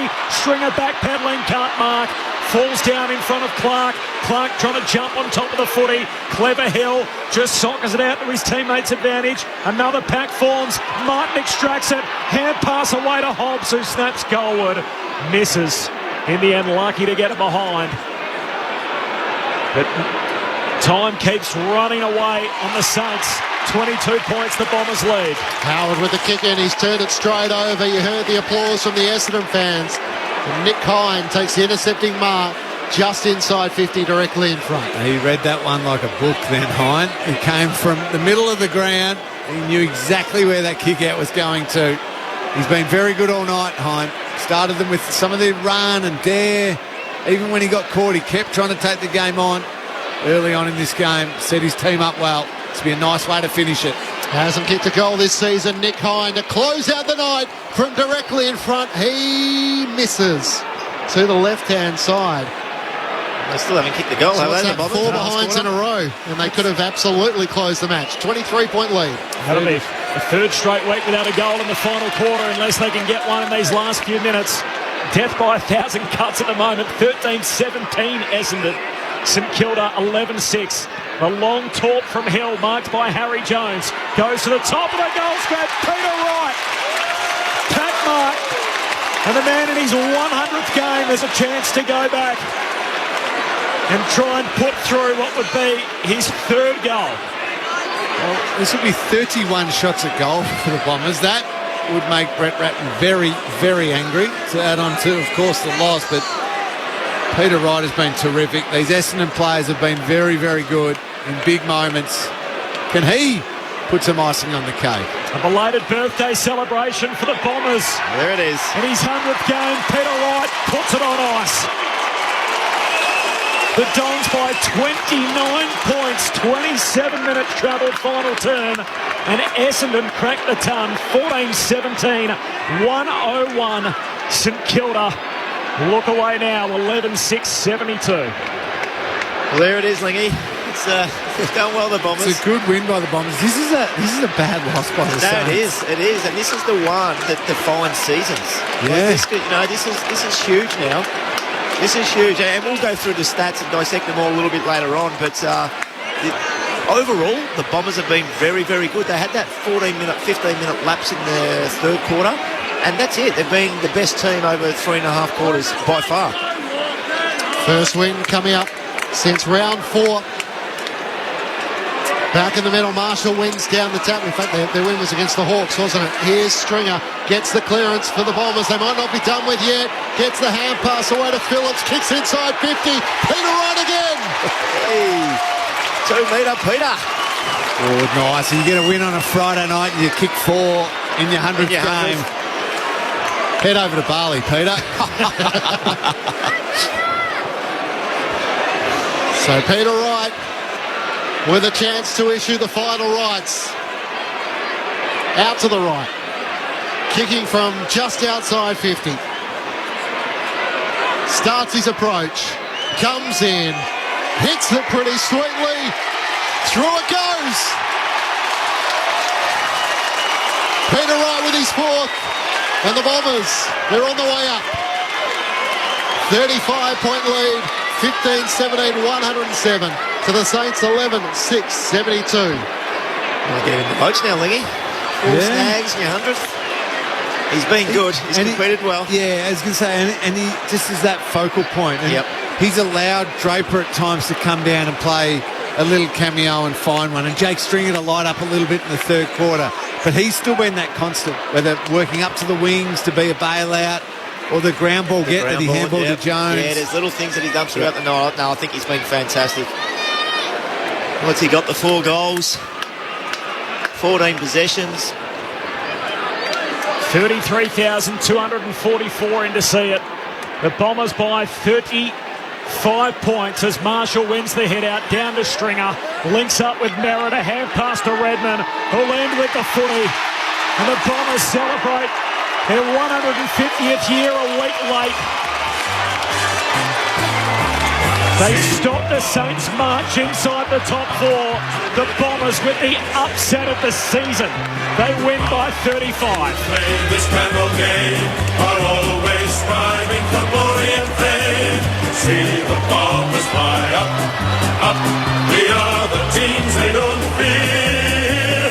They'll try their best, but they can't get near as the Bombers fly up.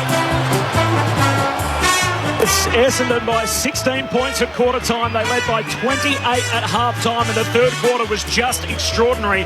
St Kilda kicking the first 5 goals to start the third before the Bombers banged on the next 6 to lead by 37 at three-quarter time. St Kilda had a snip in the last. They kicked the first 3 goals to draw within 3 goals, but that's where it ended. Peter Wright kicking the last 2. The Bombers with just their 3rd win of the season. See the Bombers fly up, up to win the premiership flag.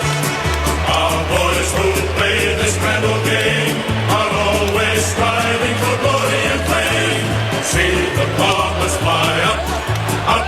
We are the teams they don't fear. They'll try their best, but they can't get near as the Bombers fly on.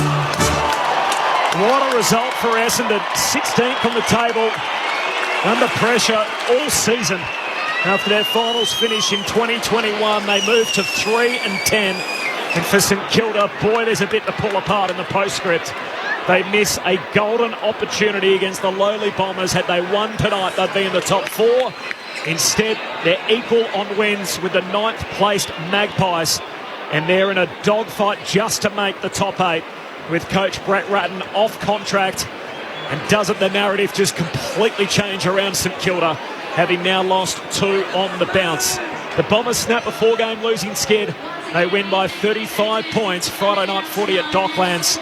It is the boil-over of the season so far, Cameron Ling and Brent Harvey. Yeah, and Essendon's run and creativity was outstanding, and it really unsettled St Kilda. They just had no answer for Mason Redmond off half-back, had 31 touches. Dylan Shield run from the midfield, running, bouncing the ball. Nick Hind found a heap of the footy and run and created. And from there, they were able to link up really well, the Bombers. But I reckon they came in with a mindset of do the fundamentals really well, the contest and the pressure, but they had a really good plan as well about how they were going to move the footy. Agree. Early on, we remarked that they were playing a bit more boundary, trying to get an overlap. St Kilda were pressing hard so you get the handball over the top. And then the moment that Saints went wide to defend that, Essendon started cutting through the middle of the ground. So they prepared really well with a system that seemed to be lacking all year, but let's forget about that.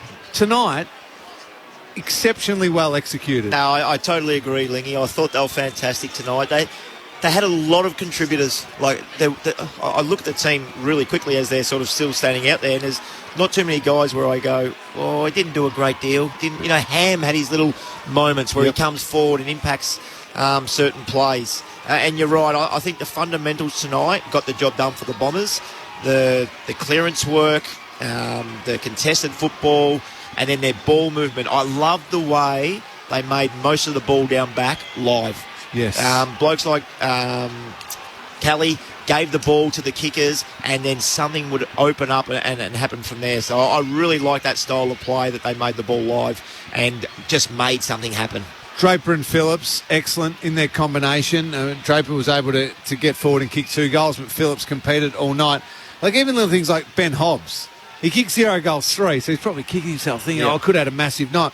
But he found the ball. He I think 22 touches, So just as a young player, only playing in his 9th game of footy, to have 22 possessions, 3 shots at goal, was busy, was dangerous, was creative. Composure. Yeah, they're big steps forward against a team who we know that they were playing to get inside the top 4, but would genuinely have started seeing themselves as a top 4 team. They really, from the start of the game onwards, apart from that start of the third quarter, they were completely outplayed by the Bombers. Even early on when we thought, oh, this game's a bit close, the Bombers have missed some chances, Essendon dominated the first quarter as well. Didn't finish their work, but St Kilda were really badly outplayed. No, they were. We spoke about earlier in the game about St Kilda stretching Essendon's defence. They ended up nearly working in opposite. I thought the Essendon defenders... I thought McGrath was outstanding, just winning his 50-50 ball. Higgins, I'm not sure what Higgins ended up having, but he didn't have an impact on the game. Redmond, his run and drive was super. Ridley beat King on the night. I thought he was great. And you already mentioned Hind with his run and carry and the ability to take the game on and set him up by foot. I thought the Essendon backs were outstanding tonight. For the first time, they almost started to look a bit like the Bombers of last year, didn't they? Which... whether it's the pieces in which you've outlined with Phillips and Draper working together, the combination of a lack of injuries, but then the run off half-back, and that's without Darcy Parish. So just interested, Paul Brasher in the rooms, Simon Madden's just walked past, Ben Rutten as well. There's plenty of smiles down there, and it was only a couple of weeks ago they were starting the reviews, so the search for answers. It's amazing what a win can do, and a win in that sort of style, having 32 shots at goal. Against a team vying for top 4. So, it can bring the smiles. And it's important to find that energy and what has been a bad year, turn it into just some positive towards the end of the year and find some players, understand who's going to step up when the chips are down a little bit, and that will build them into the off-season. Some positivity around, well, I want to go away and I want to make sure I'm really well prepared for pre-season, a great pre-season, and then heading into a big season next year where they really should start getting some momentum with their footy and their results. The Massimo effect. How's that? He's there with his mates getting photos over the fence. 2 weeks ago, he was on the other side of the fence with them. Brilliant. 35 points. Essendon get home by the upset of the season so far to beat the Saints and deny them a place in the top 4 tonight. So St Kilda 8-5. Essendon move to 3-10. It's their biggest scalp of the year so far in what is a short list. Let's head into the winners' rooms with Tim Hodges. Corbin, there's happiness, there's a little bit of elation, but mostly the sense is real relief here in the rooms that finally they've got a win and they can get to sing the song. So the Bombers gather around, and for the 3rd time this year they'll get to sing the song. We'll speak to Jordan Ridley afterwards, but here we go.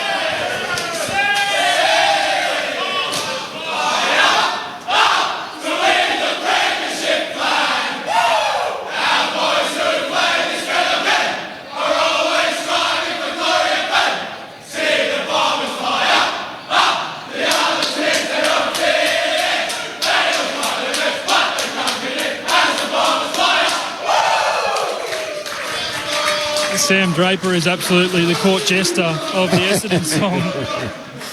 We will speak to Jordan Ridley, the best and fairest winner, very shortly, guys. I'll give you a hoy, Corbin, when I have him. Sounds good, Hodgie. First win since round 8 for the Bombers, so they've only had 2 of them all year. Previously, they both came at this venue, so they've played here 6 times. It was the first time they played here tonight since round 8, their last win against the Hawks. So they have wins against Adelaide, Hawthorn, and now St Kilda. 3-3 at the Docklands this season.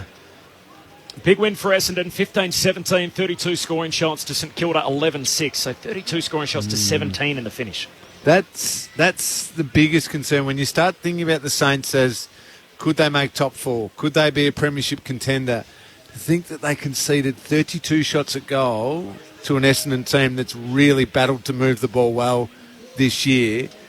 You can, if they respond next week, you go, okay, let's put it down to, it's a mindset. They needed a bit of a kick up the backside, but that would be concerning. Brett 6-day break against the Brisbane Lions. We'll come back to that. Yeah, okay. Let's go back into the winners' rooms. Hodgie. Jordan Ridley has been good enough to join us, and I just said it doesn't feel like everyone's totally elated. They're just completely relieved that you've got the 4 points, got to sing the song. Is that sort of the emotion you've got right now?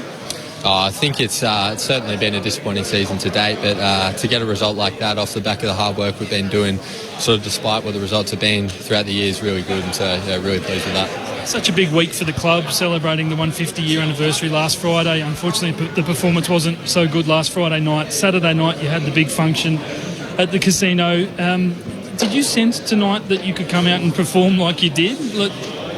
Did you feel it coming, or are you sort of totally surprised by what you dished up out there? Not surprised. I think, as I said, we put in a lot of hard yards throughout the year, and despite the results, we've been still sticking to getting to work each week and really trying to improve and build on what we're doing. And so to get a result like that, it's great, and just really pleased with that. Can you allow yourself to celebrate just a little bit the team after this?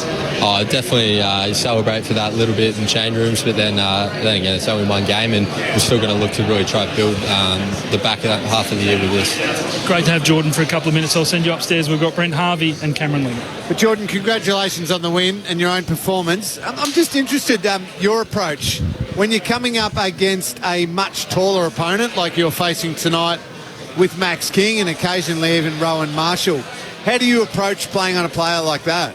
I think there's a few different ways you can do it. For me, I feel like my strength's more my run and jump at the footy, so any chance I get tonight, I realise that Max is obviously very tall, and when I'm grounded, it's going to be pretty hard to reach as high as he can, so I try to take a step or two off and really get a run and jump into it. And that back six that you're trying to build at the moment, you look through, and I understand Jake Kelly's got some games experience but new to the club. As you're trying to build that chemistry, how are you seeing the progression of that defensive unit? And you being probably the leader, even though you're still early on in your career, how are you seeing the group coming together? I think the group's been really good in putting a lot of hard work in, and despite the results throughout the year, they've been super positive and really just looking to improve each week. And I think it's really exciting. We've got a lot of inexperienced players back there, but I think there's a lot of talent back there as well. So as we continue to build chemistry and improve, I think it'll be really exciting going forward. Congratulations, Jordan. I'm just interested in your ball movement tonight. It looked like at the start of the game you guys were playing really shallow towards the boundary, and as the game opened up, you were able to get a little bit of run, and the ball always seemed to be live. When you guys marked it down back, there was a quick handball to your Hines and these type of guys, McGraths, and the game looked like it was always flowing for you guys. Was that a plan going into tonight against the Saints? I think it's not necessarily a plan this week more than any other week. I think as the game opened up, we're obviously able to move the ball a bit quicker, and that was pretty exciting, especially considering the speed we've got in the back line. But it was really pleasing to see us getting some scores off the back of that. And Jake Stringer back tonight. He had a quiet first half and then looked like he exploded in the second half. It must be great to have him being able to go through the middle of the ground and then use his strengths up forward as well. Yeah, obviously Jake's a super player when he's up and going. His best is probably as good as anyone's in the comp, and seeing him like that certainly a big boost to our team, and it's a really welcome sight to have him on my team rather than having to play against him. Hey, Jordan, Sam Draper was superb again tonight, and the combo with Phillips was excellent. Just wondering though, do any of you guys know where the ball's going when he gets a full head of steam and just tries to launch it? Because we don't. Obviously pretty raw player, comes from a soccer background and can be pretty unpredictable at times, but it's also at the same time, if we don't know what's happening, then surely the opposition doesn't either. Jordan Ridley's joined us from the Bombers room, winners by 35 points. Jordan, it's Matt Cletch here. You had the job on Max King tonight, kept him to just 1-1. In terms of your preparation, what do you go about when you're trying to set yourself for one of the best forwards in the comp? Yeah, obviously it's going to be a tough matchup when you're playing on a player like that. And Max is a super player, and he's had a really good year to date. And so obviously throughout the week, just watched a lot of vision and watched some players that have played well on him throughout the year, and then just try to think about it in terms of what I can do with my strengths and try to bring that to the table to stop him. It sort of looked like the best we've seen your backline all season, alongside Mason Redmond, who had a great night. Tell us about Massimo D'Ambrosio. He seemed to settle in rather comfortably there with some nice lethal left foot switches. Yeah, I thought he was great. Since he's walked in the door, he's had a smile on his face the whole time, and obviously he's a super talented player. Watching him in the VFL last week, he was awesome, so it was no surprise to see him take the step up tonight and really play well. We've heard a lot, Jordan, about the review that's going on at Essendon at the moment, the internal review. Have you been asked your opinion as to what has taken place at Essendon this year? No, I haven't been asked. I think shouldn't shy away from sort of trying to get better, and we're always trying to get better, sort of regardless of what the situation on the field is, and so that'll take care of itself.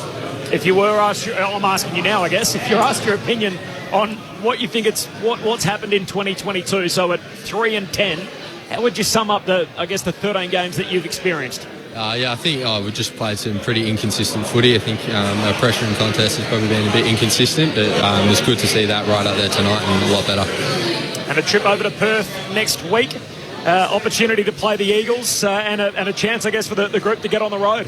Yeah, obviously really exciting. I love going over to Perth and playing at Optus. It's a great place to play footy, and hopefully we continue good form going into next week as well. Enjoy the moments, Jordan. Appreciate your time. Corbin, can we just ask Jordan, are they finger mark nails that have clawed your way, your throat and your chest there? Is it a boot stud or what is that? I think fingernails, but I'm not sure. I can't even see it. No, I thought someone might have stood on you during the day. You've been touching it well during the interview. Hope that heals. Thanks for your time. We'll see you out there next Friday night. Thank you. Thanks to Jordan Ridley and Tim Hodges in the winners' rooms. Essendon home by 35 points. 15-17 St Kilda, 11-6. They're a lot sweeter after a win, aren't they? Those battle scars. They don't hurt. Nah. They don't hurt after a win, especially on a Friday night. Can I just say, you mentioned Phillips and Draper in the interview then.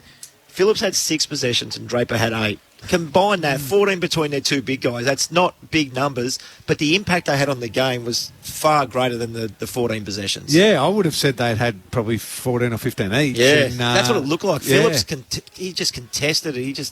He had a real crack tonight, and Draper did some really good things and some funny things. So, Lingy, if you give me the sort of Occam's razor kind of theory as to why this happened tonight, so there'd be Essendon supporters driving home thinking, that was awesome, and then also thinking, where's that been? Why did it happen tonight and it hasn't happened so far throughout 2022? So you want the simplest explanation. They built something last week on effort and fundamentals and the basics, and it doesn't just click in 1 week, especially when you're not yet a great team. They built on that and they improved on it this week, the big focus. So they got those fundamentals right. Then I reckon it felt like there'd clearly been a message right throughout the week to free up the mind. Boomer kept mentioning about the ball staying alive. Like Kelly giving the handball, Hind running, Redmond running. At times I mentioned that Redmond, I was worried what he was going to do with it because he was a little bit crazy. That's okay. He made decisions on the move. I reckon you can't have the freedom of just playing and moving the footy and taking the game on if you haven't got the fundamentals right. So I think last week led to this week in that area, but then I reckon the minds were freed up a little bit. So where's it been for the rest of the year? Yep. I don't have the answer to that other than to say I'm not sure they're a good enough team to do that week after week after week against the very best teams, but that still doesn't excuse some of their really bad losses against other weaker teams. Effort and fundamentals done really soundly, combined with a freedom to play on instinct and create. It's amazing what can happen a little bit. Plus, I think the Saints were really disappointing. Yeah, and I think that's the frustrating thing for the Essendon supporters, Corbs. You can probably back me up here, that you see tonight and you say, where's that been? And then what's going to happen next week and the week after as well. So that's the frustrating part. And footy's a funny game. Consistency gets thrown around a lot, and I say it all the time because I'm talking more in-games consistency, not week to week. And if they bring that effort, I think that's all you want. And if you lose by a couple of goals, you walk away and go, you know what, the boys had a crack. And sometimes you don't, and I'm not just talking about Essendon here, every team, you just don't see it all the time. You think, we just want that effort. And on the back of that, your fundamentals will take care of itself, your ball use will take care of itself, but the pressure and the effort's there, you usually go okay. They rediscovered what their footy was, wasn't they? They remembered it last week through their tackling and their intensity. They kicked 7-12 last week against the Blues, and Carlton were just a bit too good for them. Tonight they were able to convert that into scoring, and that's been one of their biggest issues, whether it was balance across the park, whether it was the combination of the application and the tackling intensity that's been wanting, but they didn't look like the side that they'd been through the opening 10 rounds. Exactly. They should be eyeing a win next week. I know it's in Perth, but they should be eyeing a win there. the good teams will not let them move the ball as easily as they did tonight. I thought the Saints just let them have far too much room and allowed that extra handball and allowed that overlap, which got their game going. The better teams will shut that down. That was disappointing by the Saints tonight. We got to get into that. So that's plenty on the winners. The Bombers home by 35 points. West Coast next week. For St Kilda, it's a massive missed opportunity. So they've been really the tease of the competition this year, and they've sucked a few people in. Lingy, you were one of the last to hold out on St Kilda. They're now 8-5. They missed the chance to replace Carlton in the top 4 tonight, but worse than that, they also cop a percentage hit given the 35-point loss, and they've actually dropped from 6th spot on the ladder down to 8th. So not only not in the top 4, but now they're just percentage in front of Collingwood with 9 games left in the season. Have you had a look at their next 4 weeks? Sydney, Carlton, Freo, Bulldogs. It's a tough little run. The next month Finishes of football with Geelong, Brisbane, Sydney. So what did they get? They're going to have to halve that. They're going to have to win 2 of the 4 to be playing finals football. And you just alluded to before we went down and had a chat with Jordan Ridley, Clinchy, that 6-day break against the Lions in a brutal game. Is that an excuse? I think was going to be your question. Yeah. No, because lots of teams deal with 6-day breaks. Lots of teams deal with some banged up bodies and may drop a game if they're coming off a 6-day break and a brutal 6-day break and they're playing another really good team. But no, they should still have got the job done tonight because that Lions clash followed a bye, which, Boomer, don't belt me here, was preceded by North Melbourne. Which I'm not. It's still a game of football, and you get banged up, everything like that. But it was a comfortable victory. So they've gone comfortable victory by one hard game, and then a 6-day break. You got to cope with that. If you go 6-day break, 6-day break, 6-day break, yeah, that can wear you down. Yep. I don't cop that as an excuse. A hard game last week against the Brisbane Lions. They want to see themselves as a top 4 team.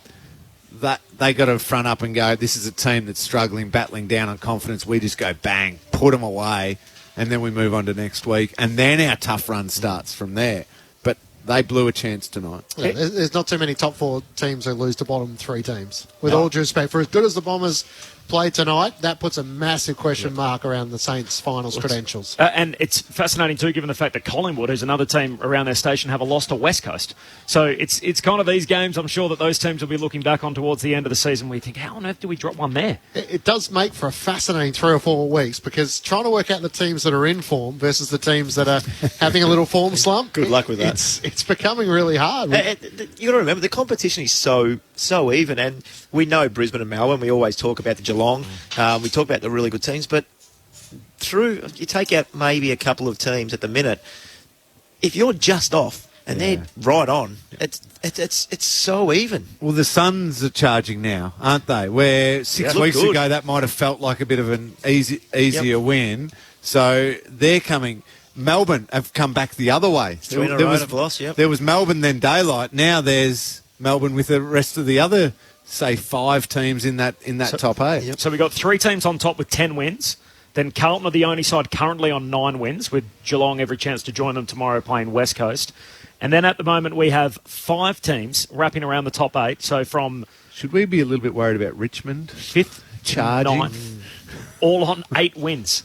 So essentially there's 2 games between 1st and 9th on the ladder, which is a remarkable season. And then even if you look further back than that, the Dogs and the Suns on 6 wins, but the 8's getting further away from them if they both don't win on the weekend. Everybody seems to think 14 wins will have to probably get you in this year. 14 wins. Amazing. A couple of years ago it was 11 and a decent percentage. Now we're talking about 14. Surely 13 wins get you into their top 8. You know, the side you mentioned who have been consistent would be Geelong, who are rubbing their hands together going, hang on, if no one else wants no one's talking about ladder, I'll talk about him now. I know you were, Lingy. Sorry, I opened the door. I don't know why I did it. Essendon by 35 points in the upset of the season so far, defeating St Kilda Friday night footy at Docklands. A huge loss for the Saints and the ramifications that will come from it. All of a sudden, they've moved 2 spots down the table. They've gone from 6th to 8th with their loss tonight and the percentage hit. Tim Hodges has moved across to the St Kilda rooms. Hodgie. Corbin, it's not much fun down here. It's like a morgue. It's actually like I've walked into the wrong rooms. It's an empty rooms, so there's only the physio and the doctor, and everyone else is still behind closed doors with Brett Ratton. And actually, as I speak, 27 minutes past since the siren has gone, the room has just opened up, so some players are coming out. I can't imagine how uneasy it would have been in there with Brett Ratton for such a costly loss for the Saints. As a wrap-up down here, just an update on Dyson Heppel. So he did snap his finger in the end of that third quarter. Unfortunately, he has to go to the hospital. I was walking up the corridor towards the St Kilda rooms with him as the drug testers got him, so he's had to go and do a urine sample. And he said, can we make this quick? I've got to go to hospital. So I think he would have to be highly doubtful for next Friday's trip to Perth to take on the Eagles, the Essendon captain Dyson Heppel with that finger injury, so he'll be at hospital in the next half hour, providing he can provide that urine sample on cue for the drug testers. Thanks, Hodgie. No fun there. That's a late night for him. Absolutely. Tim Hodges in the Saints room, so a 35-point win for the Dons. I'll be handballing the votes in a sec to Boomer because Mick always does that to me. Mick's not here. Mick's over there for the Premiership reunion, isn't it? It is. Isn't he? That's the 92 Premiership reunion, the one that tortured me as a poor 11-year-old boy. I tell you what, Mick, I know you'll be listening to us right now. You better not fire up that current group of West Coast Eagles players and knock off the Cats. You've just called this the upset of the season so far. I don't want to see that straight away usurped by the West Coast Eagles knocking off the Cats tomorrow. So, Mick, behave yourself. Just enjoy your Premiership reunion and the torment you caused me. Don't cause me any fresh torment, please, Michael. I'm trying to think sort of what would be in the same conversation. So West Coast over Collingwood, I guess, at the start of the year, given the injuries that the Eagles had, but the Pies weren't sort of the force they are now back then. No, and the Saints have greater expectations, I think, this year than Collingwood. Melbourne have had 3 losses in a row, but they're all to teams in and around the top 8 in Fremantle, Sydney and Collingwood. So, I mean, the Western Bulldogs losing to Adelaide and Ballarat, but now they're both bottom 10 teams, whereas the Dogs haven't climbed back to the force they were last season. So it's sort of hard to find a clear comparison for it. Maybe I can think of one that still Easter irks Monday? me. Easter Monday. But Hawthorn have been dangerous all year, playing really scintillating footy at times, and maybe getting blown open a bit the other way. But I didn't come here tonight. I was actually hopeful we'd just get a decent game of footy. I thought St Kilda might destroy Essendon. So. Totally agree. After doing Monday, and it was such a good game, I'm thinking, this is not going to be so good here. But it's always good when you drive to Marvel Stadium and it's raining outside and it's freezing. You can have 32 scoring shots, which Ratton will be really disappointed with, by the way. So just really quickly, what would Brett Ratton say after a night like tonight? He will. I think he'd get pretty honest, and that's not brutal. That's not spraying players, but I reckon he'd have a really honest appraisal of the way that they played, where they were let down. I think the most uncomfortable meeting will be the one that occurs on Monday or whenever their main review meeting is, where the players will actually watch themselves and some of their efforts where they let Essendon open them up through the middle of the ground and the run off half back that they weren't able to stop, and actually see it in action and see themselves making either really bad decisions or really lazy decisions. That's a really awkward meeting, that one, when you know you've done the wrong thing. And I reckon there might even be a why in there. Why were we so good for 15 minutes of that third quarter and then so disappointing for the rest of the game? I reckon that might be a bit of a question as well. That was the thing, wasn't it? When they flicked the switch in the third term, you thought this is going to be the second half. And it lasted 15 minutes, as you said, Boomer. He kicked 5 goals in 15 minutes to start the third and wipe off the deficit, only for Essendon to steady up and kick 8 of the last 11 goals in the game. The Bombers by 35 points. The votes, Boomer and the ABC Footballer of the Year. Yes, well, before I start the votes, I've been calling him a young fella because I didn't want to get his name wrong, but is it... I'm going to have a crack at it. D'Ambrosio? Massimo D'Ambrosio. D'Ambrosio. I just want to say congratulations and well done. 14 days ago, as you mentioned, playing for the VFL at Richmond. Tonight, 15 disposals, but his ball use, Lingy, a couple of times we looked at each other and thought, he's played 35 games, this kid. So just a big congratulations and well done. You certainly held your spot for next week. We're going to go one vote for Redmond. 31 disposals, 7 intercept possessions. I thought he was really, really good with his run and drive. A little bit all over the shop sometimes, Lingy, as you mentioned, but gee, he was good. Big 2 metre Peter, 4 goals, 8 marks. I thought he was the difference pretty much tonight with just the focal point. You look up and you see the big Pete, and he clunked them as well. And 3 votes. He butchered the ball a little bit early, and I did look at Lingy for these votes, but Dylan Shield, he had 25 disposals, but he had 10 score involvements. Only Peter Wright had more than him, and I just thought he had some really important touches in that third quarter when Essendon were charging back. So he was really good, and little mention to Gresham and McGrath. I thought they were both fantastic on the night. 7 clearances as well to Dylan Shield. 3 for Shield, 2 for Wright, 1 for Redmond. He's had a great fortnight. He was Essendon's best player in a losing cause against Carlton last week, and best to field tonight, and Brent Harvey's votes in the ABC Footballer of the Year. Boomer, it's a joy to have you on Friday Night Footy, and anytime we get to have you on Grandstand AFL. Again, congratulations on your induction into the Australian Football Hall of Fame. Thanks, boys. Have a great weekend. We'll chat to you tomorrow about it. Don't forget, answer our call. We're on. Please answer the phone. I'll be around. Clinchy and Lingy on the lead tomorrow alongside Adam Ramanaskas from 12 noon. It's SA Grandstand for those of you in South Australia, and Sports Talk with Clint Wilden for those of you in the West. And then 3 games of footy starting with Port Adelaide and Sydney at Adelaide Oval. Tonight, Essendon picking up their 3rd win of the year. They beat St Kilda by 35 points as the Saints drop to 8th spot.